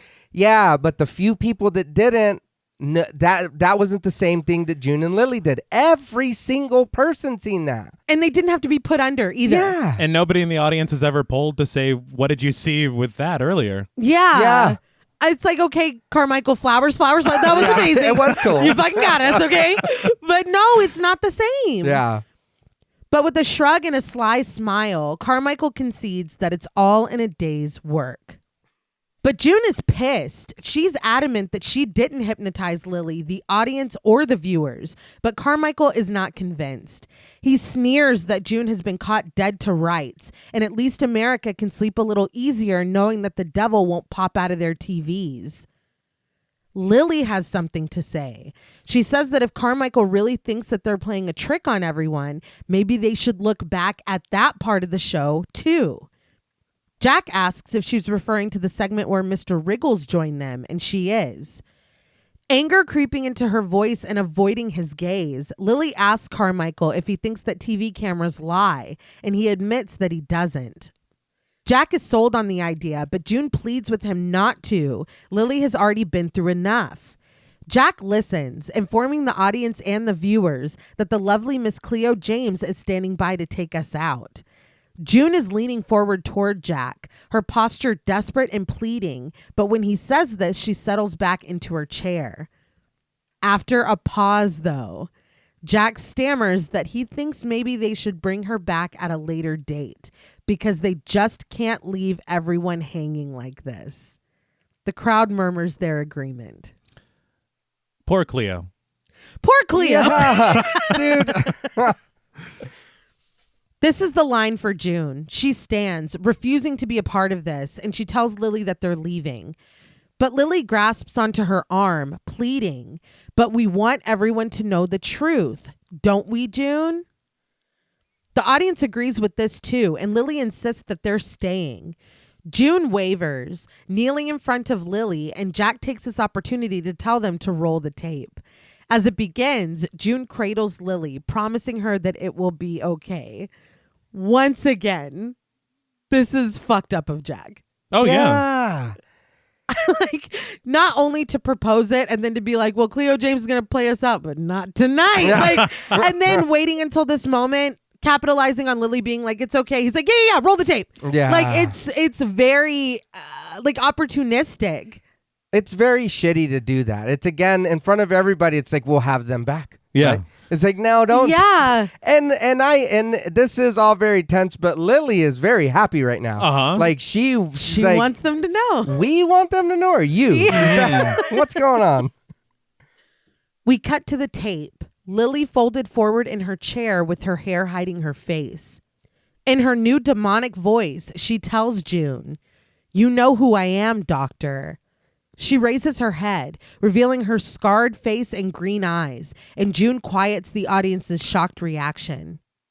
On set, Jack reminds Carmichael that cameras don't lie, but the skeptic clings to his belief that there is another explanation. He wants his IFSIP team to be able to have a forensic examination of the tapes. Lily on the set lowers her head, holding June's hand, but the Lily on the tape turns toward Jack, telling him that it's nice to see him again. Jack tells her that he doesn't believe they've been acquainted, but Lily insists that he not be a fool. When she calls him this, the camera glitches and a face seems to appear over Lily's. Yeah. Jack catches this and requests that they go back a few seconds.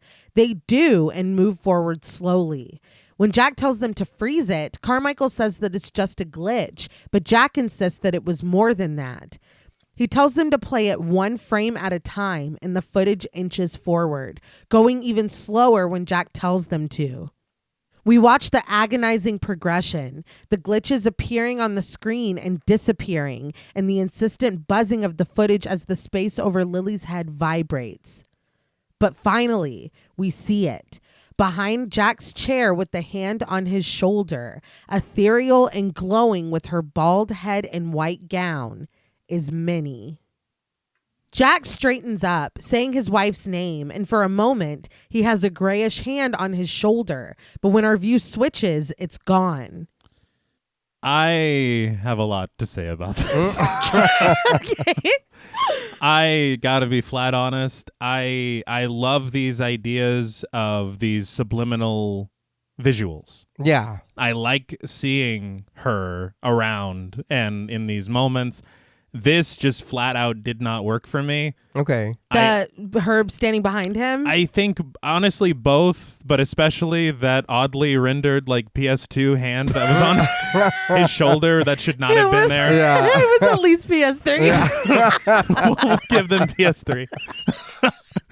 But the visual of her on the tape, Okay. especially for the era that we're trying to capture, why are we digitally stretching her mouth? Why are we doing this thing where it doesn't even look like it's part of the environment? Right. Let's actually just composite two shots together. It just did not look good at all to me. Okay. And then the hand on his shoulder was just kind of insult to injury for me because we've already seen it on the tape. We already have this moment here where it is this thing, this ghost that did appear on tape in this glitch in the film. Mm-hmm. So why not just keep it to that? The hand on the shoulder was overkill and very unnecessary to me. The thing that I will say about the hand on the shoulder is I would have liked it more if it were faster. If it were a moment where it was like, because it switches to another view and there's nothing there. Yeah. But like they lingered for long enough that like I definitely know that I saw a hand on his shoulder. I would have just liked it to move a little bit faster so that it's like, wait, what the fuck? So in this moment where everyone is disoriented, I would have liked to feel a little disoriented too. But it's you don't. Yeah, I think for me, and I will agree, it is there just too long enough to where you can get a glimpse of it. Well, it's undeniable. Yeah, like, it's there. It was there. I do agree. I don't mind it as much, and I think it, because it does, pausing on it and looking at it, it is, it doesn't belong there. Right. But I think it does happen fast enough to where it didn't bother me too much. But for me, I like the idea of the whatever demon or whatever face staying right there on the glitch on Lily. I agree 100%, especially for something that we see later. Yeah. It would have been nice to have this like visual idea of what this is. Right. So that when we do see what we see later, it does fit a little bit better. Yeah. So I do agree 100% with that. Why move it? Yeah, I don't mind her being there, but earlier too, when, you know what I mean, we see a lot of stuff, I feel like that would have probably been a little better there to see there is something covering her face. There's something right there you got to look, or even if it's barely, it's hard to make out, but you can make out a silhouette or something of it. You know it's there. And it rewards the audience because we talked about seeing it the first time. Yeah, we did. Yeah, we did. I feel like it was probably a moment of like subversion, or like, you think it's going to be here, but surprise, it's a fucking FBA, baby, you know? Sometimes it's good to be right. You know? I'm okay with being right. But Jack breathes, "My God." Lily lowers her head and begins to cry, but Carmichael once again is pissed. He tells Jack that it was him. He set the whole thing up, which I don't know. Yeah, I don't know how Carmichael is proposing that he did this. Is there some kind of history for you to think that? I think he's still on about Christu being fed information. Okay. I think that Jack is very desperate right now, and I think that Carmichael thinks he will use anything to. And we were told in that fucking documentary that we watched at the beginning that the episode that he did have Madeline on was his highest rated episode. Okay. So I think that Carmichael thinks that he's really kind of exploiting that to, I mean, the whole point of this film is beating Johnny Carson. But even in the face of Carmichael's accusation, Jack is dazed and staring wordlessly. Carmichael asks if he really thought another special appearance from Madeline would save his little gab fest. There you go. Yeah. He says it all makes sense to him now. Jack conspired with Christu to make a connection with Minnie, raise the stakes with some manipulation from June and Lily, and cap it all off with some videotape manipulation. He praises that it's genius. Cynical, depraved genius. Lily is still sobbing, and June tries to comfort her, but Lily's body jerks with the buzzing of electricity.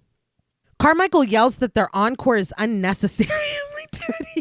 See, and that's something else is we see blue electricity. Yeah. Like on her body. With electricity. And he's like, oh, again, more.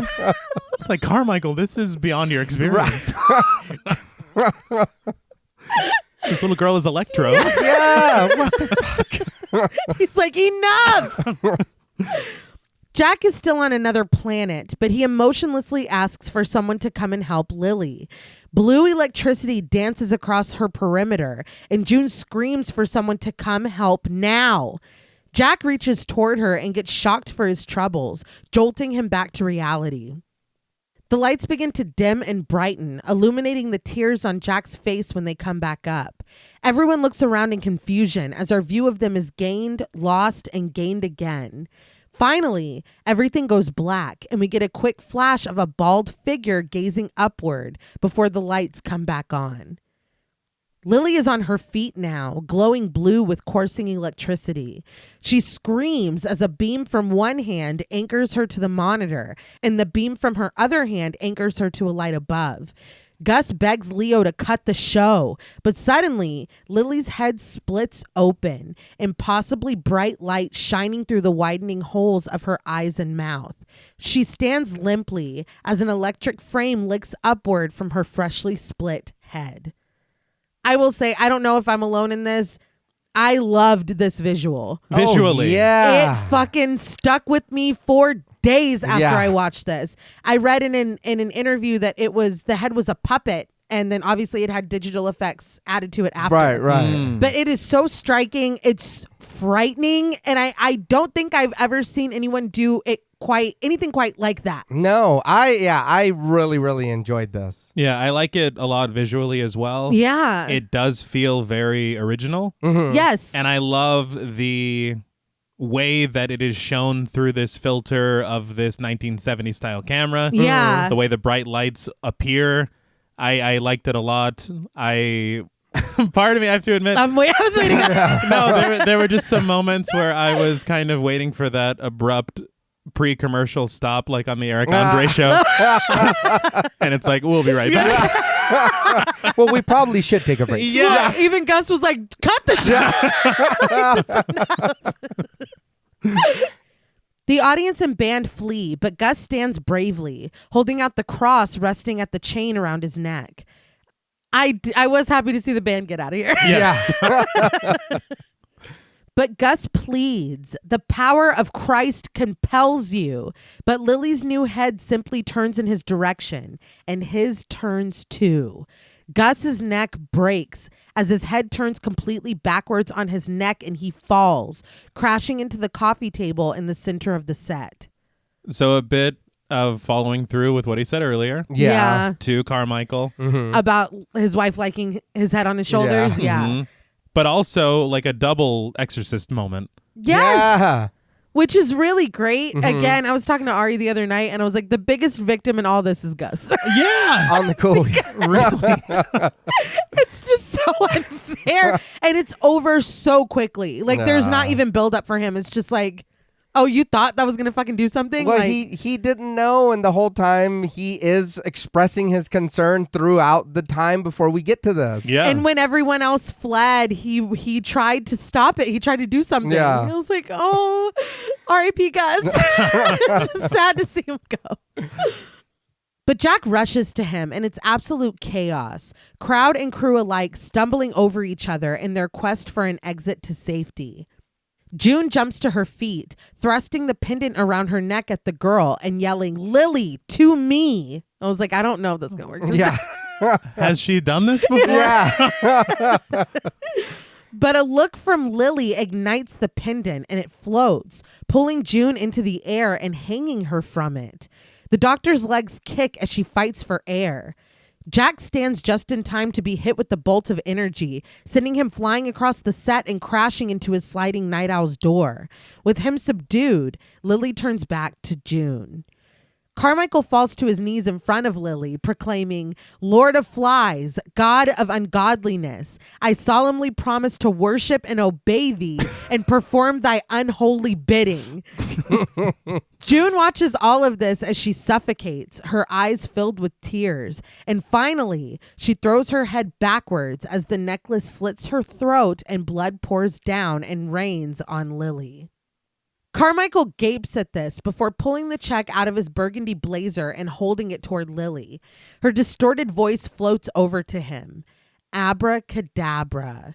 And in Carmichael Haig's last exhibition of sleight of hand, the check dissolves in his grip and disappears. The reformed skeptic screams as he burns from within and melts. This is a lot, Robin. Yeah. I will say... It's very chaotic. Everything is happening very, very fast. Like, I didn't even have really time to process what happened to June before we're on to Carmichael. But him pulling the check from his pocket was really giving, how much do you want? 50. I don't think this demon wants your $500,000. I don't think that's the issue here. And it did tickle me to no end seeing how quick his whole belief system went out the window. It was quite oh, sweet devil, yes. Yeah. Well, I Yes, think this is a little different than what he was doing. Yeah, Yes. yeah. But I would have been pissed off if he was like, okay, whatever. You know what I mean? 'Cause Yeah. I feel like that is a mistake that they could have made. But Right. I think it's very realistic that he's like, no, Lord of Flies. It's like, no, I know whose team I'm on now. Your titles. Yeah. Well, he was asking Jack about introducing him to his friends. He was. And, Yeah. like, he was. It seems like he was kind of already on board. Yeah. I feel like what you had said about Gus's death, this abruptness and everything, I feel like that's kind of what plagues this entire section, where they're just like, let's just kill everybody. And Okay. they just kill, boom, boom, boom, all three. I can see that. I So feel like quickly. It is It's extremely fast, quick. Yeah. I feel like you can look at it one of two ways. I think that you can look at it that way, that everything it's almost a race to the finish line. I think we talked about this when we covered Krampus, Yeah. where it's like, oh, all right, wrap it up. Yeah. They said 90 minutes. Yeah.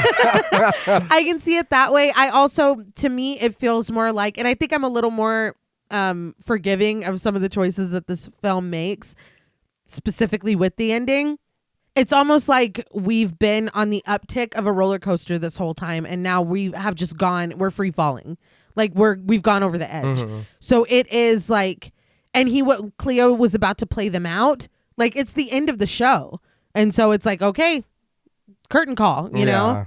It's like, we got to wrap this shit up. Exactly. Yeah. I get that. It just feels very unsatisfying to me. It's fast. It's visually impressive, but Yes. narratively. It's Yeah. fast. I'm not going to Yeah. argue with that. Yeah. It's extremely fast. It is, and I kind of feel the same way that the only reason and my thinking and the only reason that I forgive it is because we are in one set location and we do see other people running around. We don't see anything what's happening to them in the background, just kind of what's going on to the characters that we do know. And it does happen quick.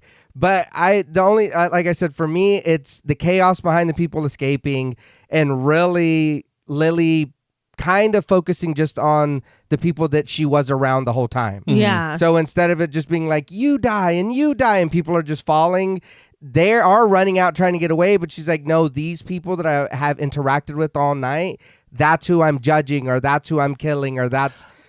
I oddly feel like, I don't know, part of me would have been more satisfied if we take some notes from Carrie. I was literally Okay. about to You know? say, Okay. I'm a little surprised it wasn't more of a Carrie situation. Because we've literally established all these different camera angles. We've even done split screen a few times. Yeah. Why don't we just fucking do it? Yeah, that's an interesting choice because Huh. it is shocking. Yeah. That because they're leaving. Right. They're in their cars. But I think the difference is everybody was pointing and laughing at Carrie, and here they weren't. Everybody was... no. And if this Abraxas is the one at play, he likes an audience. Yeah. That's also true. A spectacle. Yeah. So I don't know. It's just interesting because I think of the like auditorium doors locking. Yeah. You know? And it's like, no. Like, the band is like, come pick me up, Mom, I'm scared, you know? Jack finally scrambles to his feet and cowers by the door as Carmichael flops onto the stage, bowing for the last time. The door slides open to reveal Leo. He grabs onto Jack's arm, pulling him from his stupor and into the backstage area. But Jack returns to the doorway. He peers at Lily and she meets his gaze. Her broken expression unreadable. She cocks her head to the side, and Jack finally steps through the door and it slides shut. Lily stares at the camera and we press in on her until it gives way to a static hiss. An eerie face hidden in the static screams as the feedback whines, but it cuts to a screen with mellow music, alerting us station difficulties. So if we had seen that face in that replayed footage, and it's like, oh, that was Abraxas the whole time. Yeah. It is interesting, though. As I said, we are in free fall. Lily is like taking them out one by one. She looks at Jack. Jack is just thrown to the side. Yeah. Mm-hmm. Jack looks back out at her and she kind of does the Michael Myers head tilt. Why are we not coming for Jack? Just everybody else that was on stage. Yeah. So I was like, what is going on? But we're suddenly back on set where a spotlight illuminates Gus and his position in front of the UBC band as he introduces Mr. Midnight, Jack Delroy. The door slides open to reveal Jack with his back to us. The crowd cheers for him and he turns, confused. They chant his name and yell how much they love him. Jack asks how he got here, but Gus jokes that he got here the same way he always does, straight down 5th and right on 47th. It's like, oh, Gus, it's great to see you again. He laughs heartily with the shadowed figures in the audience. Gus asks if Jack is okay before laughing again. The audience laughs hysterically until they just stop. Everything goes quiet. Gus stares at Jack with a cold expression as lights buzz on and off behind him. Jack eyes camera 2, which stares right back at him with its watchful red eye. We press in on it until Jack lowers his head, overcome. And suddenly, we're back in the Stone Age skit where the cave woman yells that she's sick of it, Krog. Jack blinks at her over his fake beard. She continues to complain as he looks around. He yanks off the beard, confused at the laughter and applause garnered from the cave woman's line. He asks her sincerely, what the fuck is going on? The audience oohs, and the cave woman tries to keep the bit going, laughing that she doesn't think that's the line they rehearsed. Jack wanders away, yelling for Leo, and in his wake, pieces of the set fall over, and the cave woman asks where he's going, pointing out that they're still on air. Is he stuck here? Horrifying. Yeah. Because I love that these are all contexts that we've seen before. Yeah. Now he sits uncomfortably next to Stacy the Wrangler. She reaches into a bucket of dirt and pulls out the giant worm that burrowed its way through Gus's eye. Jack shrinks back in his chair as Stacy holds it out to him, telling him to relax because she's perfectly harmless. But the worm wriggles and hisses. When Jack looks up, he's sitting next to Madeline. She sits in her headscarf, holding an oxygen mask, and sharing with the world that she met Jack when she was doing Oh Calcutta at the Eden. She says that we should have seen him blush when he came backstage and was confronted with all the glorious naked bodies. The lights clatter as they adjust, shining directly down on them. Madeline turns to her husband, an edge in her voice this time when she asks, "Remember, darling?" Jack shudders under her gaze as tears roll down his face, and Madeline continues, "No? Is that another thing you've managed to forget?" Jack reminds Madeline that she's dead as she takes a long and desperate suck of air from her mask. We cut to the screen alerting us of station difficulties again. The mellow music is distorted and strange this time, though, and the interstitial melts away as the tones droop. So I'm a big fan of the content of this section. Uh-huh. To me, it makes absolutely no sense that this section is shot like a regular film. We are watching it from a different aspect ratio, from different cameras, with not the same filter, with not the same anything. It looks like a regular-ass movie. Why are we betraying the conceit that we set up before?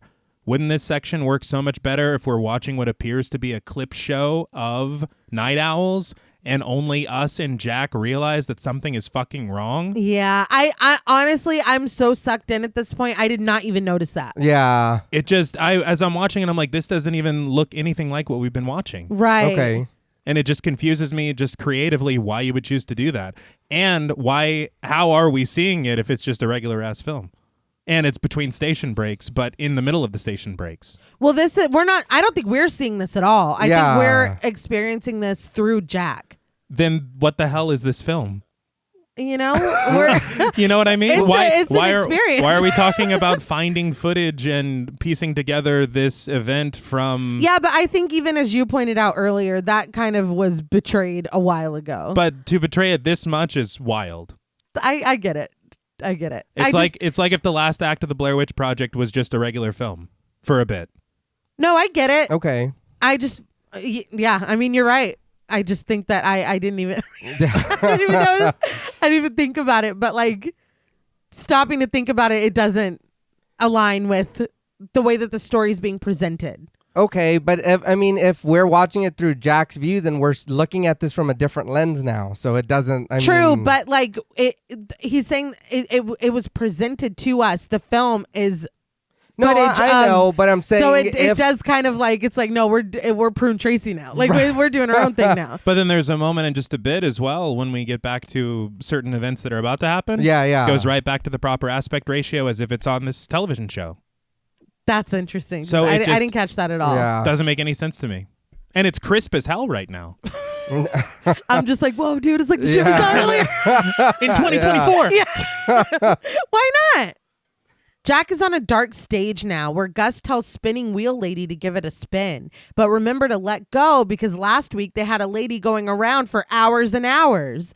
But the wheel she's spinning this time is the black and white spiral that Carmichael hypnotized us with. She spins it and it swirls while she and Gus clap in rhythms with the jaunty music. But Jack walks right towards us. He implores us to turn off our TVs. Stop watching this. He yells at us to turn it off, turn it off, turn it off. Again, wouldn't that have been so much more effective if it actually felt like we were watching television? I get it. The old woman walks over, clapping in his face as the music goes faster and faster, and we're stuck with disjointed images and the swirling, hypnotizing spiral.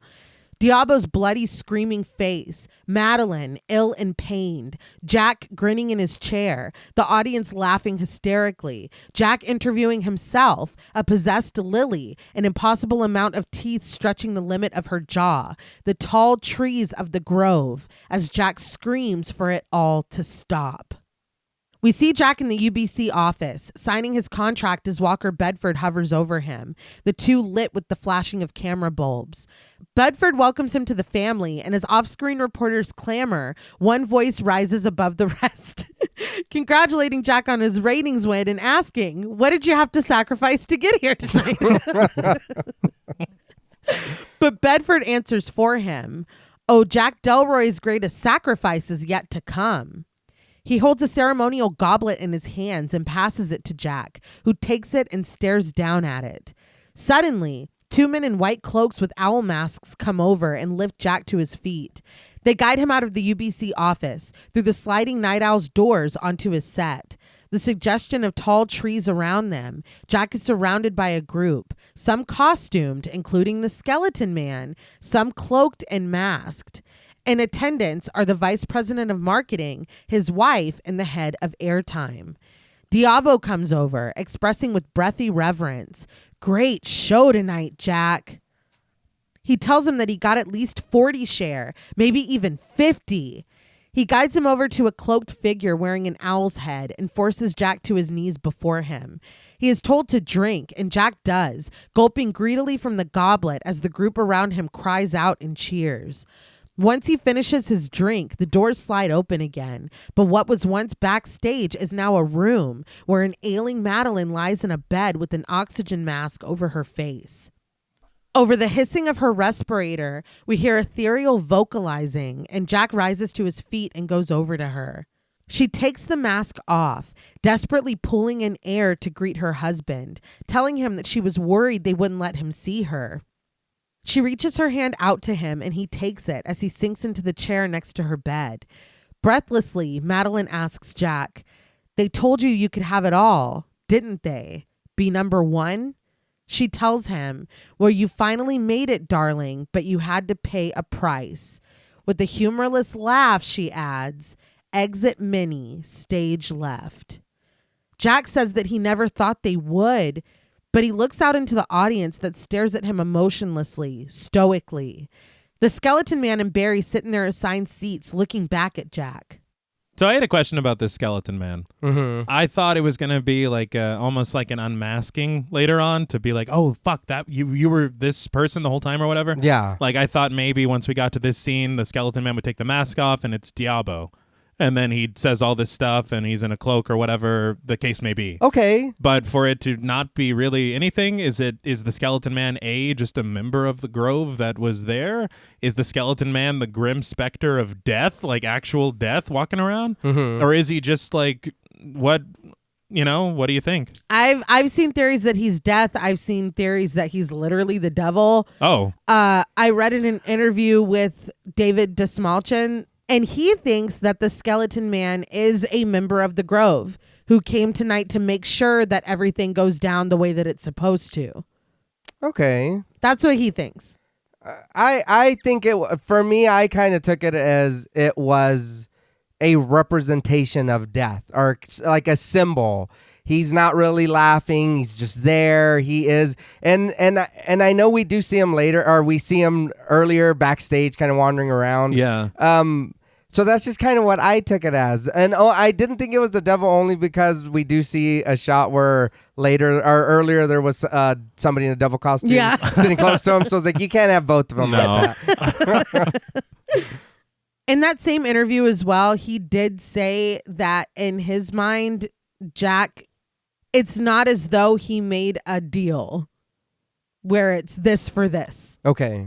He says that he doesn't think that he would do that to Madeline, but he does think that he was desperate enough to say something like, "I would give anything." Mm-hmm. And like a monkey's paw type of situation where it's like, okay. Yeah. And it's clear everything that was said. We met in the tall trees. Yep. Yeah. So it's all piecing it all together. Well, I'm sorry. The minute Lily said that, I'd yeah. be like, huh? Like, you know what you've been doing in those damn woods, dude. Mm-hmm. Why are you acting new? I don't think we've met. It's like, no, yeah, we have. A Braxton. You were there? Yeah. But Madeline tells him that his soul belonged to them, and it still does. She gasps for air, and Jack cries that it wasn't supposed to turn out this way. But when he says, "You have to believe me," he's not looking at Madeline. He's looking directly at us. Madeline tells her husband that he's on his own now, and Jack breaks into sobs, telling her, "I love you, Minnie," as he lowers his face to her bed. Crying herself now, Madeline asks him to please do this last thing for her then. She looks over at the dagger on her bedside table and groans as a wave of pain strikes her. Jack cradles his wife and Madeline clings to him, kissing his lips and telling him that he knows what to do. Finally, she yells, demanding that he do it. This was giving a little bit of hurry up, you wimp, from Death Becomes Her. It's like, he's doing it. You're going to ruin it. Breathing heavily and mustering his strength, Jack picks up the dagger and plunges it into his wife's stomach. As he drives it home, blood spills and the mounting tones of the score die away. Madeline goes limp in Jack's arms. But when he looks down at her, he screams. He's not in the bedroom anymore. He's back on set, and he's not cradling his Minnie's body. It's 13-year-old Lily, lifeless and limp, with the dagger sticking out defiantly from her gut where Jack drove it in. Jack stands, wild-eyed and frantic, and we pan out to see the aftermath of the Night Owl's spooky Halloween special. Carmichael Haig, burned and dead, face down on the stage. Gus McConnell, with his head backwards, crashed through the coffee table. Dr. June Ross Mitchell, her throat slit and lying in blood. And Lily, slumped back in her chair, dead by ceremonial dagger. We pan out further, and Jack begs in a low voice, "Dreamer here, awake. Dreamer here. Dreamer here, awake." Sirens blare outside as they make their way to UBC Studios. Finally, the feed cuts with a droning tone. We see the words, "in transmission." With the hum of static, these words transform into, "so it is done," before returning to "in transmission." It cuts to black. "Keep It Warm" by Flo and Eddie begins to play. Goddamn. Oh, fucking banger. And the credits roll. So, what did you guys think of Late Night with the Devil? I really enjoyed this movie. There are some things that I think there are questions, you know what I mean, to ask. But I feel like for the way that the movie moves along and kind of what happens, for me, it's really successful in keeping me engaged and entertained with what's going on, to where when the next thing happens, I don't forget, but I'm still like engaged in what's happening. There is some you calling out the camera stuff. It is noticeable because I noticed it. I just didn't kind of take it as anything because I was, like you said, babe, I was already sucked into the movie. I was like, oh shit. I think it's just a lot of, yes, again, you borrowed from Ghostwatch. Like, let's just be clear about that. Like, and that's okay. It is. Because I enjoyed the fuck out of what y'all did here. I like the visuals. There's some of the story that's like, okay, you just kind of got to go with it. But for the most part, I really, really fucking dig this movie. I really enjoy a lot of it too. It's very fun. Mm-hmm. The setup is great. The premise is great. I cannot say enough about David Dastmalchian. Yeah. Fantastic work in the lead role. I think that the thing for me is just this. I felt like this real magic in the first two acts of this film. Okay. And then the third one, it just feels like they lose a bit of that for me. Mm-hmm. And I think that it's just really baffling creative decisions that I just can't really wrap my head around and understand why they would make those decisions. Okay. With everything that came before it. And that's the AI debacle aside. Yeah. I'm thinking narratively and some visual choices as well. But I mean, it's a lot of fun. It's one to really watch and enjoy, a Friday night movie to just have fun with, really. Mm-hmm. No, I totally agree. I think that, again, I know that I've said multiple times that if the story is good enough or engaging enough for me, I'm willing to overlook more things. And I think that this definitely falls into that category for me, not overlooking the AI. I mean, like, as far as like, was not paying attention to the camera quality. I literally did not notice any of that until you said it. And I'm like, oh yeah, huh? Like I truly was just so invested because it's like, what the hell does this all mean? Because they've dropped these breadcrumbs of the Grove and your friends at the Grove and we met in the trees and like finally realizing what the fuck that means and what he did knowingly or unknowingly. I was like, oh my God. I do want to agree with him though that he couldn't have done it on purpose. I would hope not. He couldn't have done it on purpose. And I just think that the way that the story is told, it's so compelling. It's so interesting of really jumping out the gate with Christou with some freaky shit. Yeah. I mean, and again, I'm like, was he a complete fraud? Did he really have open frequencies and that's what Minnie tapped into? Or was she like, you just using him because he purported to, I mean, I don't know. Right. I feel like it's probably 50-50. Yeah. Because the way that he reacted to this message was not like, What the fuck? never happened before. Yeah, you're right. You're right. See, He did. Yeah. that's what I thought, is that he is sensitive, but it's not. I mean, that shit like that is not on demand, you know? Yeah. So it's like we have contingency plans in case you got a Barry in the audience who's just fucking working on his act, you know?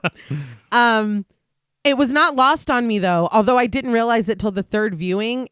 Minnie having lung cancer, and Christou, once that experience happened, he couldn't stop coughing. I thought that was interesting, and maybe kind of like a little hint of what forces are here or whatever. Okay. But I really liked it. I liked the work that Dr. June is doing. I feel like there's commentary about exploitation, because it's just Anabraxas. If it is true, this was a pretty tight time crunch to make this episode. I did not extensively research this demon. I didn't research the demon at all, let me be completely honest. But if it is true, the showmanship aspect of it, that goes hand in hand with exploitation, with ratings, with, well, no, it's dangerous for Lily. No, like we got, like, I mean, it's very, I hear that conversation and I appreciate it. And I think it's even more topical now. I just think it's a lot of fun. And again, like I said before, when we got there, her head splitting open, that visual was, it was chef's kiss. I thought it was so fucking cool. But this is just, it feels like kind of like I don't know, this kind of special moment that we're having right now. It's just, this really plays into it. It was exciting to watch. I loved the buzz about it. I love that horror it feels to me more in the conversation, especially like box office wise, than I remember it ever being. And that's pretty fucking cool to be a part of too. And I'm sure Abraxas is thrilled about that. He loves an audience. He loves an audience, from what I hear. I did not learn that myself. So we can kind of just slide into ratings too. I mean, I really have a fun time with this one. I really like it. And honestly, I was worried that it would be one of those films that once I start peeling back the layers too much to cover it, I wouldn't like it as much. But I really do. I think that it is definitely not perfect. It has some narrative issues. That ending is very, very quick. I describe it as a free fall in a very like generous way.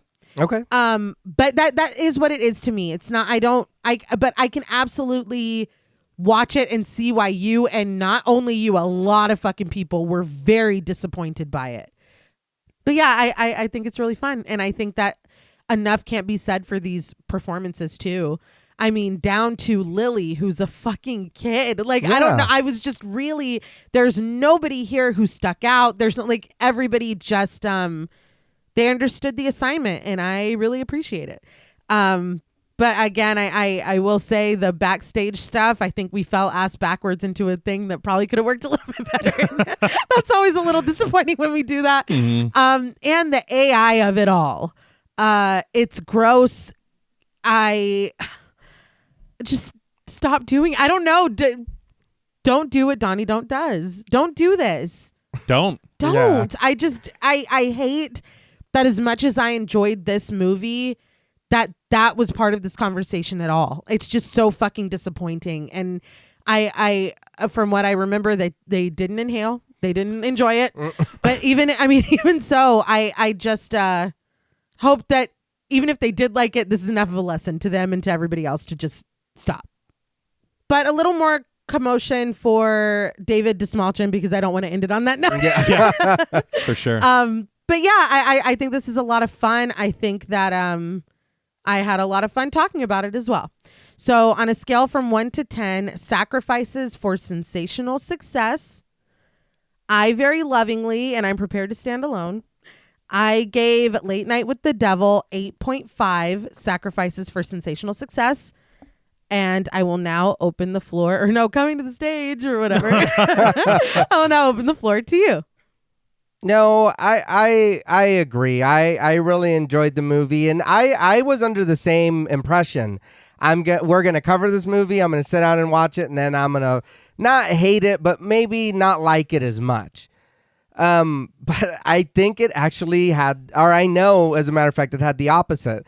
The more I watched it, I was like, I like this movie a lot more than I thought I would. Yeah. And I honestly didn't think that I would. I'll be completely honest. I thought I'm going to go in here, I'm going to review the movie, you know what I mean? Go in and it's like, I'm sure I'm going to pick it apart or whatever. But the more I watched it, I was like, damn, I'm still enjoying this shit. Because we have talked about before, sometimes when the momentum of the movie is stopped or having to stop and then actually open the books or pick apart the layers and look at stuff, it is kind of like, oh, that didn't work too good, or and then we do have our opinions on it. But for me, there was enough here for me to be like, you know what, I don't need to pick up that page, I don't need to look at that paper. What you're showing me, that's fine. Yeah. And it is odd, the black and white and going back and forth, because it is marketed at the beginning as a different type of movie. So I do understand the annoyance with that. I think it was just me going through. I'm like, again, the way I'm looking at it is more of a, like I said earlier, you're probably wondering how I got here. So we are going to fill in these gaps somehow. You know what I mean? We have to get this the camera didn't catch this, but you are going to know their motivations or what happened. It doesn't really make sense, but I mean, it is there. So, I mean, it's part of the fucking movie. I can't do anything about it. But I mean, all that to say, I think a lot of it was borrowed. A lot of it was, I don't want to say mastered, but polished. And it came out really good. I'm the same way. When her head opened, I think I got up and bent a knee in the living room. I was like, yes, my lord. Tell me what to do. God of the ungodly. Lord of Flies. Yeah. But it is really cool. And the ending is fast. And it is fast. Like I said, my only excuse is just that we're in this contained room. There is chaos, but we are focusing on killing the people, I guess, that we're judging or that we've been with all night. And they're like two sides of each other. You know what I mean? But I did enjoy this movie. But I think you're absolutely right, T. This is a Friday night movie to put on with a group of friends or you and your loved one or whatever and watch it and have fun. Like, it really is just that. But with all that said, on a scale from 1 to 10, sacrifices for sensational success, I'm also going to give Late Night with the Devil an 8.5. I will watch this movie tomorrow. I'll watch it tonight. I'll watch it when we're done recording this. It is good. I am not saying that it's not something that I wouldn't get tired of, but as of right now, I really do enjoy this movie. I really do enjoy a lot of aspects of this movie. Just a couple things that I really want to highlight are the production design. Yeah.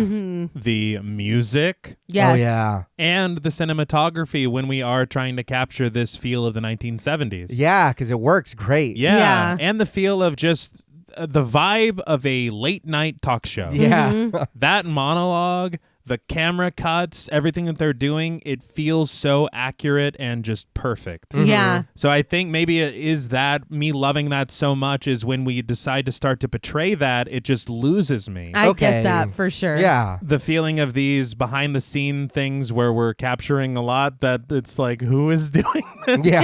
And why? They're all up in their faces. Yeah, they are. With like 4 different cameras. It's that, and then it's that moment at the end where we're like, let's just switch aspect ratios and be a regular movie for like 5 minutes. Yeah. And you're just like, why would you choose to do that after all the work you put into not doing that? Okay. So it just confuses me. I also really do appreciate the moments of practical effects. Yeah. Like some of those look really, really good. I know you had said the puppet with Lily towards the end. The visual of that, as we've said, is fantastic. Yes. I'm not a fan of a lot of the CG moments that we get in this film. Right. Yeah. They're equally baffling for me. I don't get the decision behind those. But there are a lot of aspects of the end as a whole that I really do like. Okay. I like this unveiling of what Jack has truly done. I like this bait and switch of what he's doing in this moment to realize what he's actually done. Yeah. It's very good. And I like the reintegration of Dreamer here awake. Yeah. I loved that. And I don't mean to interrupt you, but I just want to ask, do you think that he did all that? Or do you think that he's just holding the bag? I am very interested in the fact that it could go either way. It could. Yeah. I love the ambiguity of it. Because honestly, if you look at it this way, where it is Jack having done it all, Lily was sitting in her chair. Yeah. Yeah. But if you look at it the other way, it's like, well, did he fucking twist Gus's head around with his bare hands? I think So I don't know that he did. I think the skeptic is the only one that can't be explained because he was yeah. burned from the That's inside true. out. Everybody else, if you enough brute force, you can did. turn Yeah. that man's Yeah. neck around. Her neck was slit. He had the dagger. He did. He did. Lily, he stabbed her. I feel like Lily did that, and obviously he killed Lily. Uh-huh. And her being the survivor of that cult or whatever, is she a child sacrifice in terms of that cult? Like, it's like how deep he's fulfilling. He's doing what Abraxas wanted. Exactly. So Yeah. it's like, how fucking deep does this rabbit hole go? And I Okay. meant to ask y'all at the Yeah. end of the script, but I forgot. But yeah, it's wild because it really could.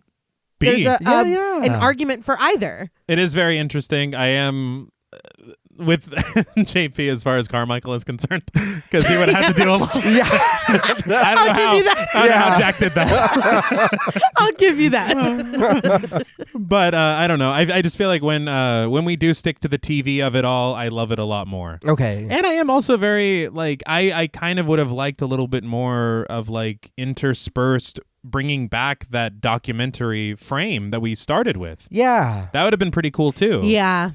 But, I mean, I don't know, man. I really, really enjoy watching this movie. I think it is. I was maybe the opposite of you guys. Okay. As the more that I watch it, the more I start like, oh, that doesn't make any sense. Yeah. I start picking it apart or whatever. But it is one to enjoy and one to watch specifically for this Halloween season. Yeah. Yes. But yeah, we've said a lot and are very strongly against this use of AI bullshit. Yeah. Right. Generative AI is theft, and you shouldn't fucking do this bullshit. Yeah. But on a scale from 1 to 10, sacrifices for sensational success, I am going to give Late Night with the Devil 7 sacrifices for sensational success out of 10. I think for me, what upsets me the most is that this film should have literally, if you look at it on paper, this film was made for me. Yeah. And so the fact that there are so many things that were glaringly not made for me, I'm personally I'm offended. Well, that's all from us at Pod Mortem. What would you rate Late Night with the Devil, and what should we watch next? Let us know on Instagram at the Pod Mortem. Be sure to follow us on Twitter and like our Stairhole Productions page on Facebook. Be sure to follow each of us on Instagram at Blood and Smoke, at Juggalo Daddy 84, and at Travis MWH. Thanks again to Original Cinematic for sponsoring this week's episode. Please consider pledging to our Patreon, where you'll get bonus content, our monthly schedule, access to our Discord server, and the opportunity to help us decide which films to cover. And remember, the path to your dreams may be dark and winding. Make sure you keep your grip on what's truly important so you don't lose it and yourself along the way. Until next time.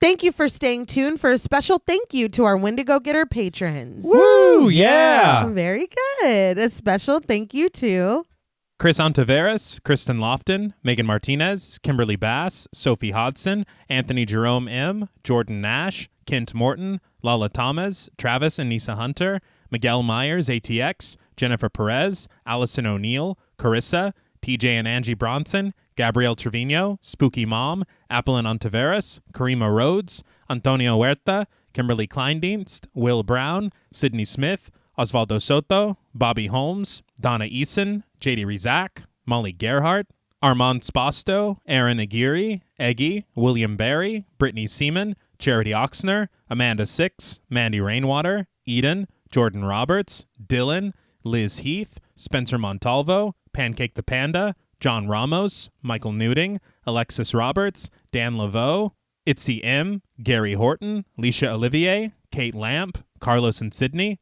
Jessica Hunter, Helena Rudder, Alan Johnston, Mariah, Livy Fun, Scott Troutman Wise, Towton Watson, Mozzie Bear, Brittany G, Dave Burke, Adrian Stakes, Daniel McGinnis, Emma Hagel Kissinger, Valerie G, Emiliana, Brian Glass, CB, Taylor Santana, Will Lewison, Angelique, Smelly Poo Poo Head, Beth Bauer, Cookie, Esperanza J, Jason Kyle, OKC, Joshua Rumley, Danielle Peralta, Brandon, Sawyer Reese Farr, Sahara, Girl That's Scary, Cassandra, Andrea Simmons, Ashley Higuera, William and Xxena Rush, Ryan Brom, Megan Ochoa, Laura Lassiter, Eileen O, Marissa E, Sydney, Henry F, Megan M, Strangely Sarah, Christy Beck, Nancy and Andy, Amanda Lopez, Andy Terrell, Jason Hanovan, Katie K, Erica Morin, Cameron S, Nicole Stewart, Tris Wynn, K.87, Mariah Jensen, Carrie A, Lonnie Lono,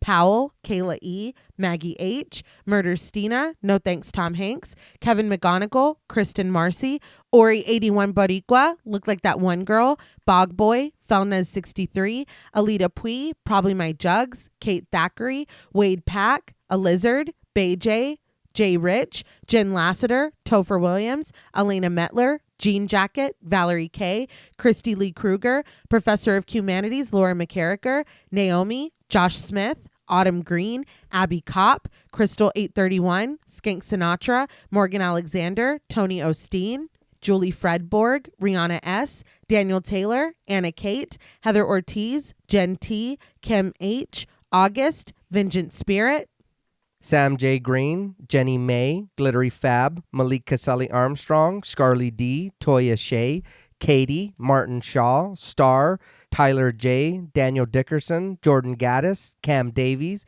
Patrick Hoagland, Raven, D, Wesley Tart, Kristen Jackson, Jacob Nordberg, Spencer, Samantha, Damian Grant, Half Price Horror, Clemmy, Nisi Nay, Erica, Jason X Rules, Karen Burrows, 203 Duncan, Aaron Norman, Stephen Rogers, Victoria Smith, Corey Gillen, Patricia A. Graham, Erasmo Pena, Danielle Wright, Tabitha Thomas, Connie Lingus, Becca Boo, Richard Murray, Irene, Sally Slater 52, Jordan McCarthy, Christy Michelle Wilson, Rosalind Harnias, Emily Rance, Amy, Lisa and Kathy, Mike H., Karen with the Y, Christian Sadler, Hannah, Sarah Jack, Casey L., Evelyn Knight, Paula Garcia, Nikki M., Ghastly Granddad, Megan and Alexandra Saldivar, Lisa Sykes, Sunny Jonas, and Carrie Ahern. Thank you so much.